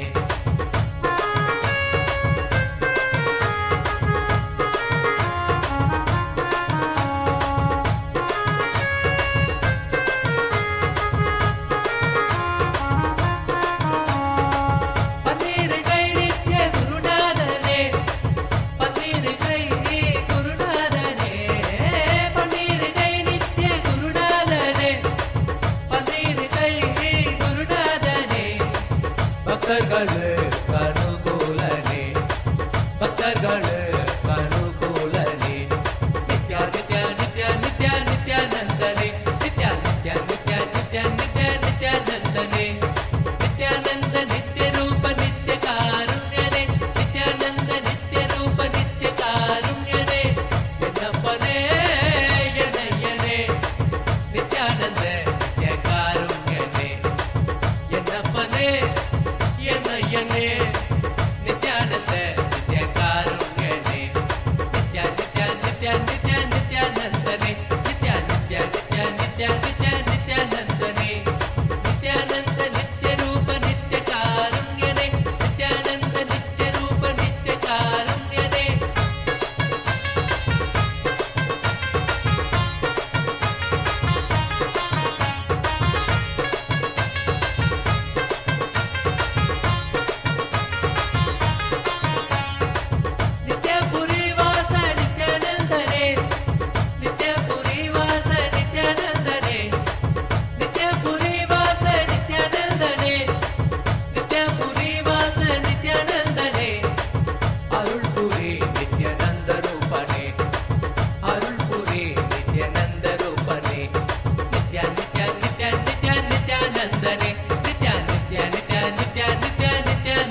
participants who are going to be visiting Kailasa, Los Angeles, Nithyananda Hindu Temple tomorrow. All the devotees, everyone is welcome to come and physically attend the program in Kailasa, Los Angeles, Nithyananda Hindu Temple. At 1 p.m. Eastern Standard Time tomorrow, there is going to be a very special Kalpataru Darshan where Swamiji, the Supreme Pontiff of Hinduism, is going to be blessing all our prayers. All the participants who will be attending the Kalpataru program will receive special boons, and Swamiji is going to be giving Kalpataru Darshan for all those participants. This Darshan will be live on all the social media platforms, but exclusive Kalpataru Darshan is only for the participants attending from Kailasa, Los Angeles Temple tomorrow. Do not miss, and every one of you that are here tomorrow, we are having this very, very special darshan. Of course, all the devotees, everyone world over, you all can join us through the social media platforms and enjoy the darshan at 1 p.m. Eastern Standard Time. And do not miss, you all can join in at that time to receive this powerful darshan. And exclusively, all the devotees, Kailasians that will be there in Kailasa, Los Angeles, will be receiving exclusive special Kalpataru darshan. So all those who are in and around Los Angeles, pack your bags and head to Kailasa, Los Angeles Temple for tomorrow so that you don't miss out on this exclusive Kalpataru Darshan where you get to directly ask for your prayers, boons to Swamiji, and Swamiji is going to be exclusively blessing each one of you. This is free and open for all. Anyone can come and be a part of this tomorrow. So mark your calendars, 1 p.m. Eastern Standard Time is the darshan, but all those in and around Los Angeles, please join from the morning, please be part of the program, and you all can head there to the temple, the beautiful Kailasa Los Angeles Temple, and do not miss your opportunity to have a divine interaction with the avatar, to ask your prayers, boons, blessings, everything directly to the avatar. And it is 10 a.m. Pacific time, and which is 1 p.m. Eastern Standard Time. So as we all continue enjoying the darshan, we request everyone of you to mark your calendars and make sure you are there. And that's all. Now continue enjoying the darshan.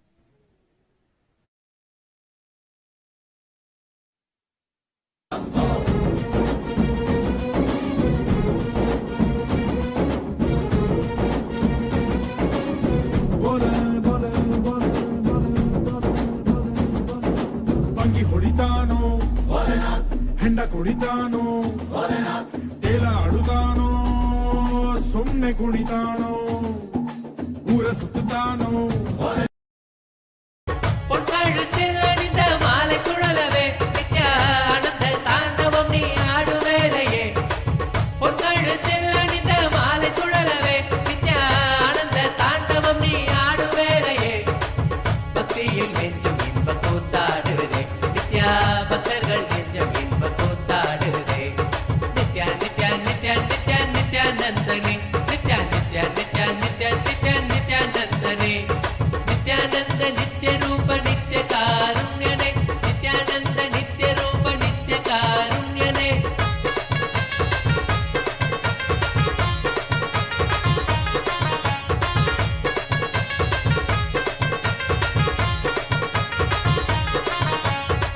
என்னப்பனே என்னையனே Nityananda நித்ய காருண்யனே என்னப்பனே என்னையனே நித்யானந்த நித்ய காருண்யனே நித்யா நித்யா நித்யா நித்யா நித்யானந்தனே நித்யா நித்யா நித்யா நித்யா நித்யா நித்யானந்தனே நித்யானந்த நித்ய ரூப நித்ய காருண்யனே நித்யானந்த நித்ய ரூப நித்ய காருண்யனே பன்னீர் கை நித்ய குருநாதனே பன்னீர் கை குருநாதனே பன்னீர் கை நித்ய குருநாதனே பன்னீர் கை நித்ய குருநாதனே நித்யானந்த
என்னப்பனே என்னையனே நித்யானந்த நித்ய காருண்யனே நித்யா நித்யா நித்யா நித்யா நித்யானந்தனே நித்யா நித்யா நித்யா நித்யா நித்யா நித்யானந்தனே நித்யானந்த நித்ய ரூப நித்ய காருண்யனே நித்யானந்த நித்ய ரூப நித்ய காருண்யனே என்னப்பனே என்னையனே நித்யானந்த நித்ய காருண்யனே நித்யானந்த நித்ய காருண்யனே என்னப்பனே என்னையனே நித்யானந்த நித்ய காருண்யனே என்னப்பனே என்னையனே நித்யானந்த நித்ய காருண்யனே நித்யா நித்யா நித்யா நித்யா நித்யானந்தனே நித்யா நித்யா நித்யா நித்யா நித்யா நித்யானந்தனே நித்யானந்த நித்ய ரூப நித்ய காருண்யனே நித்யானந்த நித்ய ரூப நித்ய காருண்யனே நித்யானந்த நித்ய ரூப நித்ய காருண்யனே என்னப்பனே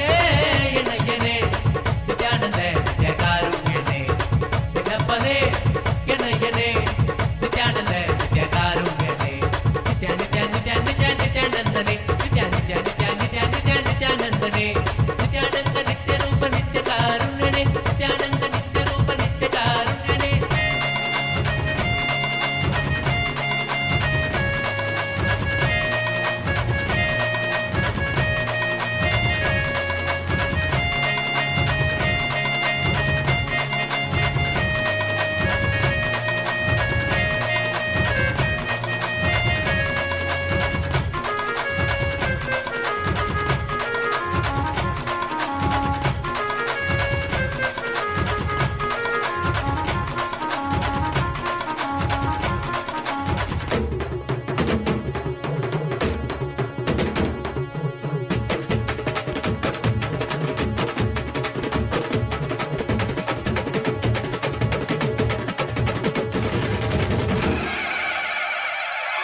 Om.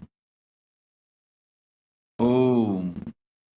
All the devotees, disciples, followers in and around Los Angeles, the greater Los Angeles, in and around Los Angeles, please come to Kailasa, Los Angeles tomorrow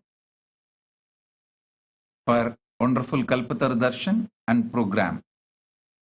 Blessings. I welcome all the devotees, disciples in and around Los Angeles, Greater Los Angeles. Welcome to Kailasa, Los Angeles tomorrow. 10 a.m. Pacific time, 1 p.m. Eastern time. 10 a.m. Pacific time, 1 p.m. Eastern time. Come for wonderful Kalpatar Darshan. Blessings.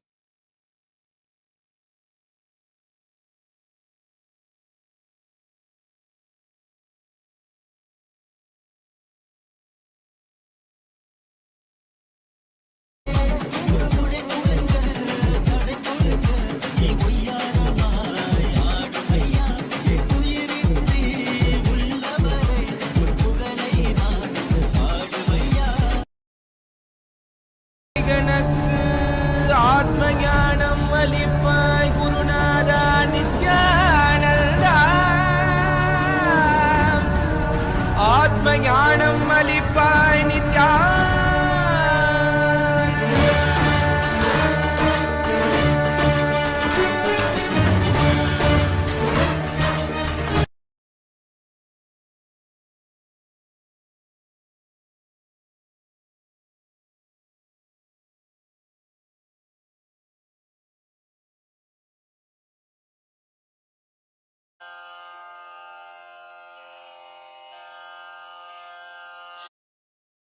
सोन्नतद्वादशान्तश्यामलापीठारूढा श्रीमीनाक्षि सुन्दरेश्वरा भिन्नस्वरूपा परशिवपुत्ररत्न Kumar गुरुमण्यतुल्यावतार श्रीपार्वतीस्तन्यपानलब्धदिव्यज्ञान विश्रुतसकलनिगमागमसारभूतद्राविडवेदप्रवक्त्रे श्रीमत्परमशिवकरुणासमधिगतमुक्तामयचतुरश्रयान गीयमान छत्रचामर श्रीचिह्नकाहलादिसमस्तबिरदावल्यलङ्कृत ज्ञानविज्ञानचक्रवर्ती सर्वजनसङ्घसद्यो निर्वाणदीक्षाव्ययापवर्गवर्ष विश्राण Jimuta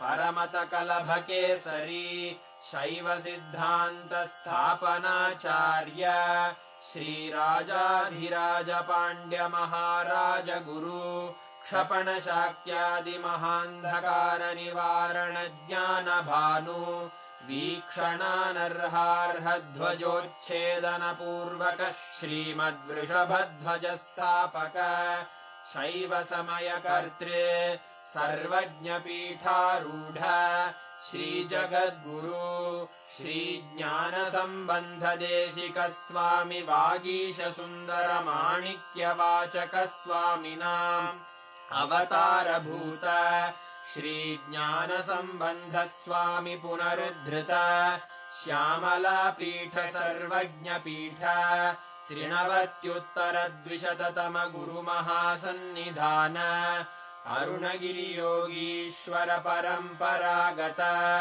Arunachal सर्वज्ञपीठ गुरुमहासन्निधान Kailash परम्परागत काञ्ची कैलास सर्वज्ञपीठ 33 गुरुमहासन्निधान नित्योत्सव नित्यमङ्गल नित्यकल्याण नित्यरजित कैलास परम्परागत आदि कैलास नित्यानन्दपीठ महासंस्थान महासिंहासन पीठकर्तः साक्षात् Shri Paramshiva समुद्भूत कैलासपरम्परागत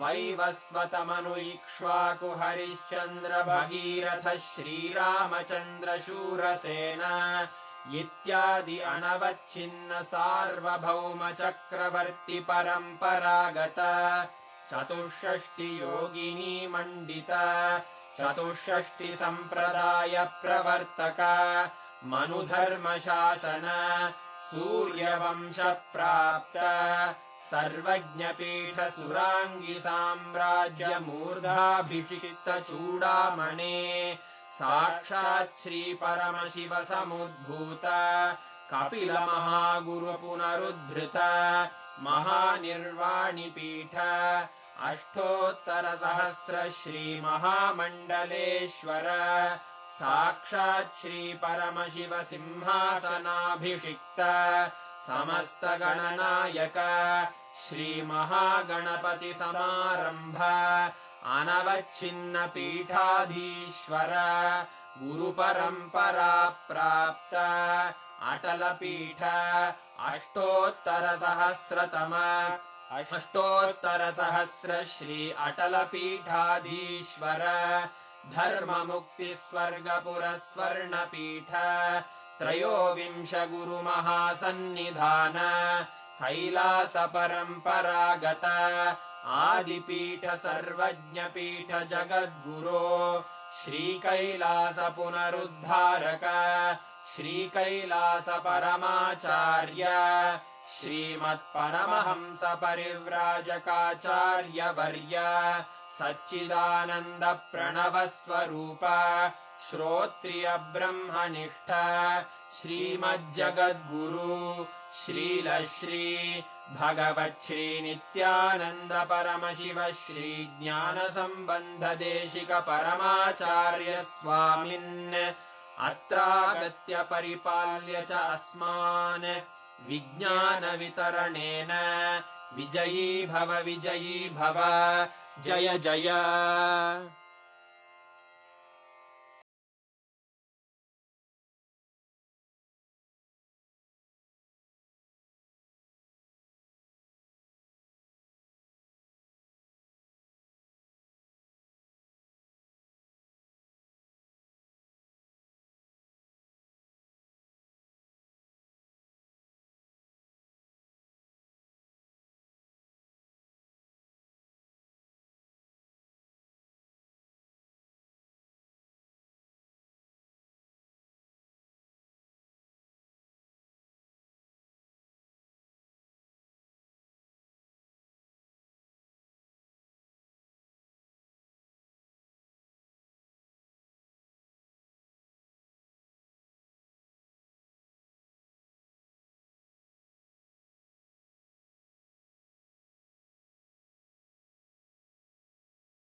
And after enjoying this very beautiful darshan of Veerabhadramurti, it was just so beautiful to see Swamiji in this form in itself today.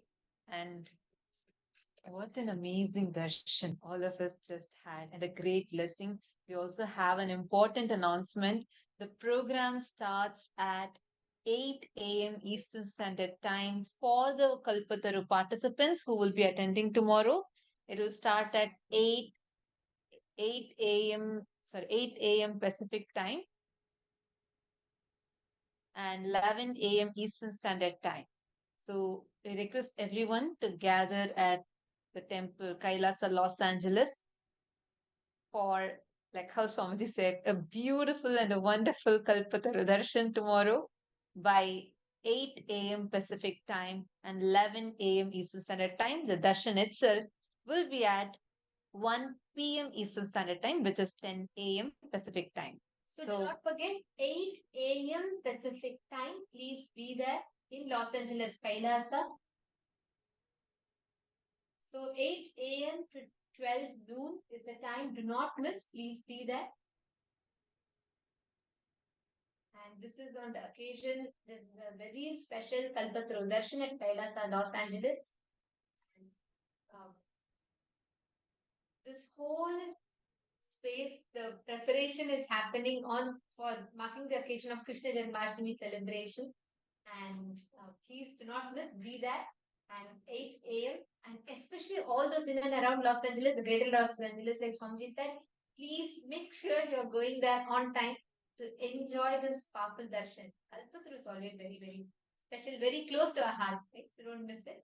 And now in the darshan, Swamiji has blessed all with a very powerful initiation to manifest the powers of mentalization and potential. And it was every one of you to take a few minutes and just sit in that space of gratitude. You will just see how the whole manifestation of this power happens in you.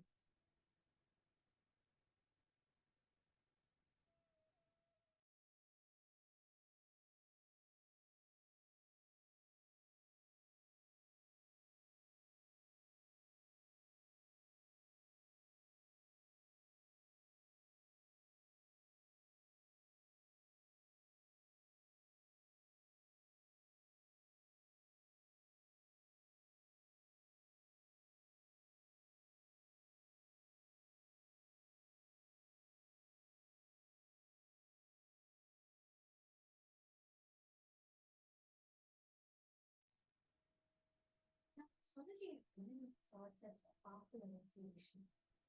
Please sit now. Connect intensely. In this space, manifest beautifully. You will see how the whole power manifestation will start happening in you so beautifully and easily. Sit, connect this power so intensely. You will be able to see anything that you want, transcending the parameters of time and space. Even materializing is transcending the time, and you're going beyond the time dimension, the ability to manifest something as reality. Now, just connect to Swamiji, and you all can connect two things you're going to do. One is you're going to be materializing, and at the same time, you're going to be connecting to a partner, and you're going to be having them give you any dates that they want. They can tell you, like, what happened on the 1st of October 2016, or what happened on the 7th of January 2018. So they can give you any dates that they want, something that they know, something that has a significance in their life. And you can scan and identify what happened on that date in their life.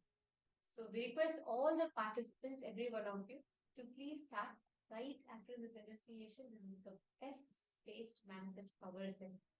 Connect to your partners now. We request every one of you to start manifesting this as a power. Chant the Mahavaku.